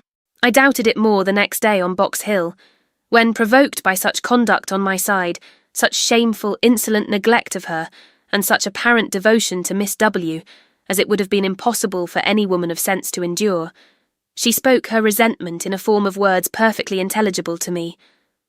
In short, my dear madam, it was a quarrel blameless on her side, abominable on mine, and I returned the same evening to Richmond, though I might have stayed with you till the next morning, merely because I would be as angry with her as possible. Even then, I was not such a fool as not to mean to be reconciled in time, but I was the injured person, injured by her coldness, and I went away determined that she should make the first advances. I shall always congratulate myself that you were not of the Box Hill party. Had you witnessed my behaviour there, I can hardly suppose you would ever have thought well of me again. Its effect upon her appears in the immediate resolution it produced. As soon as she found I was really gone from Randalls, she closed with the offer of that officious Mrs. Elton, the whole system of whose treatment of her, by the by, has ever filled me with indignation and hatred. I must not quarrel with a spirit of forbearance which has been so richly extended towards myself, but otherwise I should loudly protest against the share of it which that woman has known. Jane, indeed, you will observe that I have not yet indulged myself in calling her by that name, even to you. Think, then, what I must have endured in hearing it bandied between the Eltons with all the vulgarity of needless repetition, and all the insolence of imaginary superiority. Have patience with me, I shall soon have done. She closed with this offer, resolving to break with me entirely, and wrote the next day to tell me that we never were to meet again. She felt the engagement to be a source of repentance and misery to each. She dissolved it. This letter reached me on the very morning of my poor aunt's death. I answered it within an hour, but from the confusion of my mind and the multiplicity of business falling on me at once, my answer, instead of being sent with all the many other letters of that day, was locked up in my writing desk, and I, trusting that I had written enough, though but a few lines to satisfy her, remained without any uneasiness. I was rather disappointed that I did not hear from her again speedily, but I made excuses for her, and was too busy, and, may I add, too cheerful in my views to be captious. We removed to Windsor, and 2 days afterwards I received a parcel from her, my own letters all returned, and a few lines at the same time by the post, stating her extreme surprise at not having had the smallest reply to her last, and adding that as silence on such a point could not be misconstrued, and as it must be equally desirable to both to have every subordinate arrangement concluded as soon as possible, she now sent me, by a safe conveyance, all my letters and requested that if I could not directly command hers so as to send them to Highbury within a week, I would forward them after that period to her at Ta. In short, the full direction to Mr. Smallridge's near Bristol stared me in the face. I knew the name, the place, I knew all about it, and instantly saw what she had been doing. It was perfectly accordant with that resolution of character which I knew her to possess, and the secrecy she had maintained as to any such design in her former letter was equally descriptive of its anxious delicacy. For the world would not she have seemed to threaten me. Imagine the shock, imagine how, till I had actually detected my own blunder, I raved at the blunders of the post. What was to be done? One thing only. I must speak to my uncle. Without his sanction I could not hope to be listened to again. I spoke. Circumstances were in my favour. The late event had softened away his pride, and he was, earlier than I could have anticipated, wholly reconciled and complying, and could say at last, poor man, with a deep sigh, that he wished I might find as much happiness in the marriage state as he had done. I felt that it would be of a different sort. Are you disposed to pity me for what I must have suffered in opening the cause to him, for my suspense while all was at stake? No. Do not pity me till I reached Highbury and saw how ill I had made her. Do not pity me till I saw her wan, sick looks. I reached Highbury at the time of day, when from my knowledge of their late breakfast hour, I was certain of a good chance of finding her alone. I was not disappointed, and at last I was not disappointed either in the object of my journey. A great deal of very reasonable, very just displeasure I had to persuade away. But it is done. We are reconciled, dearer, much dearer than ever, and no moment's uneasiness can ever occur between us again. Now, my dear madam, I will release you, but I could not conclude before. 1,000 and 1,000 thanks for all the kindness you have ever shown me, and 10,000 for the attentions your heart will dictate towards her. If you think me in a way to be happier than I deserve, I am quite of your opinion. Miss W. calls me the child of good fortune. I hope she is right. In one respect, my good fortune is undoubted, that of being able to subscribe myself, your obliged and affectionate son, F.C. Weston Churchill. Chapter 15. This letter must make its way to Emma's feelings. She was obliged, in spite of her previous determination to the contrary, to do it all the justice that Mrs. Weston foretold. As soon as she came to her own name, it was irresistible. Every line relating to herself was interesting, and almost every line agreeable. And when this charm ceased, the subject could still maintain itself, by the natural return of her former regard for the writer, and the very strong attraction which any picture of love must have for her at that moment. She never stopped till she had gone through the whole, and though it was impossible not to feel that he had been wrong, yet he had been less wrong than she had supposed, and he had suffered, and was very sorry, and he was so grateful to Mrs. Weston, and so much in love with Miss Fairfax, and she was so happy herself, that there was no being severe. And could he have entered the room, she must have shaken hands with him as heartily as ever. She thought so well of the letter, that when Mr. Knightley came again, she desired him to read it. She was sure of Mrs. Weston's wishing it to be communicated, especially to one who, like Mr. Knightley, had seen so much to blame in his conduct. "I shall be very glad to look it over," said he, "but it seems long. I will take it home with me at night." But that would not do. Mr. Weston was to call in the evening, and she must return it by him. "I would rather be talking to you," he replied, "but as it seems a matter of justice, it shall be done." He began, stopping, however, almost directly to say, "Had I been offered the sight of one of this gentleman's letters to his mother-in-law a few months ago, Emma, it would not have been taken with such indifference." He proceeded a little farther, reading to himself, and then, with a smile, observed, "Humph, a fine complimentary opening, but it is his way. One man's style must not be the rule of another's. We will not be severe. It will be natural for me," he added shortly afterwards, "to speak my opinion aloud as I read. By doing it, I shall feel that I am near you. It will not be so great a loss of time, but if you dislike it—" "Not at all. I should wish it. Mr. Knightley returned to his reading with greater alacrity. He trifles here, said he, as to the temptation. He knows he is wrong and has nothing rational to urge. Bad. He ought not to have formed the engagement. His father's disposition. He is unjust, however, to his father.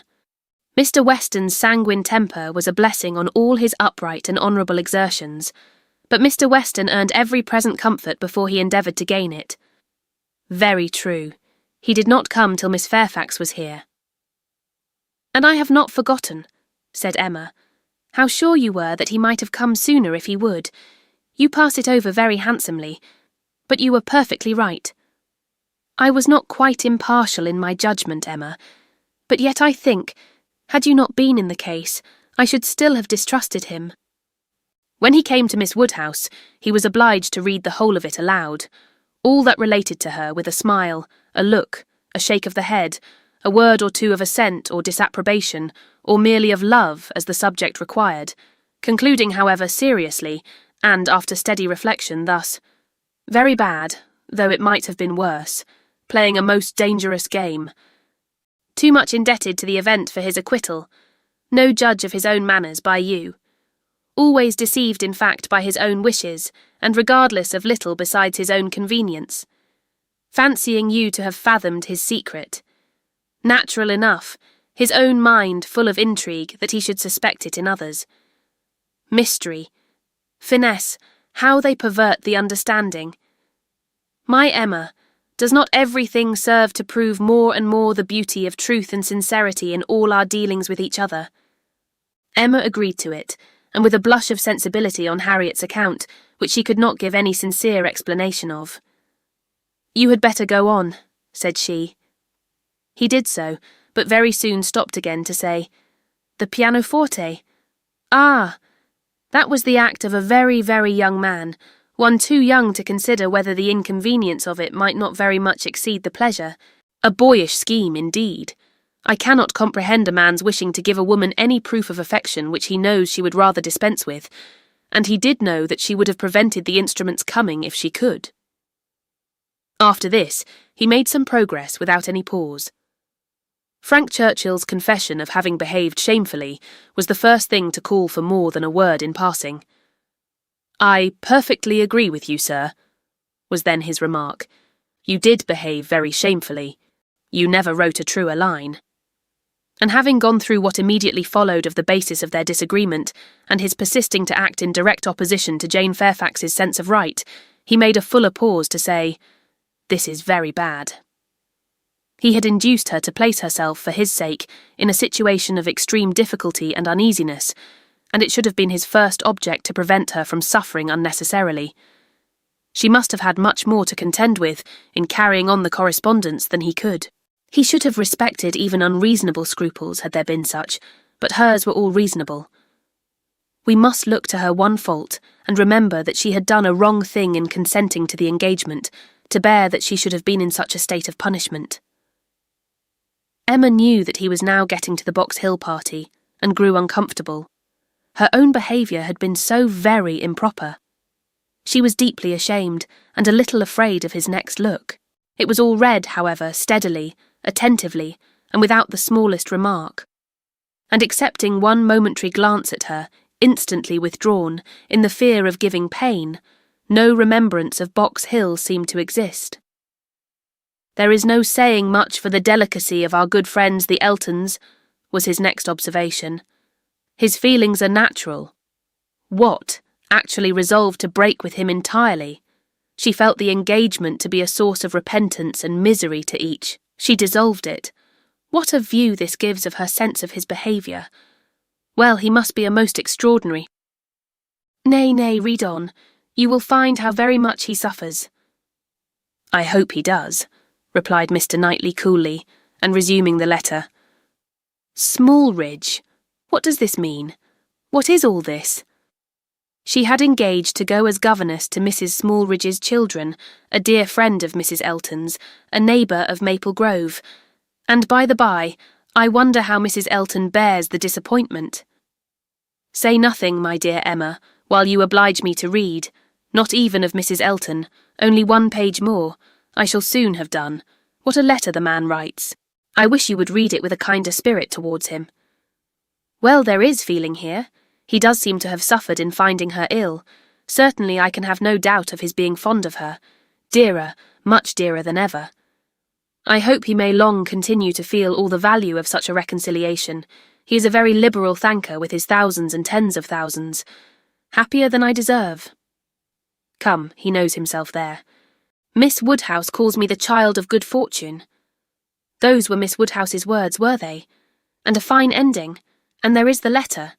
The child of good fortune. That was your name for him, was it? You do not appear so well satisfied with his letter as I am, but still you must, at least I hope you must, think the better of him for it.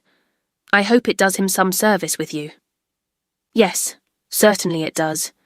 He has had great faults of inconsideration and thoughtlessness, and I am very much of his opinion in thinking him likely to be happier than he deserves.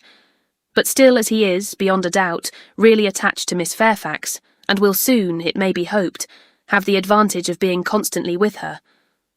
I am very ready to believe his character will improve, and acquire from hers the steadiness and delicacy of principle that it wants. And now, let me talk to you of something else. I have another person's interest at present so much at heart that I cannot think any longer about Frank Churchill. Ever since I left you this morning, Emma, my mind has been hard at work on one subject. The subject followed. It was in plain, unaffected, gentlemanlike English, such as Mr. Knightley used even to the woman he was in love with, how to be able to ask her to marry him without attacking the happiness of her father. Emma's answer was ready at the first word. While her dear father lived, any change of condition must be impossible for her. She could never quit him. Part only of this answer, however, was admitted. The impossibility of her quitting her father, Mr. Knightley felt as strongly as herself, but the inadmissibility of any other change he could not agree to. He had been thinking it over most deeply, most intently. He had at first hoped to induce Mr. Woodhouse to remove with her to Donwell. He had wanted to believe it feasible, but his knowledge of Mr. Woodhouse would not suffer him to deceive himself long, and now he confessed his persuasion that such a transplantation would be a risk of her father's comfort, perhaps even of his life, which must not be hazarded.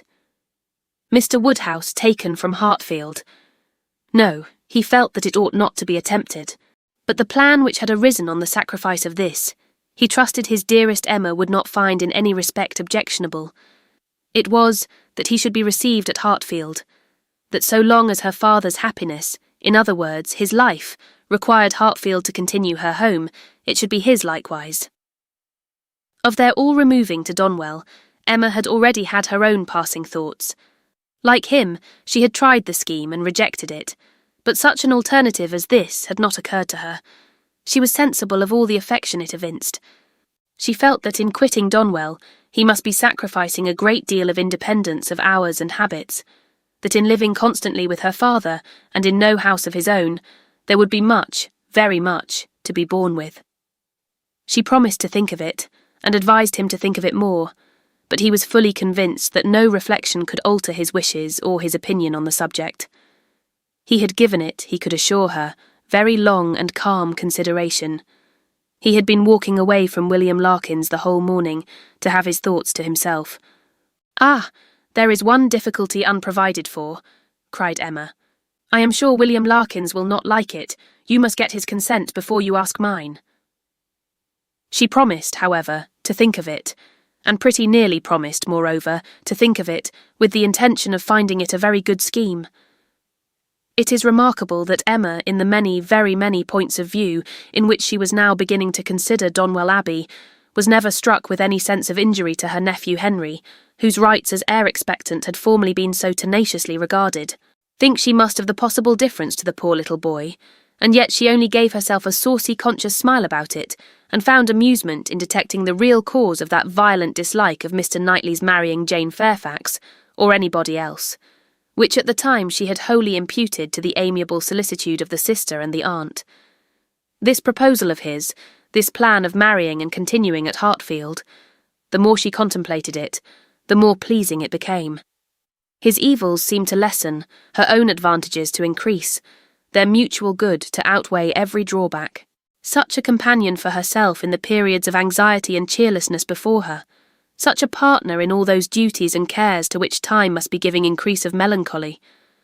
She would have been too happy but for poor Harriet, but every blessing of her own seemed to involve and advance the sufferings of her friend, who must now be even excluded from Hartfield. The delightful family party which Emma was securing for herself, poor Harriet must, in mere charitable caution, be kept at a distance from. She would be a loser in every way. Emma could not deplore her future absence as any deduction from her own enjoyment. In such a party, Harriet would be rather a dead weight than otherwise, but for the poor girl herself, it seemed a peculiarly cruel necessity that was to be placing her in such a state of unmerited punishment. In time, of course, Mr. Knightley would be forgotten, that is, supplanted, but this could not be expected to happen very early. Mr. Knightley himself would be doing nothing to assist the cure, not like Mr. Elton. Mr. Knightley, always so kind, so feeling, so truly considerate for everybody, would never deserve to be less worshipped than now, and it really was too much to hope even of Harriet that she could be in love with more than 3 men in 1 year. Chapter 16. It was a very great relief to Emma to find Harriet as desirous as herself to avoid a meeting. Their intercourse was painful enough by letter. How much worse had they been obliged to meet? Harriet expressed herself very much as might be supposed, without reproaches or apparent sense of ill usage, and yet Emma fancied there was a something of resentment, a something bordering on it in her style, which increased the desirableness of their being separate. It might be only her own consciousness, but it seemed as if an angel only could have been quite without resentment under such a stroke. She had no difficulty in procuring Isabella's invitation, and she was fortunate in having a sufficient reason for asking it, without resorting to invention. There was a tooth amiss. Harriet really wished, and had wished some time, to consult a dentist. Mrs. John Knightley was delighted to be of use. Anything of ill health was a recommendation to her, and though not so fond of a dentist as of a Mr. Wingfield, she was quite eager to have Harriet under her care.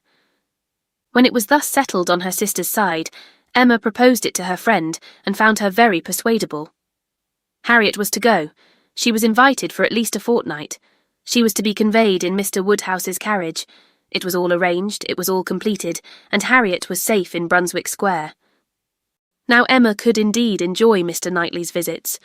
Now she could talk, and she could listen with true happiness, unchecked by that sense of injustice, of guilt, of something most painful, which had haunted her when remembering how disappointed a heart was near her, how much might at that moment, and at a little distance, be enduring by the feelings which she had led astray herself.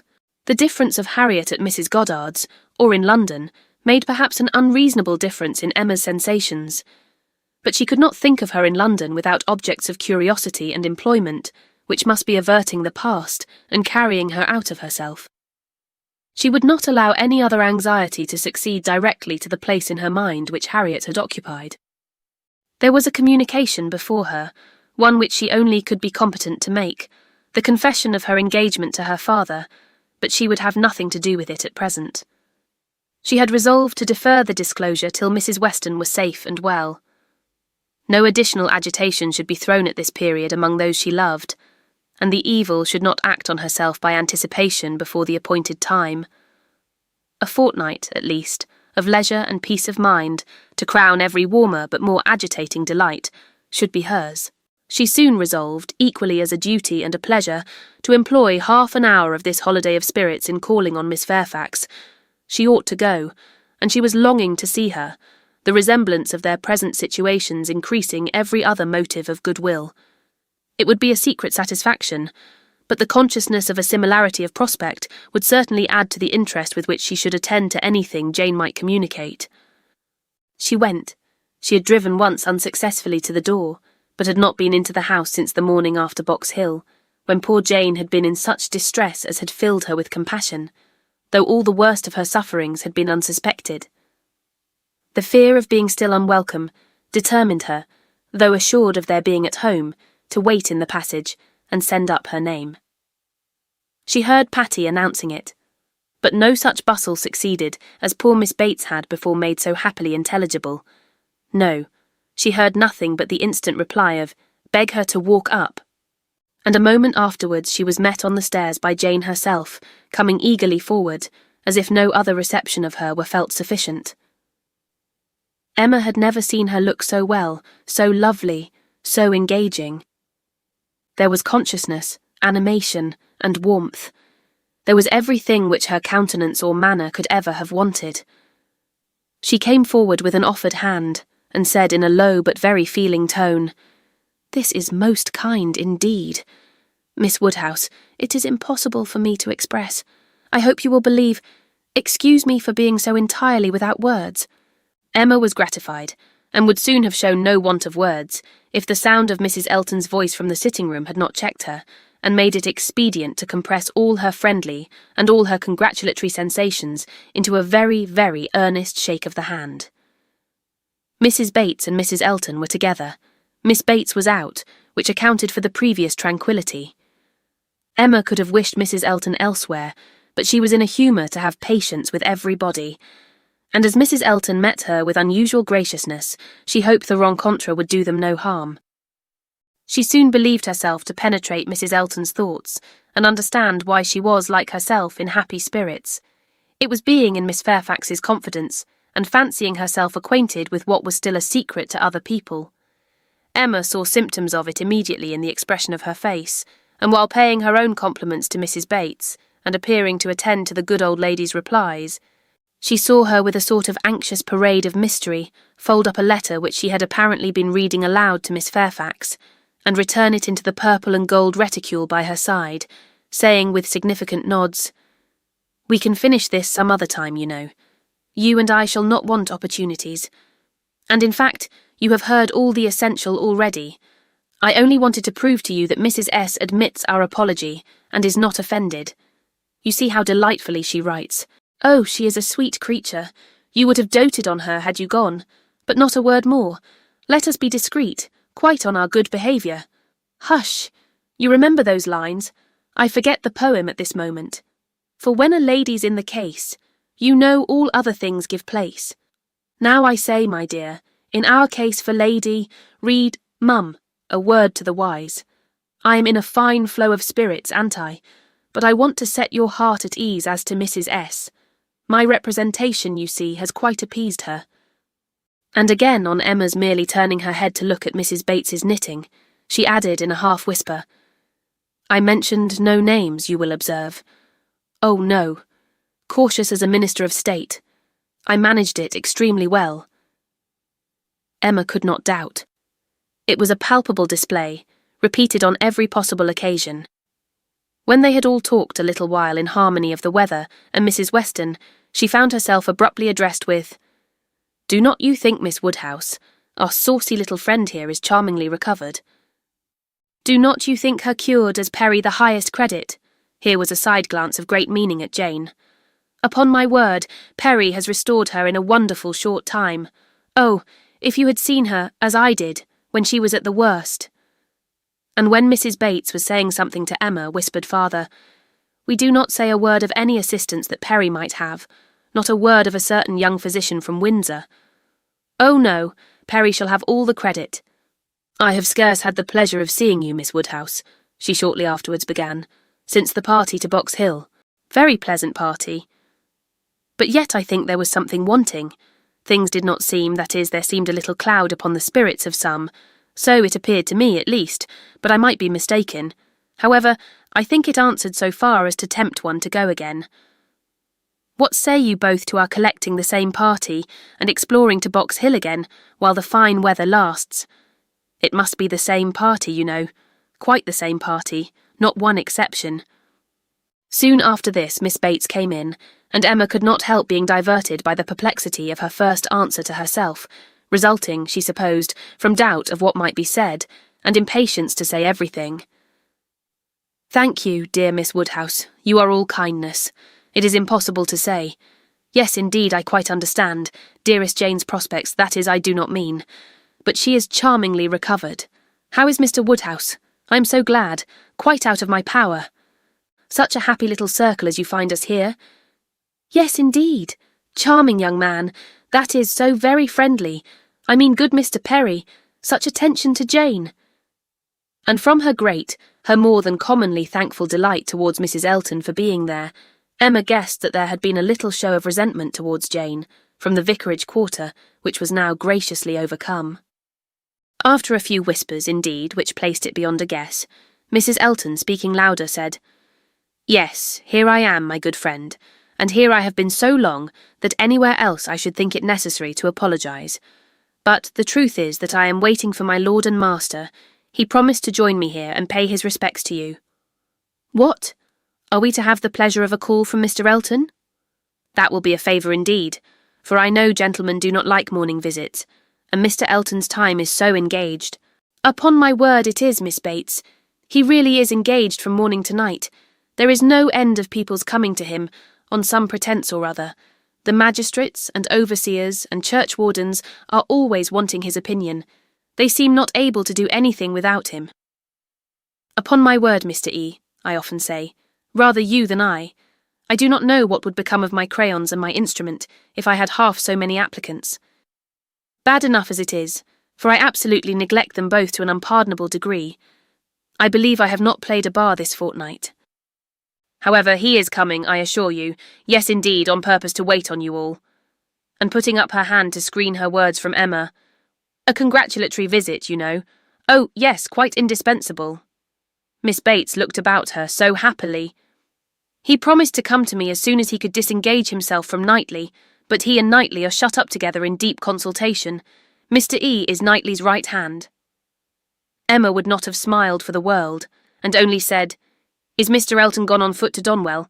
He will have a hot walk." "Oh, no, it is a meeting at the Crown, a regular meeting. Weston and Cole will be there too, but one is apt to speak only of those who lead. I fancy Mr. E. and Knightley have everything their own way." "Have not you mistaken the day?" said Emma. "I am almost certain that the meeting at the Crown is not till tomorrow. Mr. Knightley was at Hartfield yesterday, and spoke of it as for Saturday." "Oh no, the meeting is certainly today," was the abrupt answer, which denoted the impossibility of any blunder on Mrs. Elton's side. "I do believe," she continued, "this is the most troublesome parish that ever was. We never heard of such things at Maple Grove." "Your parish there was small," said Jane. "Upon my word, my dear, I do not know, for I never heard the subject talked of. But it is proved by the smallness of the school, which I have heard you speak of, as under the patronage of your sister and Mrs. Bragg, the only school and not more than 25 children." "Ah, you clever creature, that's very true. What a thinking brain you have. I say, Jane, what a perfect character you and I should make, if we could be shaken together. My liveliness and your solidity would produce perfection.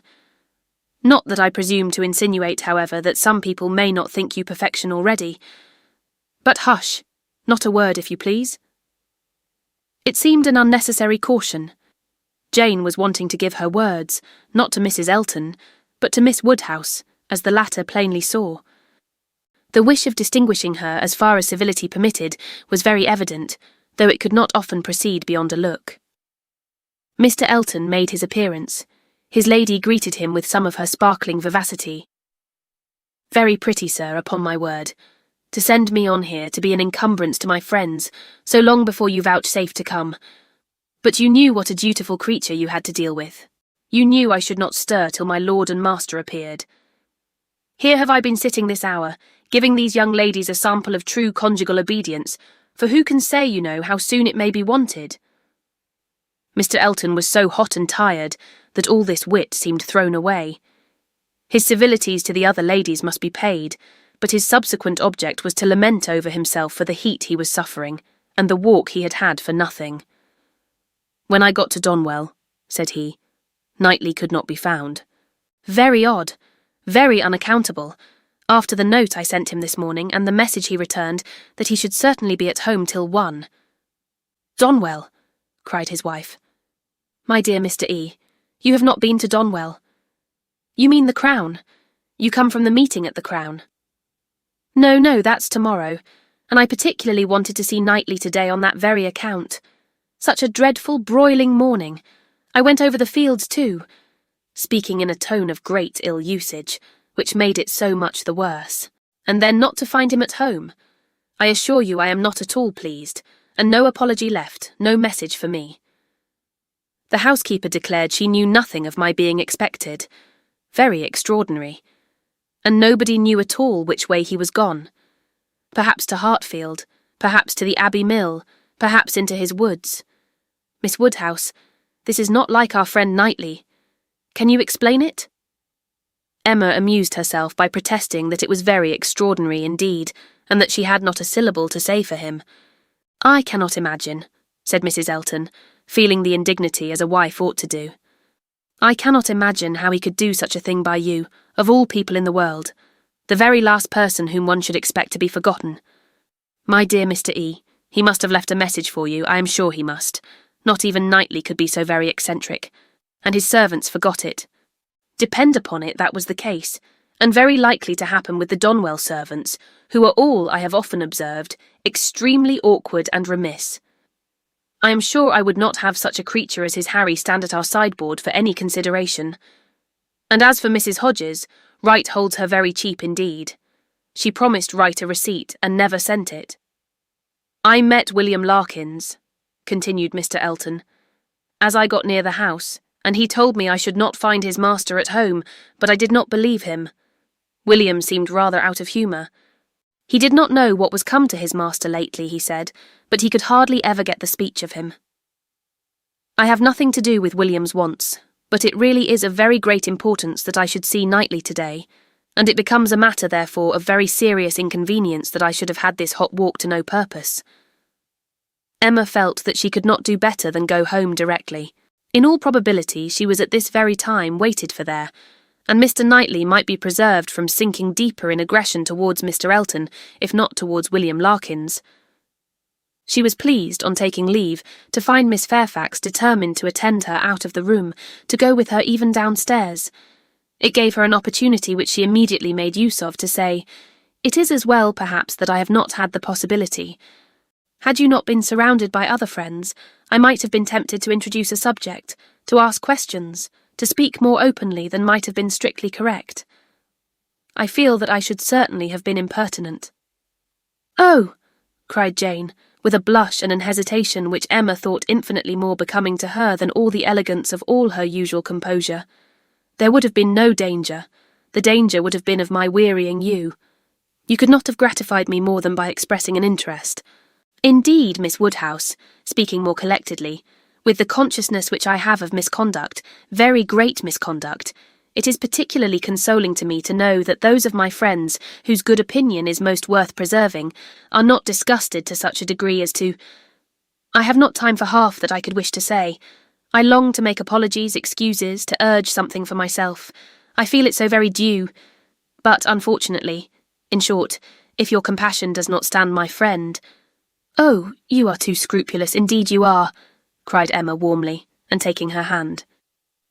"You owe me no apologies, and everybody to whom you might be supposed to owe them is so perfectly satisfied, so delighted even.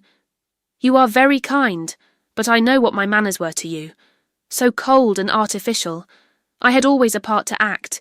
It was a life of deceit. I know that I must have disgusted you. Pray say no more. I feel that all the apologies should be on my side. Let us forgive each other at once. We must do whatever is to be done quickest, and I think our feelings will lose no time there. I hope you have pleasant accounts from Windsor." "Very. And the next news, I suppose, will be that we are to lose you, just as I begin to know you." "Oh, as to all that, of course nothing can be thought of yet. I am here till claimed by Colonel and Mrs. Campbell." "Nothing can be actually settled yet, perhaps," replied Emma, smiling. "But excuse me, it must be thought of." The smile was returned as Jane answered, "You are very right, it has been thought of. And I will own to you, I am sure it will be safe, that so far as our living with Mr. Churchill at Enscombe, it is settled. There must be 3 months at least of deep mourning, but when they are over, I imagine there will be nothing more to wait for." "Thank you, thank you. This is just what I wanted to be assured of. Oh, if you knew how much I love everything that is decided and open. Goodbye, goodbye." Chapter 17. Mrs. Weston's friends were all made happy by her safety, and if the satisfaction of her well-doing could be increased to Emma, it was by knowing her to be the mother of a little girl. She had been decided in wishing for a Miss Weston. She would not acknowledge that it was with any view of making a match for her hereafter with either of Isabella's sons, but she was convinced that a daughter would suit both father and mother best. It would be a great comfort to Mr. Weston as he grew older, and even Mr. Weston might be growing older 10 years hence, to have his fireside enlivened by the sports and the nonsense, the freaks and the fancies of a child never banished from home. And Mrs. Weston, no one could doubt that a daughter would be most to her, and it would be quite a pity that anyone who so well knew how to teach should not have their powers in exercise again. She has had the advantage, you know, of practising on me, she continued, like la Baronne d'Alman on la Comtesse d'Ostalis in Madame de Genlis's Adelaide and Theodore, and we shall now see her own little Adelaide educated on a more perfect plan. That is, replied Mr. Knightley, she will indulge her even more than she did you, and believe that she does not indulge her at all. It will be the only difference. Poor child, cried Emma. At that rate, what will become of her? Nothing very bad. The fate of thousands. She will be disagreeable in infancy, and correct herself as she grows older. I am losing all my bitterness against spoilt children, my dearest Emma. I, who am owing all my happiness to you, would not it be horrible ingratitude in me to be severe on them? Emma laughed and replied, But I had the assistance of all your endeavours to counteract the indulgence of other people. I doubt whether my own sense would have corrected me without it. Do you? I have no doubt. Nature gave you understanding. Miss Taylor gave you principles. You must have done well. My interference was quite as likely to do harm as good. It was very natural for you to say, What right has he to lecture me? And I am afraid very natural for you to feel that it was done in a disagreeable manner. I do not believe I did you any good. The good was all to myself, by making you an object of the tenderest affection to me. I could not think about you so much without doting on you, faults and all, and by dint of fancying so many errors, have been in love with you ever since you were 13 at least. I am sure you were of use to me, cried Emma. I was very often influenced rightly by you, oftener than I would own at the time. I am very sure you did me good, and if poor little Anna Weston is to be spoiled, it will be the greatest humanity in you to do as much for her as you have done for me, except falling in love with her when she is 13. How often, when you were a girl, have you said to me, with one of your saucy looks, Mr. Knightley, I am going to do so-and-so, Papa says I may, or I have Miss Taylor's leave, something which you knew I did not approve. In such cases my interference was giving you 2 bad feelings instead of 1. What an amiable creature I was! No wonder you should hold my speeches in such affectionate remembrance. Mr. Knightley. You always called me Mr. Knightley, and from habit it has not so very formal a sound. And yet it is formal. I want you to call me something else, but I do not know what. I remember once calling you George, in one of my amiable fits, about 10 years ago. I did it because I thought it would offend you, but as you made no objection I never did it again.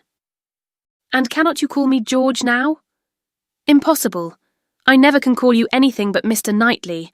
I will not promise even to equal the elegant terseness of Mrs. Elton by calling you Mr. K, but I will promise, she added presently, laughing and blushing. I will promise to call you once by your Christian name. I do not say when, but perhaps you may guess where. In the building in which N takes M for better, for worse. Emma grieved that she could not be more openly just to one important service which his better sense would have rendered her, to the advice which would have saved her from the worst of all her womanly follies, her wilful intimacy with Harriet Smith, but it was too tender a subject. She could not enter on it. Harriet was very seldom mentioned between them.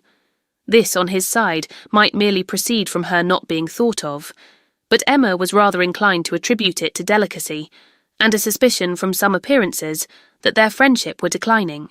She was aware herself that parting under any other circumstances, they certainly should have corresponded more, and that her intelligence would not have rested, as it now almost wholly did, on Isabella's letters.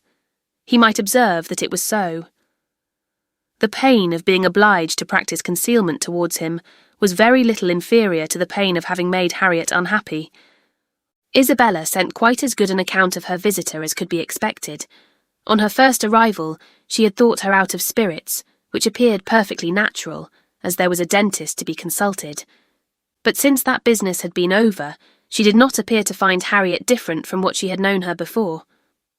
Isabella, to be sure, was no very quick observer, yet if Harriet had not been equal to playing with the children, it would not have escaped her. Emma's comforts and hopes were most agreeably carried on, by Harriet's being to stay longer. Her fortnight was likely to be a month at least. Mr. and Mrs. John Knightley were to come down in August, and she was invited to remain till they could bring her back. "John does not even mention your friend," said Mr. Knightley. "Here is his answer if you like to see it." It was the answer to the communication of his intended marriage. Emma accepted it with a very eager hand, with an impatience all alive to know what he would say about it, and not at all checked by hearing that her friend was unmentioned. "John enters like a brother into my happiness," continued Mr. Knightley, "but he is no complimenter, and though I well know him to have likewise a most brotherly affection for you, he is so far from making flourishes that any other young woman might think him rather cool in her praise. But I am not afraid of your seeing what he writes." "He writes like a sensible man," replied Emma when she had read the letter. "I honour his sincerity. It is very plain that he considers the good fortune of the engagement as all on my side, but that he is not without hope of my growing in time as worthy of your affection as you think me already. Had he said anything to bear a different construction, I should not have believed him." "My Emma, he means no such thing. He only means—" "He and I should differ very little in our estimation of the two," interrupted she with a sort of serious smile, "much less, perhaps, than he is aware of, if we could enter without ceremony or reserve on the subject." "Emma, my dear Emma, oh!" she cried with more thorough gaiety, "if you fancy your brother does not do me justice, only wait till my dear father is in the secret and hear his opinion. Depend upon it, he will be much farther from doing you justice. He will think all the happiness, all the advantage on your side of the question, all the merit on mine. I wish I may not sink into poor Emma with him at once. His tender compassion towards oppressed worth can go no farther. Ah!" he cried, "I wish your father might be half as easily convinced as John will be of our having every right that equal worth can give, to be happy together. I am amused by one part of John's letter, did you notice it, where he says that my information did not take him wholly by surprise, that he was rather in expectation of hearing something of the kind. If I understand your brother, he only means so far as your having some thoughts of marrying. He had no idea of me. He seems perfectly unprepared for that." Yes, but I am amused that he should have seen so far into my feelings. What has he been judging by? I am not conscious of any difference in my spirits or conversation that could prepare him at this time for my marrying any more than at another. But it was so, I suppose. I dare say there was a difference when I was staying with them the other day. I believe I did not play with the children quite so much as usual. I remember one evening the poor boys saying, "Uncle seems always tired now." The time was coming when the news must spread farther, and other persons' reception of it tried. As soon as Mrs. Weston was sufficiently recovered to admit Mr. Woodhouse's visits, Emma, having it in view that her gentle reasonings should be employed in the cause, resolved first to announce it at home and then at Randall's, but how to break it to her father at last? She had bound herself to do it in such an hour of Mr. Knightley's absence, or when it came to the point her heart would have failed her, and she must have put it off. But Mr. Knightley was to come at such a time, and follow up the beginning she was to make. She was forced to speak, and to speak cheerfully too. She must not make it a more decided subject of misery to him by a melancholy tone herself. She must not appear to think it a misfortune. With all the spirits she could command, she prepared him first for something strange, and then, in a few words, said that if his consent and approbation could be obtained, which, she trusted, would be attended with no difficulty, since it was a plan to promote the happiness of all, she and Mr. Knightley meant to marry, by which means Hartfield would receive the constant addition of that person's company whom she knew he loved, next to his daughters and Mrs. Weston, best in the world. Poor man! It was at first a considerable shock to him, and he tried earnestly to dissuade her from it. She was reminded, more than once, of having always said she would never marry, and assured that it would be a great deal better for her to remain single, and told of poor Isabella and poor Miss Taylor. But it would not do. Emma hung about him affectionately, and smiled, and said it must be so, and that he must not class her with Isabella and Mrs. Weston, whose marriages taking them from Hartfield had indeed made a melancholy change.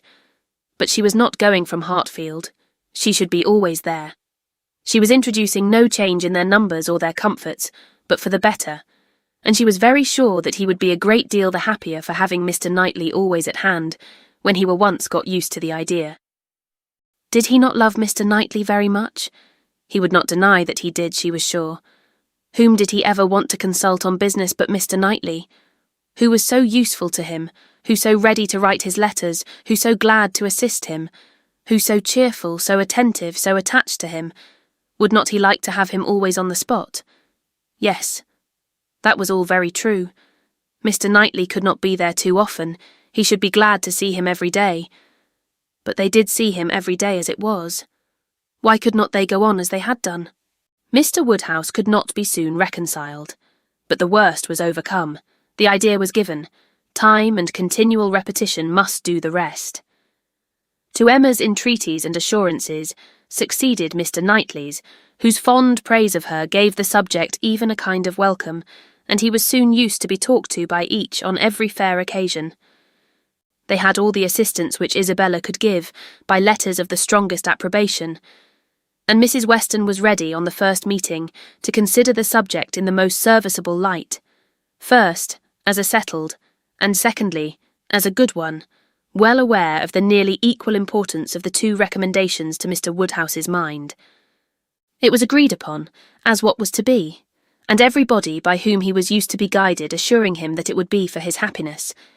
And having some feelings himself which almost admitted it, he began to think that some time or other, in another year or two perhaps, it might not be so very bad if the marriage did take place.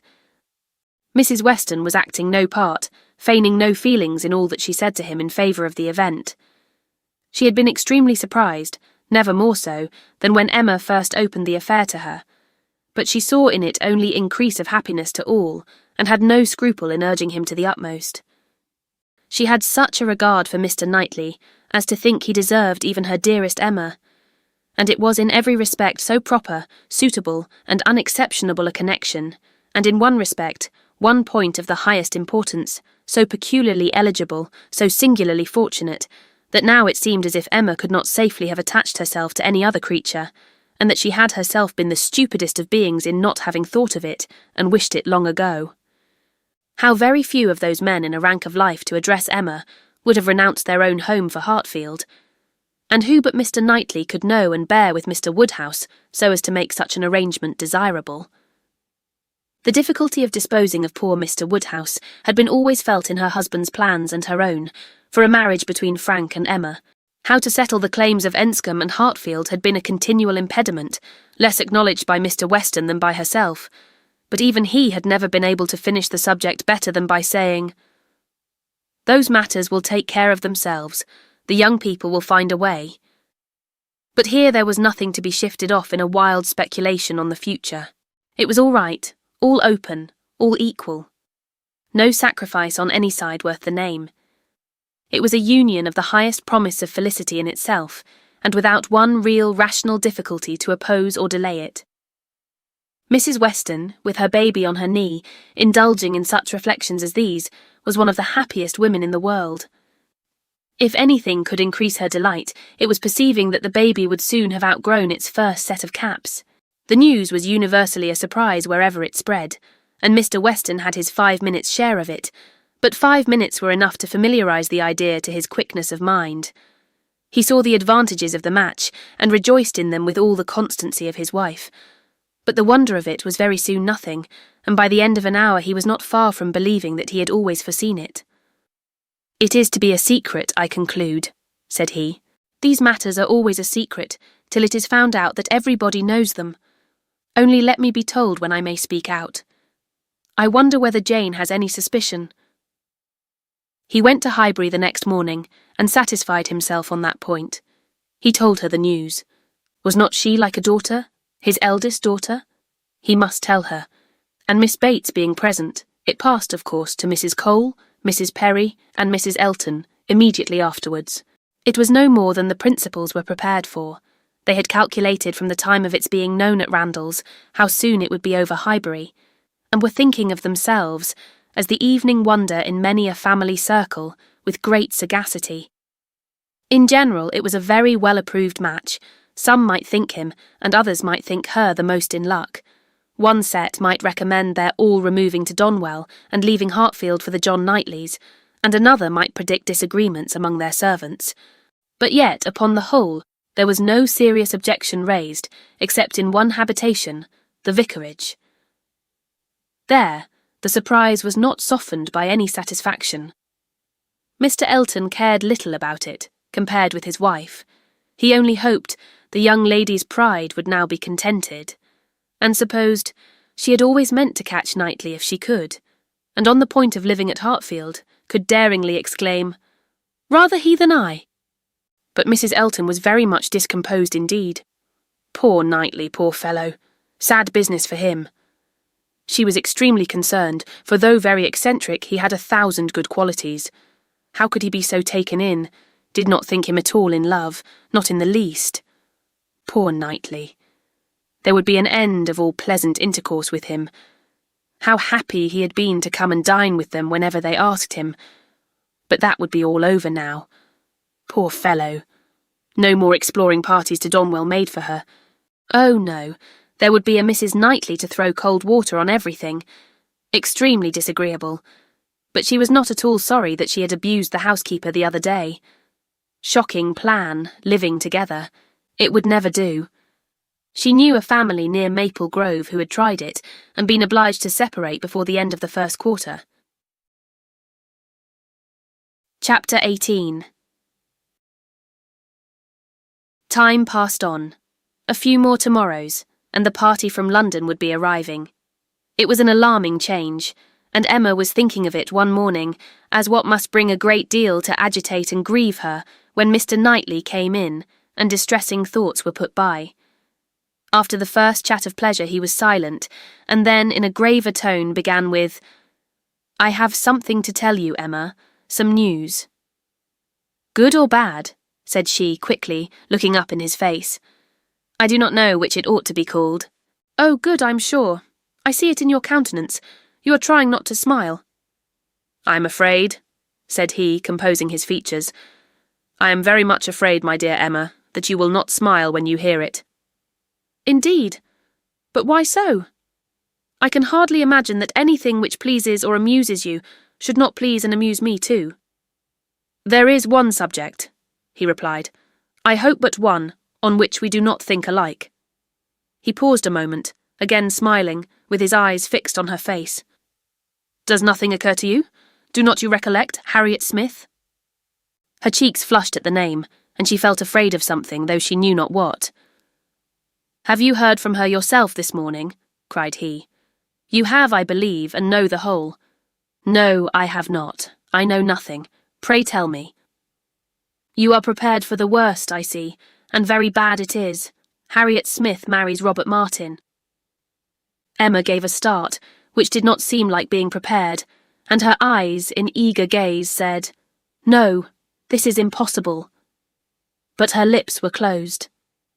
"It is so, indeed," continued Mr. Knightley. "I have it from Robert Martin himself. He left me not half an hour ago." She was still looking at him with the most speaking amazement. "You like it, my Emma, as little as I feared. I wish our opinions were the same, but in time they will. Time, you may be sure, will make one or the other of us think differently, and, in the meanwhile, we need not talk much on the subject." "You mistake me. You quite mistake me," she replied, exerting herself. "It is not that such a circumstance would now make me unhappy, but I cannot believe it. It seems an impossibility. You cannot mean to say that Harriet Smith has accepted Robert Martin. You cannot mean that he has even proposed to her again, yet. You only mean that he intends it." "I mean that he has done it. answered Mr. Knightley with smiling but determined decision. And been accepted? Good God! She cried. Well! Then, having recourse to her work-basket, in excuse for leaning down her face and concealing all the exquisite feelings of delight and entertainment which she knew she must be expressing, she added, Well, now tell me everything. Make this intelligible to me. How? Where? When? Let me know it all. I never was more surprised, but it does not make me unhappy, I assure you. How has it been possible? It is a very simple story. He went to town on business 3 days ago, and I got him to take charge of some papers which I was wanting to send to John. He delivered these papers to John at his chambers, and was asked by him to join their party the same evening to Astley's. They were going to take the 2 eldest boys to Astley's. The party was to be our brother and sister, Henry, John, and Miss Smith. My friend Robert could not resist. They called for him in their way, were all extremely amused, and my brother asked him to dine with them the next day, which he did, and in the course of that visit, as I understand, he found an opportunity of speaking to Harriet, and certainly did not speak in vain. She made him by her acceptance as happy even as he is deserving. He came down by yesterday's coach, and was with me this morning immediately after breakfast to report his proceedings, first on my affairs, and then on his own. This is all that I can relate of the how, where, and when. Your friend Harriet will make a much longer history when you see her. She will give you all the minute particulars, which only woman's language can make interesting. In our communications we deal only in the great. However, I must say that Robert Martin's heart seemed for him, and to me very overflowing, and that he did mention, without its being much to the purpose, that on quitting their box at Astley's, my brother took charge of Mrs. John Knightley and little John, and he followed with Miss Smith and Henry, and that at one time they were in such a crowd as to make Miss Smith rather uneasy. He stopped. Emma dared not attempt any immediate reply. To speak, she was sure, would be to betray a most unreasonable degree of happiness. She must wait a moment, or he would think her mad. Her silence disturbed him, and after observing her a little while, he added, Emma, my love, you said that this circumstance would not now make you unhappy, but I am afraid it gives you more pain than you expected. His situation is an evil, but you must consider it as what satisfies your friend, and I will answer for your thinking better and better of him as you know him more. His good sense and good principles would delight you. As far as the man is concerned, you could not wish your friend in better hands. His rank in society I would alter if I could, which is saying a great deal, I assure you, Emma. You laugh at me about William Larkins, but I could quite as ill spare Robert Martin. He wanted her to look up and smile, and having now brought herself not to smile too broadly, she did, cheerfully answering, You need not be at any pains to reconcile me to the match. I think Harriet is doing extremely well. Her connections may be worse than his. In respectability of character there can be no doubt that they are. I have been silent from surprise merely, excessive surprise. You cannot imagine how suddenly it has come on me, how peculiarly unprepared I was, for I had reason to believe her very lately more determined against him, much more than she was before. You ought to know your friend best, replied Mr. Knightley. But I should say she was a good-tempered, soft-hearted girl, not likely to be very, very determined against any young man who told her he loved her. Emma could not help laughing as she answered, Upon my word, I believe you know her quite as well as I do. But, Mr. Knightley, are you perfectly sure that she has absolutely and downright accepted him? I could suppose she might in time, but can she already? Did not you misunderstand him? You were both talking of other things, of business, shows of cattle, or new drills, and might not you, in the confusion of so many subjects, mistake him? It was not Harriet's hand that he was certain of. It was the dimensions of some famous ox. The contrast between the countenance and air of Mr. Knightley and Robert Martin was, at this moment, so strong to Emma's feelings, and so strong was the recollection of all that had so recently passed on Harriet's side, so fresh the sound of those words, spoken with such emphasis, No, I hope I know better than to think of Robert Martin, that she was really expecting the intelligence to prove, in some measure, premature. It could not be otherwise. Do you dare say this? Cried Mr. Knightley. Do you dare to suppose me so great a blockhead as not to know what a man is talking of? What do you deserve? Oh, I always deserve the best treatment, because I never put up with any other, and therefore you must give me a plain, direct answer. Are you quite sure that you understand the terms on which Mr. Martin and Harriet now are?" "I am quite sure," he replied, speaking very distinctly, "that he told me she had accepted him, and that there was no obscurity, nothing doubtful in the words he used, and I think I can give you a proof that it must be so. He asked my opinion as to what he was now to do. He knew of no one but Mrs. Goddard to whom he could apply for information of her relations or friends. Could I mention anything more fit to be done than to go to Mrs. Goddard?" I assured him that I could not. Then, he said, he would endeavour to see her in the course of this day. "I am perfectly satisfied," replied Emma with the brightest smiles, "and most sincerely wish them happy. You are materially changed since we talked on this subject before." "I hope so, for at that time I was a fool. And I am changed also, for I am now very willing to grant you all Harriet's good qualities. I have taken some pains for your sake, and for Robert Martin's sake, whom I have always had reason to believe as much in love with her as ever, to get acquainted with her. I have often talked to her a good deal. You must have seen that I did. Sometimes, indeed, I have thought you were half suspecting me of pleading poor Martin's cause, which was never the case. But from all my observations, I am convinced of her being an artless, amiable girl, with very good notions, very seriously good principles, and placing her happiness in the affections and utility of domestic life. Much of this, I have no doubt, she may thank you for." "Me!" cried Emma, shaking her head. "Ah, poor Harriet!" She checked herself, however, and submitted quietly to a little more praise than she deserved. Their conversation was soon afterwards closed by the entrance of her father. She was not sorry. She wanted to be alone. Her mind was in a state of flutter and wonder, which made it impossible for her to be collected. She was in dancing, singing, exclaiming spirits. Until she had moved about and talked to herself, and laughed and reflected, she could be fit for nothing rational. Her father's business was to announce James's being gone out to put the horses to, preparatory to their now daily drive to Randalls, and she had therefore an immediate excuse for disappearing. The joy, the gratitude, the exquisite delight of her sensations may be imagined. The sole grievance and alloy thus removed in the prospect of Harriet's welfare, she was really in danger of becoming too happy for security. What had she to wish for? Nothing, but to grow more worthy of him, whose intentions and judgment had been ever so superior to her own. Nothing, but that the lessons of her past folly might teach her humility and circumspection in future. Serious she was, very serious in her thankfulness and in her resolutions, and yet there was no preventing a laugh, sometimes in the very midst of them. She must laugh at such a close, such an end of the doleful disappointment of 5 weeks back, such a heart, such a Harriet. Now there would be pleasure in her returning. Everything would be a pleasure. It would be a great pleasure to know Robert Martin. High in the rank of her most serious and heartfelt felicities was the reflection that all necessity of concealment from Mr. Knightley would soon be over. The disguise, equivocation, mystery, so hateful to her to practice, might soon be over. She could now look forward to giving him that full and perfect confidence which her disposition was most ready to welcome as a duty. In the gayest and happiest spirits she set forward with her father, not always listening, but always agreeing to what he said, and whether in speech or silence, conniving at the comfortable persuasion of his being obliged to go to Randalls every day, or poor Mrs. Weston would be disappointed. They arrived.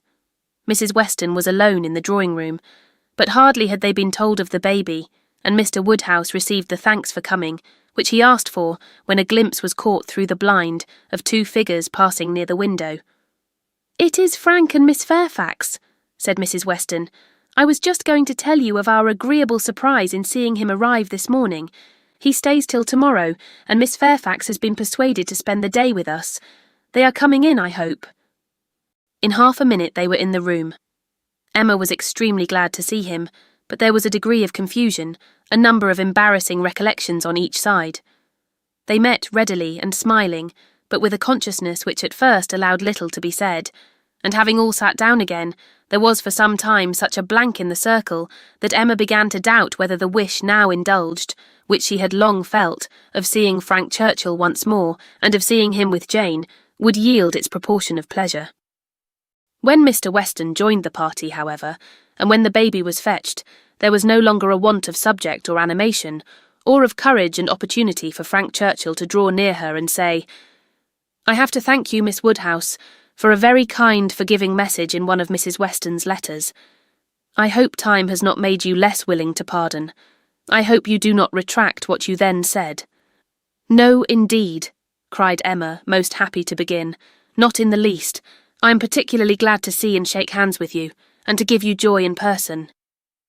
He thanked her with all his heart, and continued some time to speak with serious feeling of his gratitude and happiness. "Is not she looking well?" said he, turning his eyes towards Jane. "Better than she ever used to do. You see how my father and Mrs. Weston dote upon her." But his spirits were soon rising again, and with laughing eyes after mentioning the expected return of the Campbells, he named the name of Dixon. Emma blushed and forbade its being pronounced in her hearing. "I can never think of it," she cried, "without extreme shame." "The shame," he answered, "is all mine, or ought to be. But is it possible that you had no suspicion? I mean of late. Early, I know, you had none." "I never had the smallest, I assure you." "That appears quite wonderful. I was once very near, and I wish I had. It would have been better. But though I was always doing wrong things, they were very bad wrong things, and such as did me no service. It would have been a much better transgression had I broken the bond of secrecy and told you everything." "It is not now worth a regret," said Emma. "I have some hope," resumed he, "of my uncle's being persuaded to pay a visit at Randalls. He wants to be introduced to her. When the Campbells are returned, we shall meet them in London, and continue there, I trust, till we may carry her northward. But now, I am at such a distance from her. Is not it hard, Miss Woodhouse? Till this morning we have not once met since the day of reconciliation. Do not you pity me?" Emma spoke her pity so very kindly that with a sudden accession of gay thought he cried, "Ah, by the by." Then sinking his voice and looking demure for the moment, "I hope Mr. Knightley is well?" He paused. She coloured and laughed. "I know you saw my letter and think you may remember my wish in your favour. Let me return your congratulations. I assure you that I have heard the news with the warmest interest and satisfaction. He is a man whom I cannot presume to praise." Emma was delighted, and only wanted him to go on in the same style, but his mind was the next moment in his own concerns and with his own Jane, and his next words were, "Did you ever see such a skin? Such smoothness, such delicacy, and yet without being actually fair? One cannot call her fair. It is a most uncommon complexion with her dark eyelashes and hair, a most distinguishing complexion. So peculiarly the lady in it. Just colour enough for beauty." "I have always admired her complexion," replied Emma archly. "But do not I remember the time when you found fault with her for being so pale? When we first began to talk of her? Have you quite forgotten?" "Oh, no! What an impudent dog I was! How could I dare?" But he laughed so heartily at the recollection that Emma could not help saying, "I do suspect that in the midst of your perplexities at that time, you had very great amusement in tricking us all. I am sure you had. I am sure it was a consolation to you. Oh, no, no, no. How can you suspect me of such a thing? I was the most miserable wretch. Not quite so miserable as to be insensible to mirth. I am sure it was a source of high entertainment to you, to feel that you were taking us all in. Perhaps I am the readier to suspect, because, to tell you the truth, I think it might have been some amusement to myself in the same situation. I think there is a little likeness between us." He bowed. "If not in our dispositions," she presently added with a look of true sensibility, "there is a likeness in our destiny, the destiny which bids fair to connect us with two characters so much superior to our own." "True, true," he answered warmly. "No, not true on your side.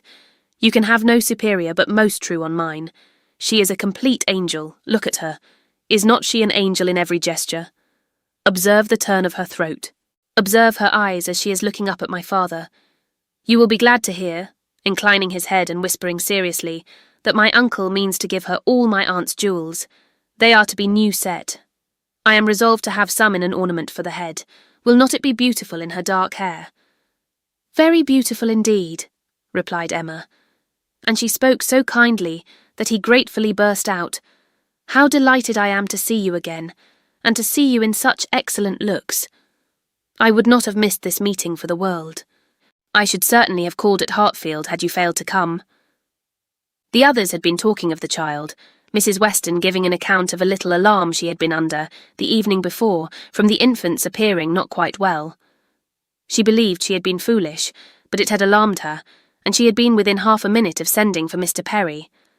Perhaps she ought to be ashamed, but Mr. Weston had been almost as uneasy as herself. In 10 minutes, however, the child had been perfectly well again.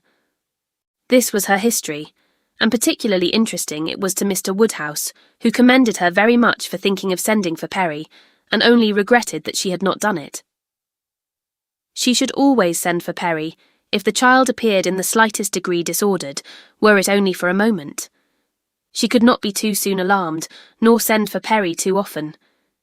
It was a pity, perhaps, that he had not come last night, for though the child seemed well now, very well considering, it would probably have been better if Perry had seen it.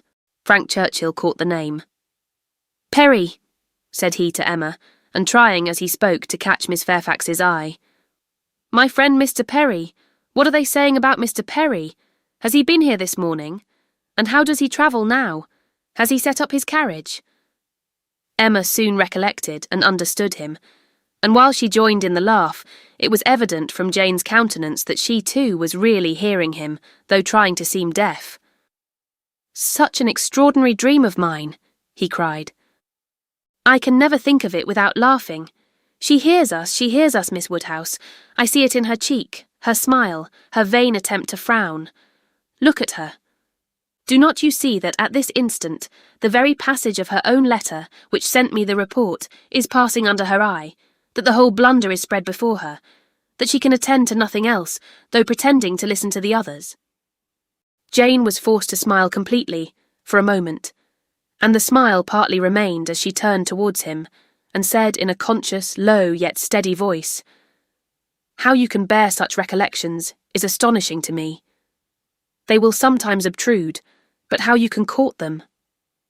He had a great deal to say in return, and very entertainingly, but Emma's feelings were chiefly with Jane in the argument, and on leaving Randalls and falling naturally into a comparison of the two men, she felt that, pleased as she had been to see Frank Churchill, and really regarding him as she did with friendship, she had never been more sensible of Mr. Knightley's high superiority of character. The happiness of this most happy day received its completion in the animated contemplation of his worth which this comparison produced. Chapter 19. If Emma had still, at intervals, an anxious feeling for Harriet, a momentary doubt of its being possible for her to be really cured of her attachment to Mr. Knightley, and really able to accept another man from unbiased inclination, it was not long that she had to suffer from the recurrence of any such uncertainty. A very few days brought the party from London, and she had no sooner an opportunity of being 1 hour alone with Harriet than she became perfectly satisfied, unaccountable as it was, that Robert Martin had thoroughly supplanted Mr. Knightley, and was now forming all her views of happiness. Harriet was a little distressed, did look a little foolish at first, but having once owned that she had been presumptuous and silly, and self-deceived before, her pain and confusion seemed to die away with the words, and leave her without a care for the past, and with the fullest exultation in the present and future. For as to her friend's approbation, Emma had instantly removed every fear of that nature by meeting her with the most unqualified congratulations. Harriet was most happy to give every particular of the evening at Astley's and the dinner the next day.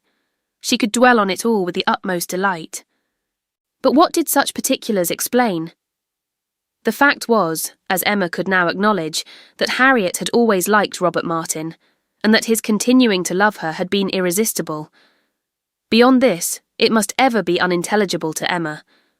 The event, however, was most joyful, and every day was giving her fresh reason for thinking so, Harriet's parentage became known. She proved to be the daughter of a tradesman, rich enough to afford her the comfortable maintenance which had ever been hers, and decent enough to have always wished for concealment. Such was the blood of gentility which Emma had formerly been so ready to vouch for. It was likely to be as untainted, perhaps, as the blood of many a gentleman.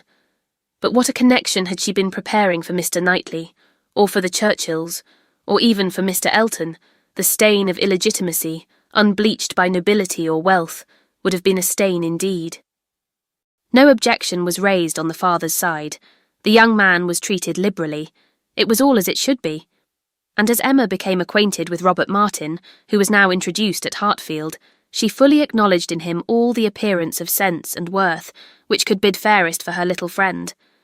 She had no doubt of Harriet's happiness with any good-tempered man, but with him, and in the home he offered, there would be the hope of more, of security, stability, and improvement. She would be placed in the midst of those who loved her, and who had better sense than herself, retired enough for safety, and occupied enough for cheerfulness. She would be never led into temptation, nor left for it to find her out. She would be respectable and happy, and Emma admitted her to be the luckiest creature in the world to have created so steady and persevering an affection in such a man. Or, if not quite the luckiest, to yield only to herself. Harriet, necessarily drawn away by her engagements with the Martins, was less and less at Hartfield, which was not to be regretted. The intimacy between her and Emma must sink. Their friendship must change into a calmer sort of goodwill, and fortunately, what ought to be and must be seemed already beginning, and in the most gradual, natural manner. Before the end of September, Emma attended Harriet to church, and saw her hand bestowed on Robert Martin with so complete a satisfaction as no remembrances, even connected with Mr. Elton as he stood before them, could impair. Perhaps, indeed, at that time she scarcely saw Mr. Elton, but as the clergyman whose blessing at the altar might next fall on herself. Robert Martin and Harriet Smith, the latest couple engaged of the three, were the first to be married. Jane Fairfax had already quitted Highbury, and was restored to the comforts of her beloved home with the Campbells. The Mr. Churchills were also in town, and they were only waiting for November. The intermediate month was the one fixed on, as far as they dared, by Emma and Mr. Knightley. They had determined that their marriage ought to be concluded while John and Isabella were still at Hartfield, to allow them the fortnight's absence in a tour to the seaside, which was the plan. John and Isabella and every other friend were agreed in approving it. But Mr. Woodhouse, how was Mr. Woodhouse to be induced to consent, he who had never yet alluded to their marriage but as a distant event? When first sounded on the subject, he was so miserable that they were almost hopeless. A second allusion, indeed, gave less pain. He began to think it was to be, and that he could not prevent it, a very promising step of the mind on its way to resignation. Still, however, he was not happy. Nay, he appeared so much otherwise, that his daughter's courage failed. She could not bear to see him suffering, to know him fancying himself neglected, and though her understanding almost acquiesced in the assurance of both the Mr. Knightleys, that when once the event were over, his distress would be soon over too, she hesitated. She could not proceed. In this state of suspense they were befriended, not by any sudden illumination of Mr. Woodhouse's mind, or any wonderful change of his nervous system, but by the operation of the same system in another way. Mrs. Weston's poultry house was robbed one night of all her turkeys, evidently by the ingenuity of man. Other poultry yards in the neighbourhood also suffered. Pilfering was housebreaking to Mr. Woodhouse's fears. He was very uneasy, and but for the sense of his son-in-law's protection, would have been under wretched alarm every night of his life. The strength, resolution, and presence of mind of the Mr. Knightleys commanded his fullest dependence. While either of them protected him and his, Hartfield was safe. But Mr. John Knightley must be in London again by the end of the first week in November. The result of this distress was, that with a much more voluntary, cheerful consent than his daughter had ever presumed to hope for at the moment, she was able to fix her wedding day, and Mr. Elton was called on, within a month from the marriage of Mr. and Mrs. Robert Martin, to join the hands of Mr. Knightley and Miss Woodhouse. The wedding was very much like other weddings, where the parties have no taste for finery or parade. and Mrs. Elton, from the particulars detailed by her husband, thought it all extremely shabby and very inferior to her own. Very little white satin, very few lace veils, a most pitiful business. Selina would stare when she heard of it. But, in spite of these deficiencies, the wishes, the hopes, the confidence, the predictions of the small band of true friends who witnessed the ceremony were fully answered in the perfect happiness of the union. Thanks for watching. Please like the video and subscribe to the channel for more excellent content.